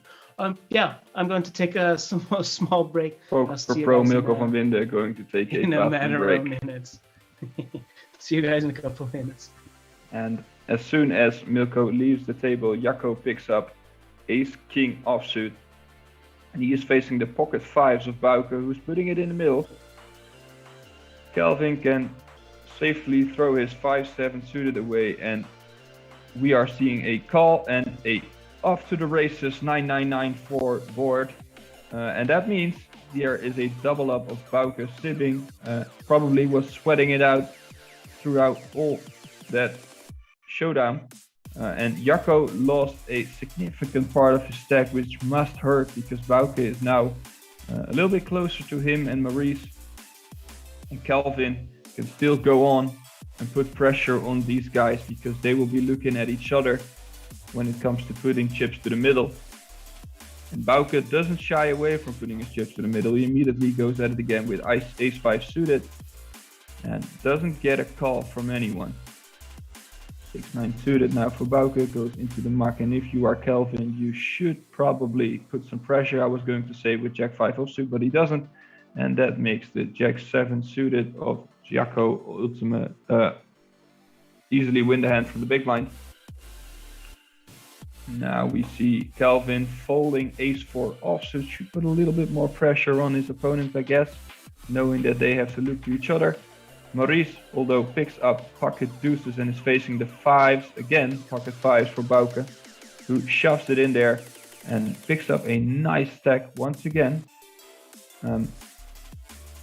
Nice pot, I have to say.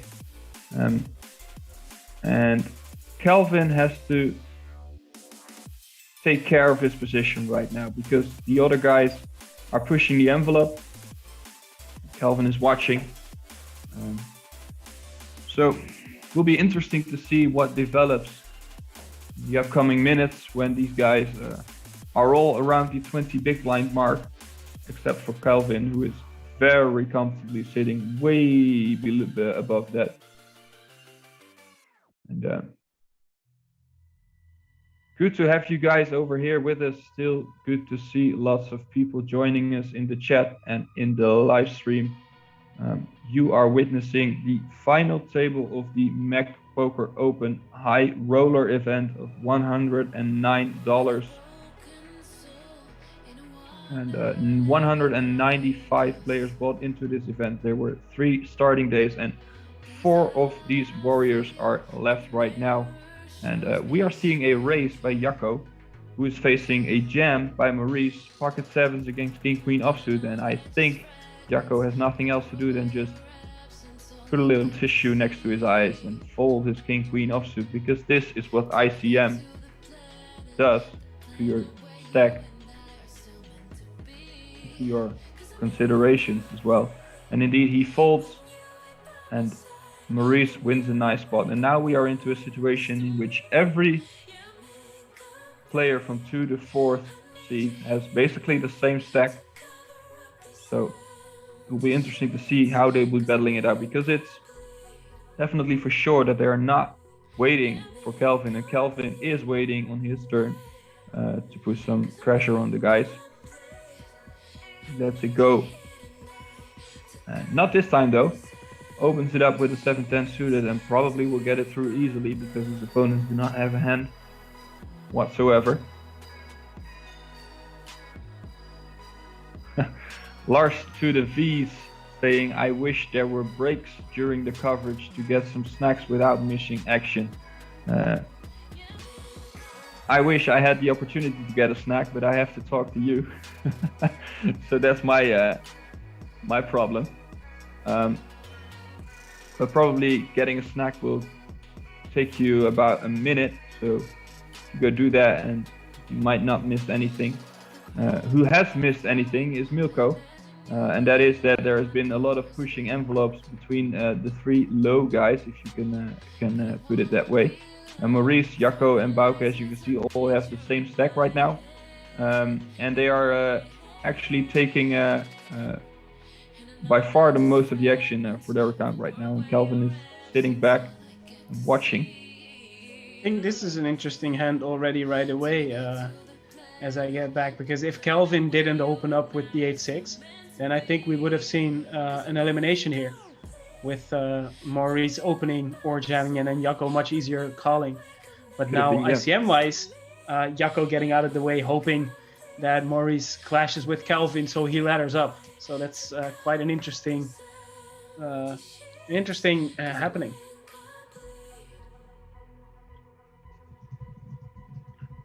And Calvin here with the pocket deuces. I think he'll get a walk.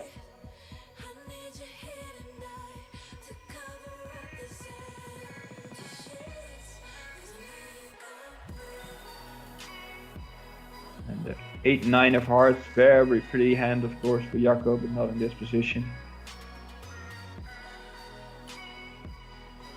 I think this hand will go fold, fold, raise, fold. That would be my guess. Yeah, 5% down the drain. This is so interesting. 50% down the drain. And this is an easy jam. Just put the pressure on Maurice. 100% score. I wish I would have done that in school a little bit more often. No, actually, I got there fine.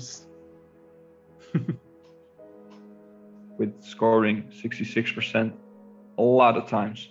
That's good enough. Like that. That's good enough. And here we see Texas Dolly twice. Now these spots are just so interesting because I believe you just have to fold these, but you know you're ahead so many times. But if you don't hit the flop, you're screwed.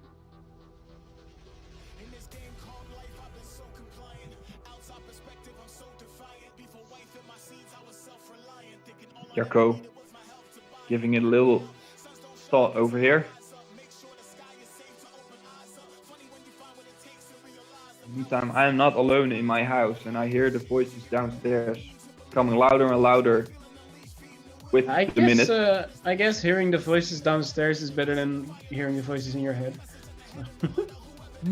Probably, yeah. The voices probably in my head are still healthy. louder.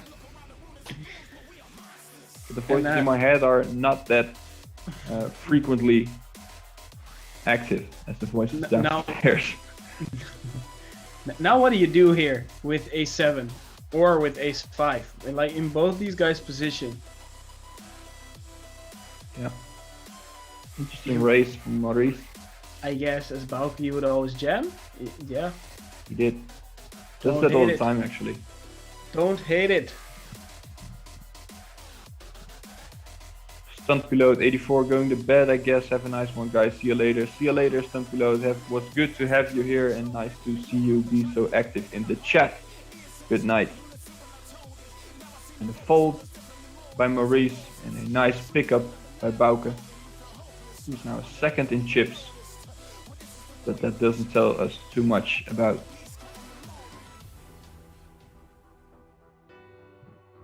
how the cards are being shuffled, because it could be the other way around the very next hand, because these guys, Maurice, Jacko and Bauke, are so close to each other in stacks, and they've been like that for the last, 15 minutes or something.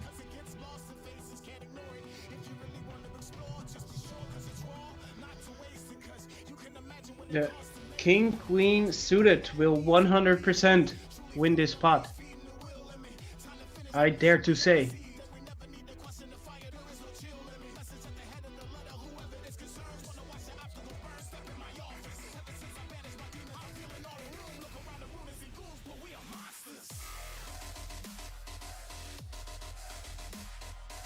And I was right. That's a good day.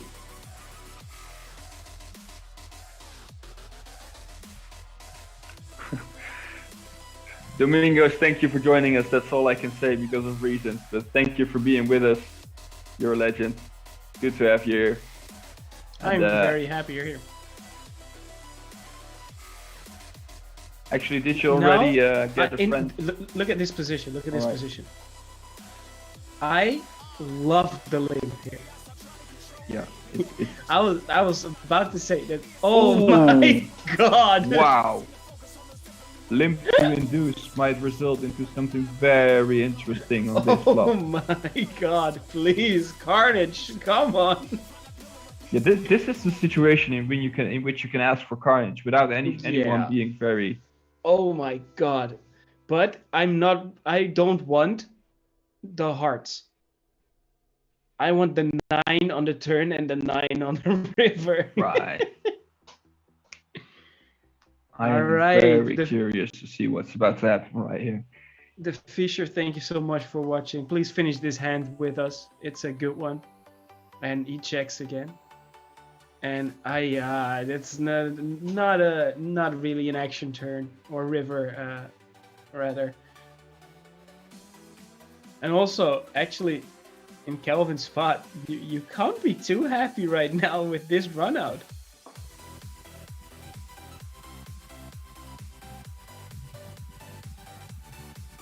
I mean, I didn't know Ape Styles was streaming, by the way. But... Yeah, mate, for sure. It's yeah, definitely fun stream to watch as well. Right. But you know what is also a fun stream to watch?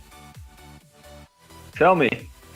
The one on BWin TV on Twitch, YouTube, or Facebook, with the coverage of the $109 MEC Poker Open. I mean, I love it. These tournaments are just these tournaments are so much fun. Actually, we had some very, very good tournaments and some very fun coverage. Already like half a year ago, when we didn't have the cards of coverage yet, it was a lot of fun to do, and it was just, we saw some crazy hands, we saw, as I like to say, some carnage, but overall just a very fun tournament to watch, and especially because of the people, it's this entire community behind the MEC Poker Open. that's really, really valuable and really cool to enjoy and to see, and to have everybody in chat. That really makes it fun as well. And then now we have the same from last time, but even better with the cards up coverage. It's a great tournament to commentate on. And the next thing we should be doing is cards up coverage on location. How do you call it? On suite? Yeah, that's in the studio. I mean, look at this. We want to be here, right? We want to be here once again. We want to be in your background once again. We want to be sitting there. I actually have never visited a live MEC Poker Open in my life. But if you would go there and be doing the commentary with me, and they do not change anything about the commentary situation, you would be sitting for us watching right now, on your left in the corner of the room with a view over everybody who's playing at that moment. And it's fun. It's good. As soon as the Rona is out of here, then they have my number. We'll do it. I would love to do it. And there's a bar right behind us. Then don't tell me, because then that's probably this is already. I already feel this going into the wrong direction. No, it's not wrong at all. It's the right direction. I mean, I got a text like 15 or 20 minutes ago that a gin tonic was waiting for me downstairs, and I've been like, all the time, some invisible power is pulling me away from the screen right now, or that thing upstairs, but reasons tell me not to do it yet. And we have Chantal van der Zande on the YouTube chat. Thank you for tuning in. Good to have you with us, and clearly rooting for Kelvin with the biggest. Not sure if it's true in all areas, but definitely on this table he has there was no reason to take this out of context. Hey, it's not the first time we did it.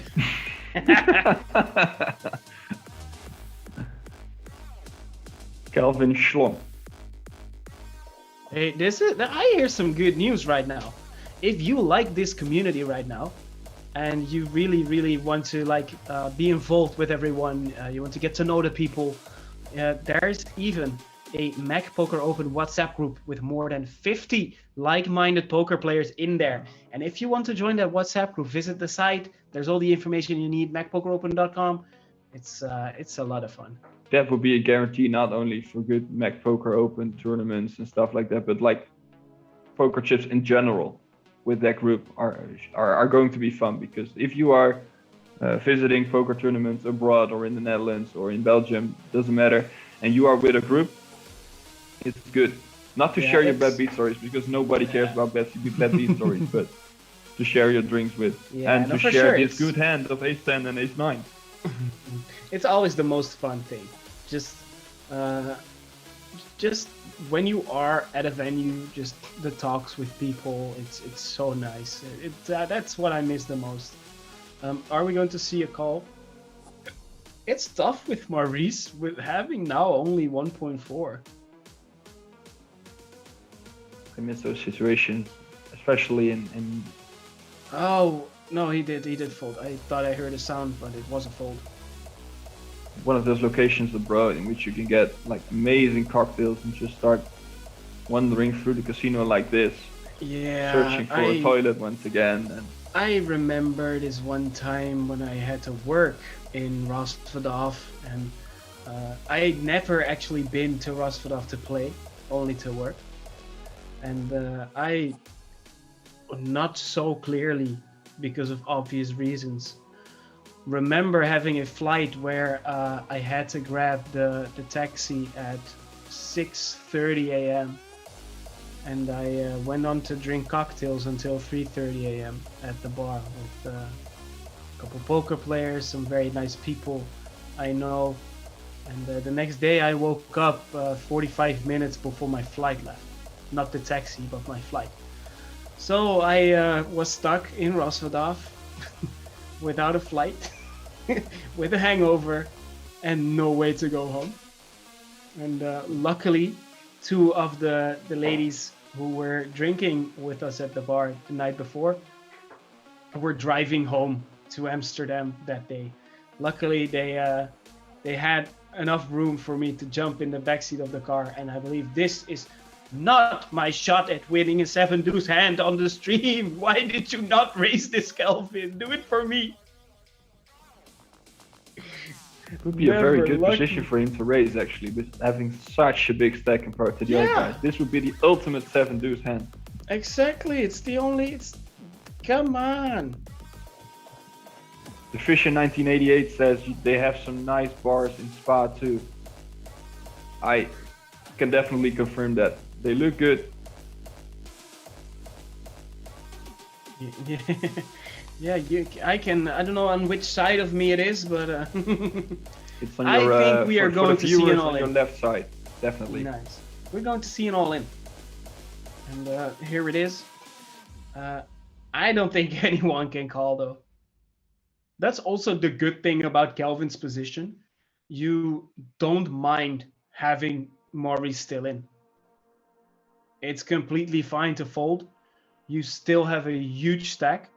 It's completely fine. Does indeed let it go. You also don't want to double him up.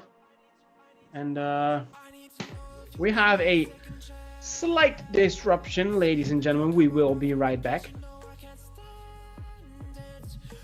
We will promise you that.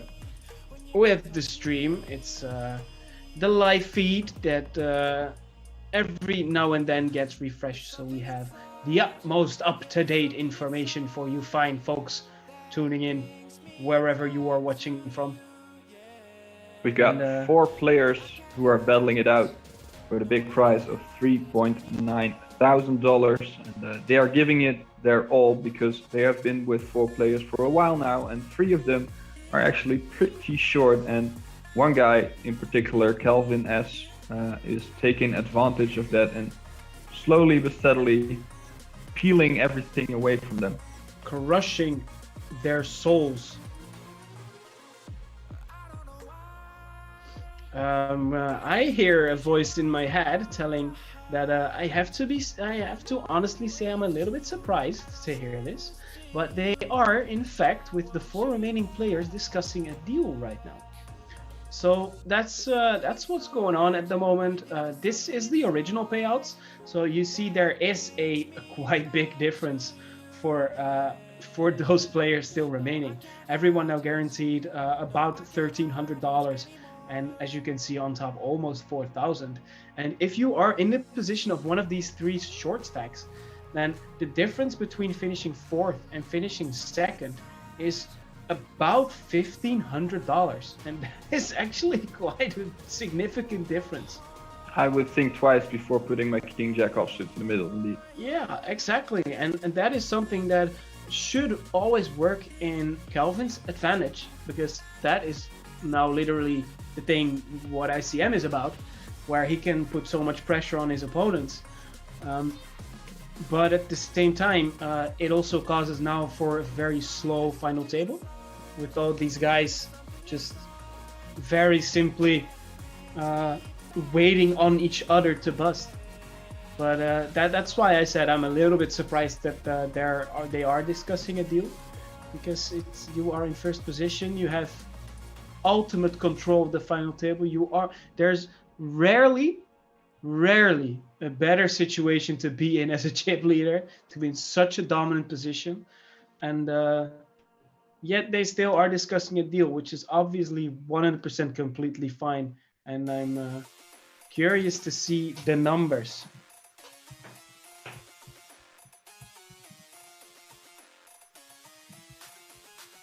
And we are not entirely sure if we are going to skip this deal-making process. I don't think so, looking at the fact that we are waiting for this for a while now. But considering the fact that these guys are down to 4 and the chip stacks are evenly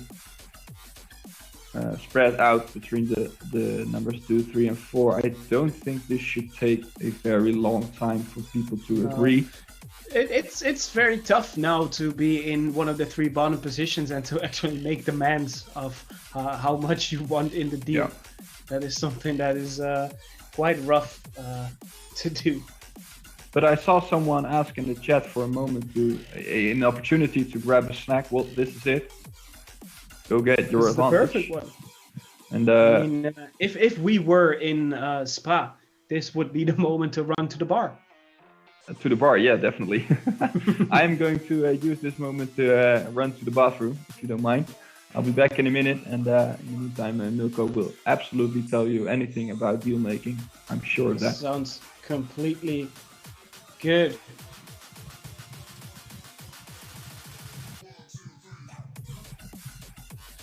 Yeah, as you can see, the payouts and what we just discussed, quite a significant difference between especially fourth and second place, which is what especially the bottom 3 stacks are battling for.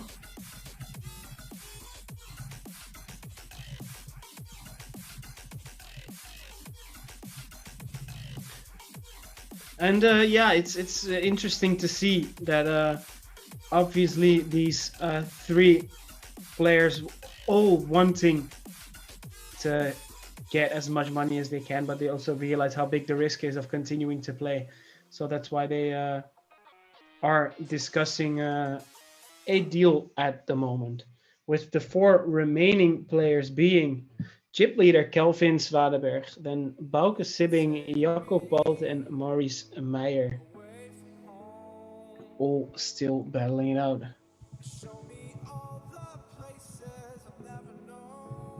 What are the ICM numbers? I don't know at the moment. I don't have the table open with me.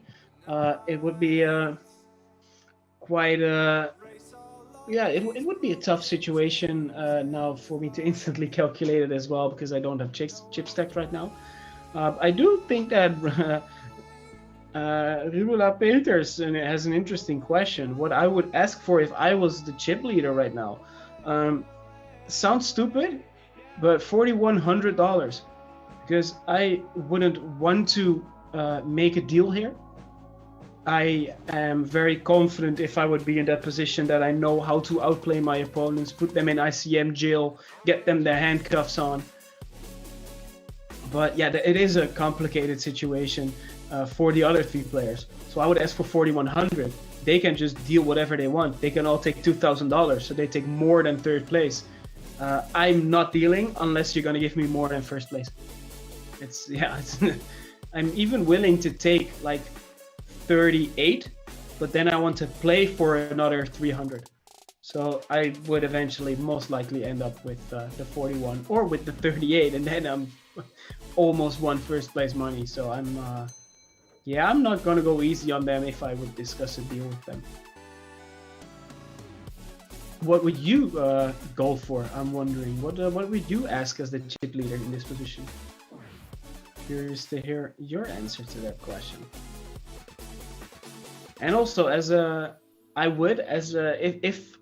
I would take the deal as one of the shorter stacks, I would only go with a little bit over 2,000, probably 21, 22, depending on if I'm the 2nd stack or the 4th stack.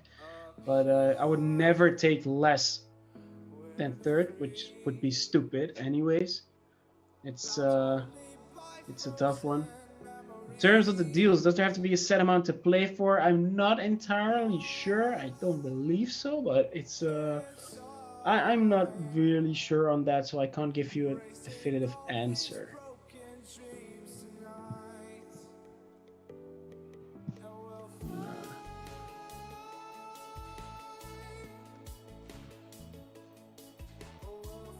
And we are getting information fed through to us that the players indeed all agreed on a deal. The remaining 4 players agreed on a deal, and that means that the tournament is done for.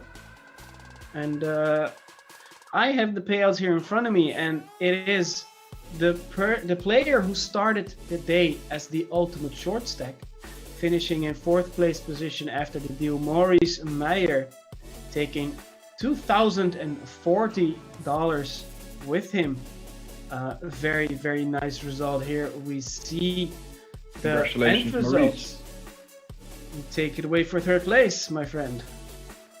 Yeah, the 3rd place is going to our only player who we absolutely know that he bought in twice, get a healthy stack into day 2. And well, we can't say that was a bad decision, because buying in for $218 has managed to 10 times up his size in his wallet.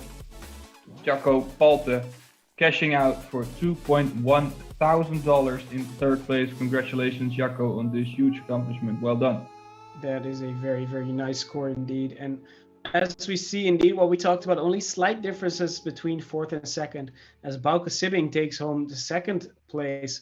Runner-up of the tournament after the four-way deal, taking 22.29 and a little bit of pocket change. Congratulations as well, Bauke. Well done, well done. And then, my friend Roy, it's our champion. The big winner of the night, and it was, I think, very clear that he was the big favorite for that big prize. From the moment this top 4, top 5 or top 6 moment started, Kelvin Zwanenberg, I think the first time we are seeing his full name in screen today, has managed to hold on to his very large stack and put pressure on all the other guys. And I think when we started with the last 4, the other guys had a stack of like 2 to 3, some even 4 million. And he managed to grind them down all the way down to 2 million. So that's a good accomplishment for him. And he gets rewarded by the ICM numbers. And he gets a very, very nice payday of $3.6 thousand for winning this MEC Poker Open Highroller. Congratulations, Kelvin. Very well done. It's of course he took the deal, and looking at the number, it's still a very, very nice payday. Could have been about $380 more, but also at the same time locking up 3.5K, almost 3.6K, without having the risk of losing it all. It's very, very nice. It's also maybe a nice gesture to the other guys who were for sure really willing to make a deal. So good on Kelvin for giving a little bit of himself to the other 3 guys and letting it go. I see Wesley Nobles in the chat before we are going to give this stream an end. Wesley Nobles is still here, and I know why, because he has taken a lot of friends into this stream. He's asking, will we get the results for the chipset? Yes, we will. We will be disclosing the result for the chipset in social media somewhere within the upcoming days, and I can promise you that we will do that quickly. So you will know whether the chipset will be coming your way quickly. So you know where to follow us at it's at MEC Poker Open on Facebook, at MEC Poker Open on Instagram. Please follow us there. But we could already hear, because of the voice. I mean, it was so loud, even Roy could hear the voices in my head right now saying that indeed, Wesley Nobles, you take home the nice chipset. Please get in touch with us, info@macpokeropen.com, and get us your details, and we can get the nice chipset to you. I mean, has there ever been a moment in which a chipset was more deserved than this moment? Because he has he fought for it. He fought hard. For it, definitely, given his heart and soul for it. Yeah, he fought hard. And with that, also Wesley, GG in the Highroller. I know you cashed. I know you didn't final table. Hopefully this makes up for it a little bit. Then it's yeah. Lars to the V's asking, does the winner of this tournament get a trophy? I am afraid not. The winner of the main event gets a trophy, and the winner of this event gets a lot of money. Yeah, $3,500. So good for that. And I think it is time to put an end to this stream, put an end to this edition of the MEC Poker Open. And I think, as the head commentator, Milko, I'm going to give you the honors of doing that because you are so good at it. Thank you very, very much. First of all, thank you so much for watching. If you also, just like me, have an itch and you really want to play, and you want to play on bwin, don't forget to register on bwin through macpokeropen.com/register-on-bwin. macpokeropen.com/register on bwin. And Yeah, I mean, look at that. Look at the banner below. PowerFest is running right now. Everyone has a shot at Poker Glory. Play now. Let's go. And amazing tournaments they have running every single day. Also, thanks to the head sponsor, bwin. Amazing tournament. Look at the structure of this tournament. It's not that this is a $500 tournament or a $1,000 tournament. It's an amazing structure. Last week in the main event for the $55 tournament, and then this week for the Highroller, amazing structure. Incredibly happy. And if there will be a next MEC Poker Open, it will be half October. Keep an eye out on our Facebook channel at MEC Poker Open. Keep an eye out on the Instagram channel at MEC Poker Open. And of course, we hope that will be live. 100%. Let's hope so. And for everything you need poker related, in the meantime, until it's time for the next edition, visit the MEC Poker Shop, mecshop.eu, mecshop.eu for everything you need for your home game, for everything. Yeah, and we're still waiting on a final answer. And waiting on a final answer from technical department. And this is, ladies and gentlemen, our goodbye. I had so much fun, Roy. It was amazing fun to do this with you. Thank you to the sponsors, bwin. Yeah, I hope to see you guys in October. I hope we get to do it live. If not, we'll try to figure it out a way to do it. Thank you so much. Have a good night. Good night, everybody.